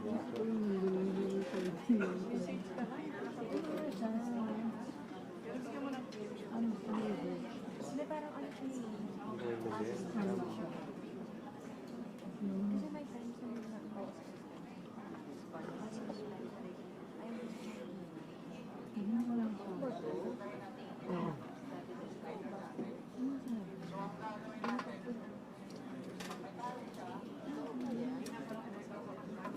Joke lang.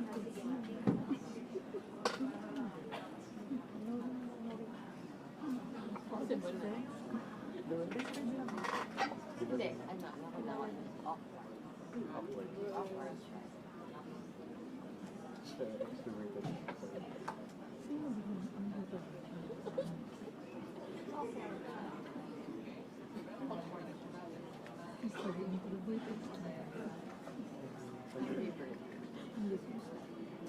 Kasi introvert. Parang introvert.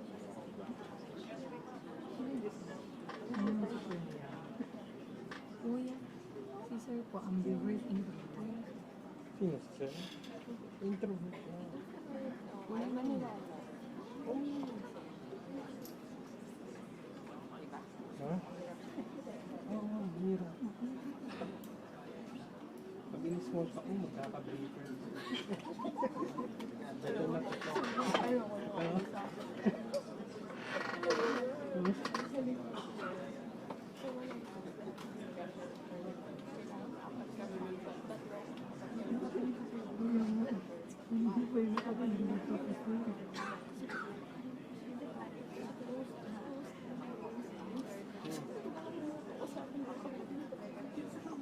Isa nga, ground floor to fifth floor sa Elid, napakatagal. Ang tagal magbukas eh. Tagal mag-fifth floor. Ano ba yun? Alam sa ano sa fifth floor?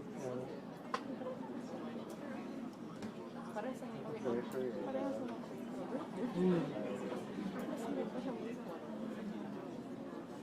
May na-talk niya ako sa elevator. Briefer. Trabaho. Oo, in relation ko sa ito. Oo, yun.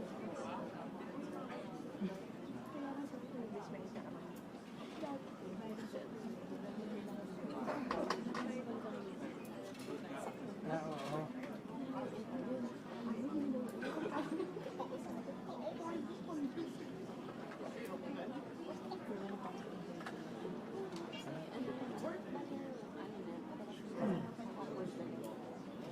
Dapat sa GMA, wala rin nandun sa TV. Alay. Alay ako lagi. Kasi nandun yung friend. Ha? Ayaw niya dito pagkasama. Oo. Napupuntang ganun.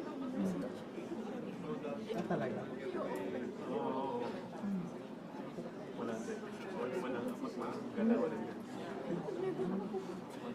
Talaga? Dapat siya naman yun.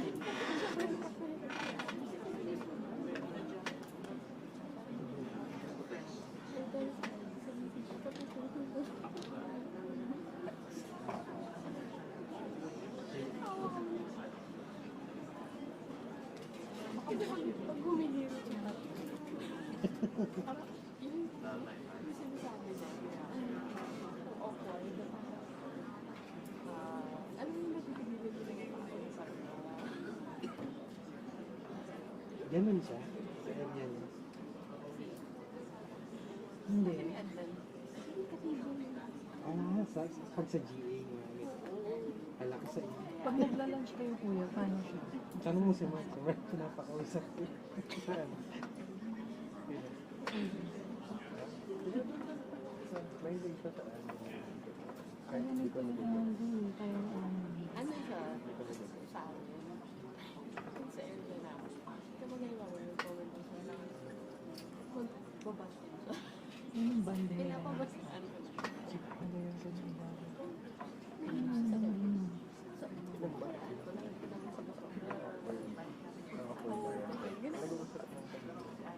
Gagapang sa labi. Ano pala siya magunito ng kapatid?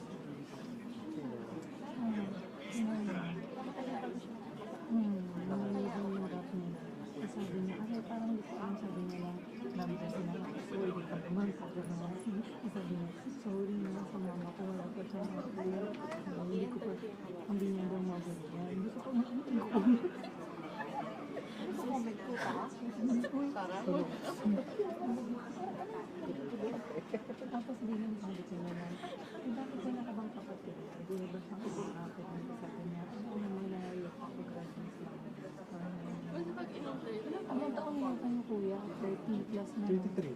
Oh, ganun ka na. Ayaw ka pag-grad. Pag-grad ka na. So, 15 years. Pwede na yun. 10, 11. Hindi, 10, 11 ang years na. Maano mo ito? Yung pinag-negotiation ako. Ano nalaman ito? Ay, hindi ko naman nanatay. Dahil dyan, lagi na siya nakakasabi. Buti na lang, doon ako sa area. Kinakausap ko ba dati, di ba mga pinag? Oo. Mga kapatid pa kami.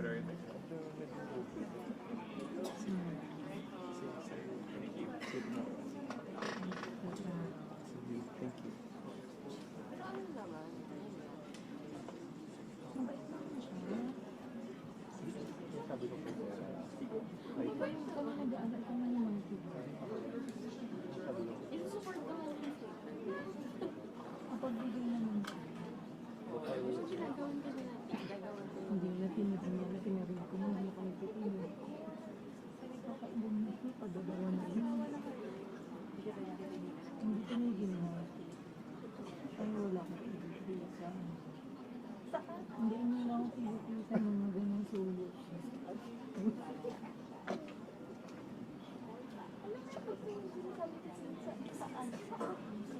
ang sabi ko ito, mas napadali ko na ito. I just stop. Anong mood mo lang na? Just go with the flow. Muna kasi na-understand ko pa yung Mas express ko na wala, wala na. pero kawawa ko ito na in-appreciate ko sa yung start na siya na kasi mga pero pinukulot ko rin yung sa Si attorney siya. Verification si attorney. Oo. Attorney siya na mabait sa kanya. Oo. Parang anak na lang. Sa bite lang nila.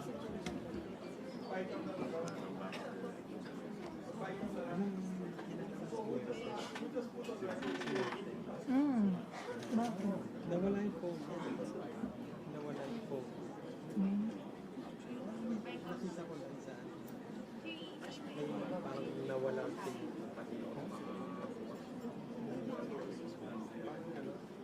Sa time zone daw. Sa time zone. Hindi ko po. Ayun siya. Ang basa rin ng time zone. Nawala ang phone.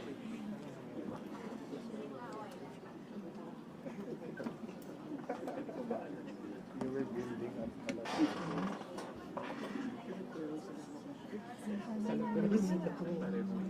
Tatag ko sana. Bigay mo na. Kaya kung na-brain damage ako, ano pinakita niya? Naka-update pa siya yata ng basta. Ayun na. Hindi ko kailangan makita. Yun lang.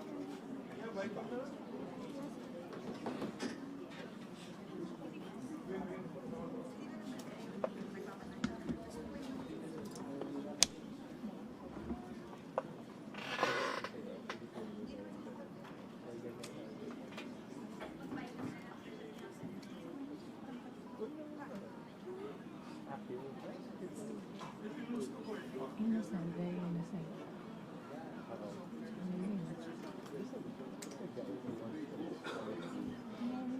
Sa tao, very innocent siya. So, unlikely for his age, but it's rare. Very genuine, innocent, and That's what I aspire to be.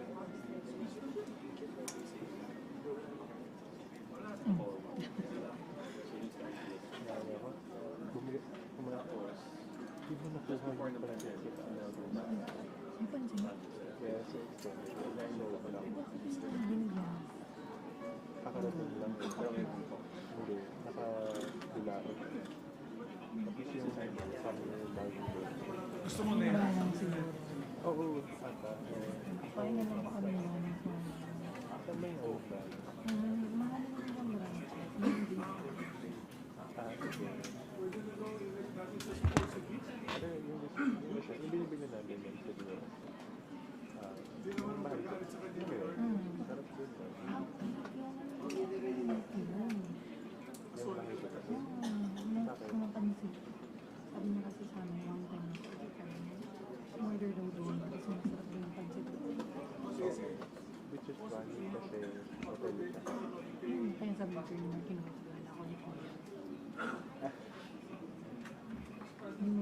resumed. Session resumed. Mr. President, may we recognize the chairperson on the Committee on Social Justice. I think he'd like to give a brief manifestation. Would we recognize Senator Erwin Tulfo, Mr. President? We recognize Senator Erwin Tulfo. Mr. Chair, while we waited for several minutes for our counterpart, the lower house, to sign that AIX bill, unfortunately, we are on a deadlock. Ayaw pong pirmahan at gusto po nilang nakikiusap po na pag-aralan pang mabuti ang ilang probisyon ng nasabing panukalang batas. Partikular po ang Section 17 kung saan nakasaad po doon na bawal po ang politiko mamigay ng ayuda, lalo na po ng DSWD. Pag-aralan daw po nila doon. Hindi ko po maintindihan kung ano pa pong pag-aaralan pa. The section says, clearly specifies na bawal po ang isang politiko na mamigay ng ayuda na galing po sa DSWD mismo. Yun po yung pinagkatatalunan po namin kanina pa po. Unfortunately, we end up nothing. When we waited for them, they also waited. Pero meron pong ilan sa kanila na ayaw pong pirmahan ito dahil kailangan pa daw ang pag-aralan. Hindi ko maintindihan, Ginoong Pangulo, ano pong pag-aaralan doon? Is it because natatakot po sila na finally, after so many years na ginagamit itong AIX na ito para gamitin sa pamumulitika, ititigil ng batas na ito?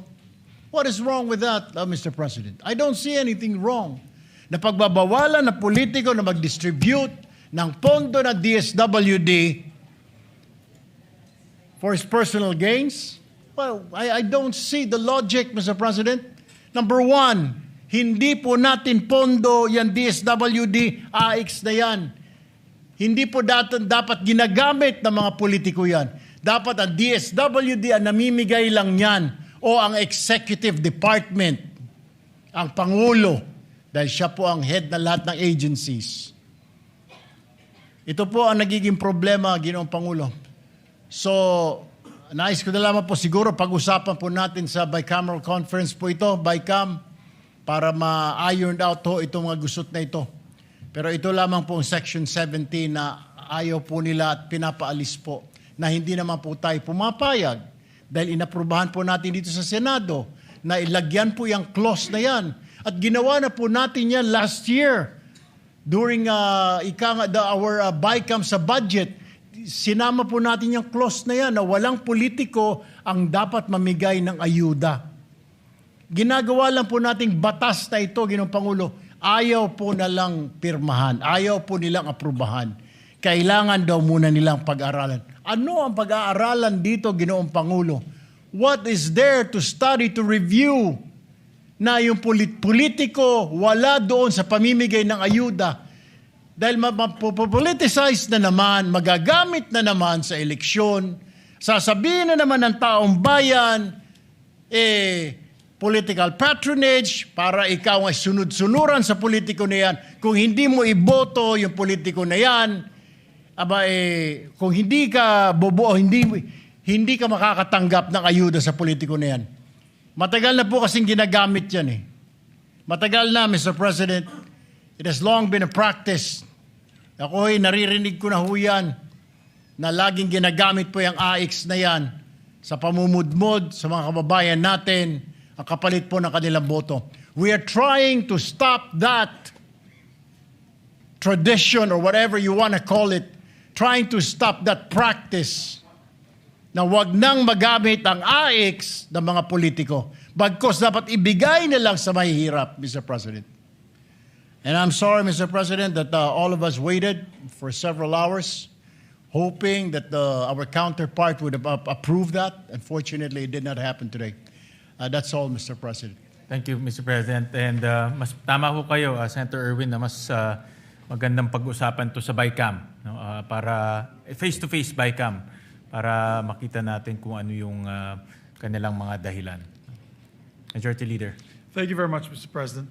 Mr. President, Senator Raffy Tulfo, just for the record, also would like to insert into the record his co-sponsorship speech of Senate Bill number 2272. This is the expanded National Nutrition Program. So inserted. Thank you, Mr. President.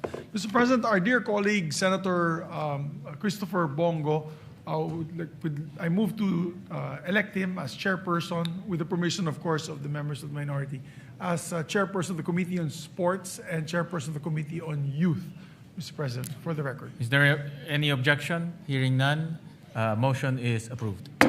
And because he's the chairperson of the Committee on Youth and the Committee on Sports, he would like to avail of just a few minutes of our time to give a privileged speech on the death of his kababayan, taga Mindanao, may kababayan as well, taga Agusan po, itong yung isang ang player ng Ateneo, si Rene, and may we give him the time to do so, Mr. President. We recognize the gentleman from Davao City, Senator Bongo. Salamat, Mr. President. Chairperson po ako ng Committee on Sports since 2019 at bilang isang atleta rin po ay napakasakit po sa akin na makita na isang 18-year-old na basketball player na naputol po yung kanyang pangarap, hindi lang po sa kanyang sarili kundi para sa kanyang pamilya. I would like to associate myself with the earlier manifestation of Senator Bam Aquino. At ngayon po, since na-elect po muli as chairperson ng Committee on Sports, ako po'y lubos na nakikiramay sa mga naulilang pamilya at mga mahal sa buhay ni na Rene Clert, Bobet Baterbonia, and Divine Adili, na nasawi sa kasagsagan ng kanilang basketball training sa Dipakulao, Aurora. Bilang isang Mindanawan, atleta at basketball player mula pa noong aking kabataan, at miyembro rin po ng Senate Sentinels dito, ating back-to-back champion po sa UNTV Executive Division. Masakit po para sa akin ang pangyayaring ito. Hindi dapat maging kapalit ng pangarap ng isang atleta ang kanyang buhay at kaligtasan. I filed Senate Resolution number 449 expressing my profound sympathy and condolences to the of the Senate to the family of the athletes. Personal ko din po tayong nakikiramay sa kanilang pamilya. Binisita ko po noong June 13 mismo sa Davao, sa pakiramay tayo sa kanyang pamilya. At alam kong mababasa po itong resolution July na, pagbalik natin sa bago magsona.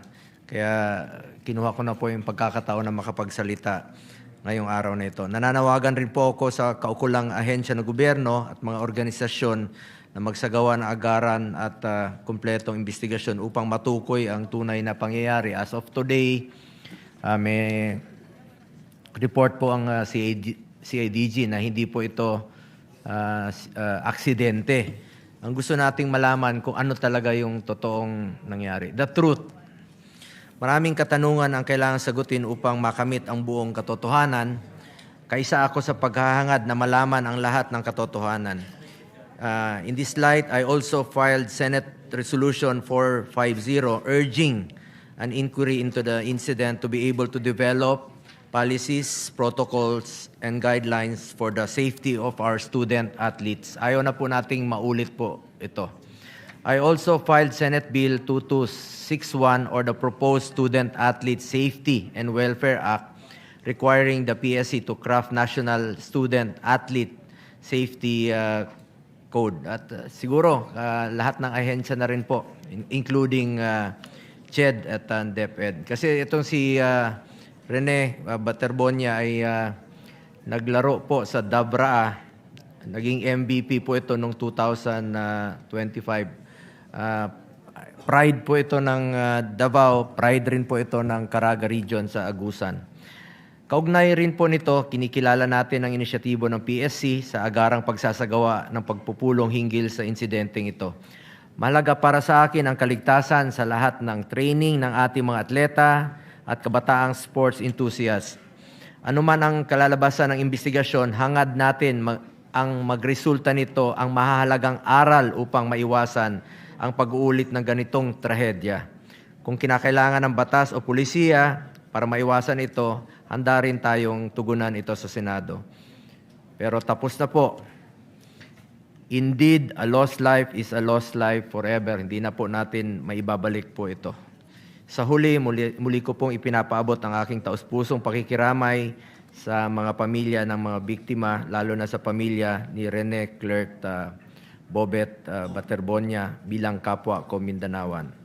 Nakausap ko rin po mismo ang kanilang pamilya na si Ma'am Rovelyn at nagpaabot rin po tayo ng konting tulong.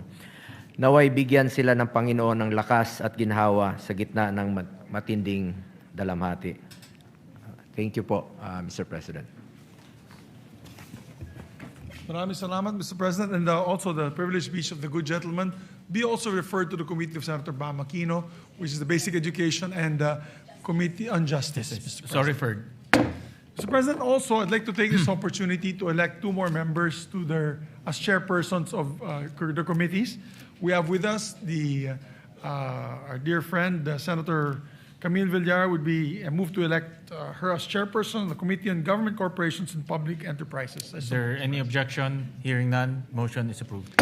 And for the chairperson of the Committee on Banks and Financial Institutions and Currencies, we move to elect, Mr. President, Senator Mark Villar. Is there any objection? Hearing none, motion is approved. Thank you very much, Mr. President.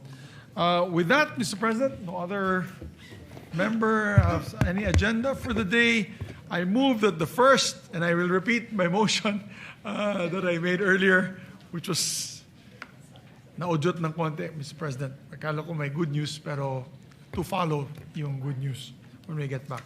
Mr. President, I move that the first session of Congress and the first special session of the 20th Congress, the part of the Senate, be adjourned sine die. Is there any objection? The chair hears none.